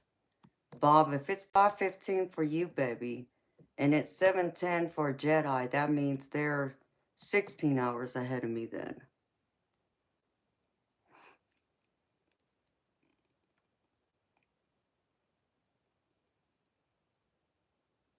Right?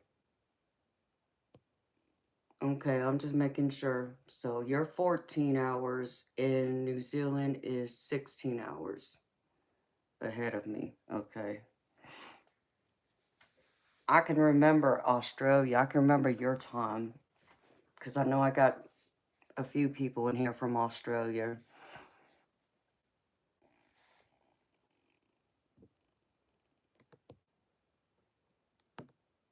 And it's 3 a.m. your time, Omnimon.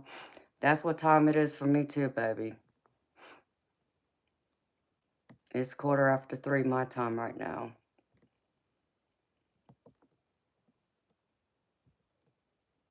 Aw. Aw, thank you, Jedi. That's so sweet of you to say, honey. Thank you. I'm happy that what I've shared with y'all has helped.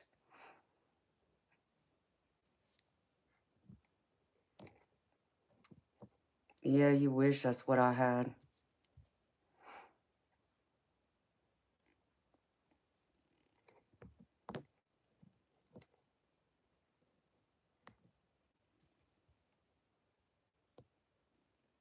People are crazy.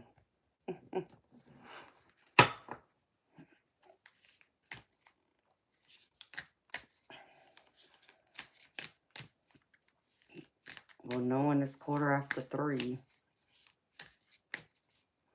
in the morning,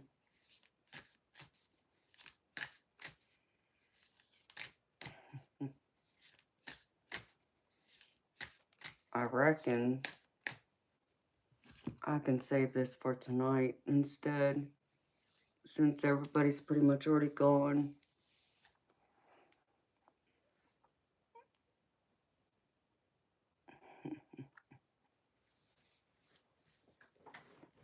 Because my back's starting to yell at me now, which I hate. No. Well, I'm happy I could brighten your day, Omnimon.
Tom Timo, right? Just like that. Crazy people.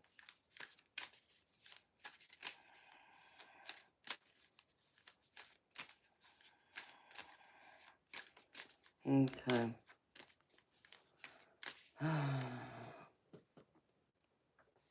Well,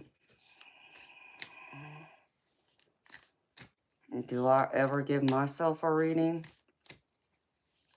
No, usually I don't. I rarely ever will pull cards for myself. I don't get the same fulfillment and enjoyment out of it as I do reading for someone else. And it's not that I can't be neutral, because I very much can. And I am. It's just, it's different. I still would trust someone else reading for me before I would trust myself reading for myself. Just because I always still am critical of, am I being neutral enough to read the cards right, exactly how they need to be read. Even though I have read for others that pertain to me. And I've done that in recent months, in fact. I've read for others when it concerns me, and I've done it with them there, and it came out true, but that was still me reading for someone else, even though I was part of the equation, if that makes any sense.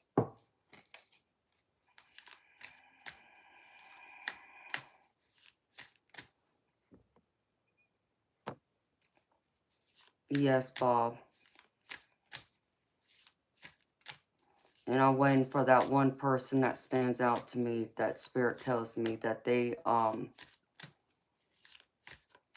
don't have the means to cover it. So that's what I'm waiting on. Because people can come in here and say that all day long, but there's only one that comes to mind right now, actually, come to think of it. But yes, that's correct, sweetheart.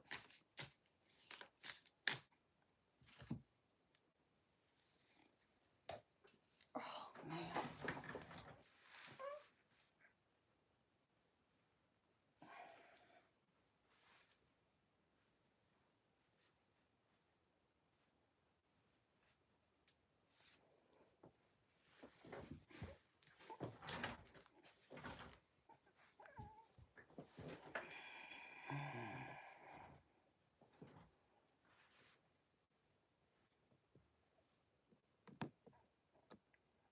Hi, Kimberly. How you doing, honey?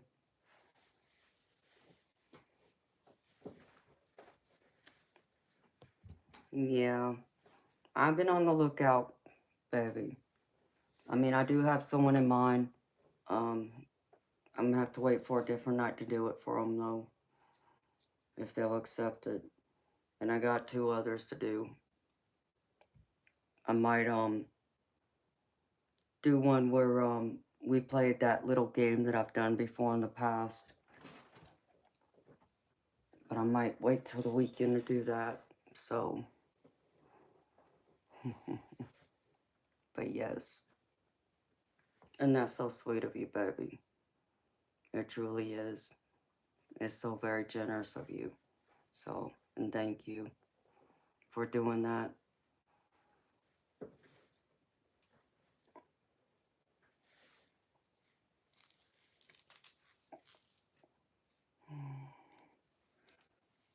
So,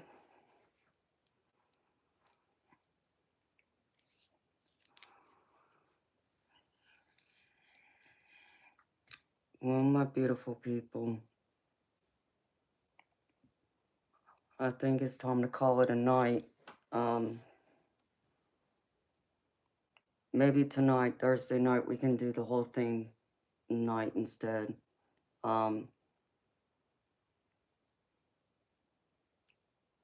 And I can do it after we go through and I do the collective, as long as nobody comes on there and buys a reading right off the bat. If they do, then I'll have to do that first, but if not, we can do the whole thing, and I'll pull out my Brittany deck and do that for everybody.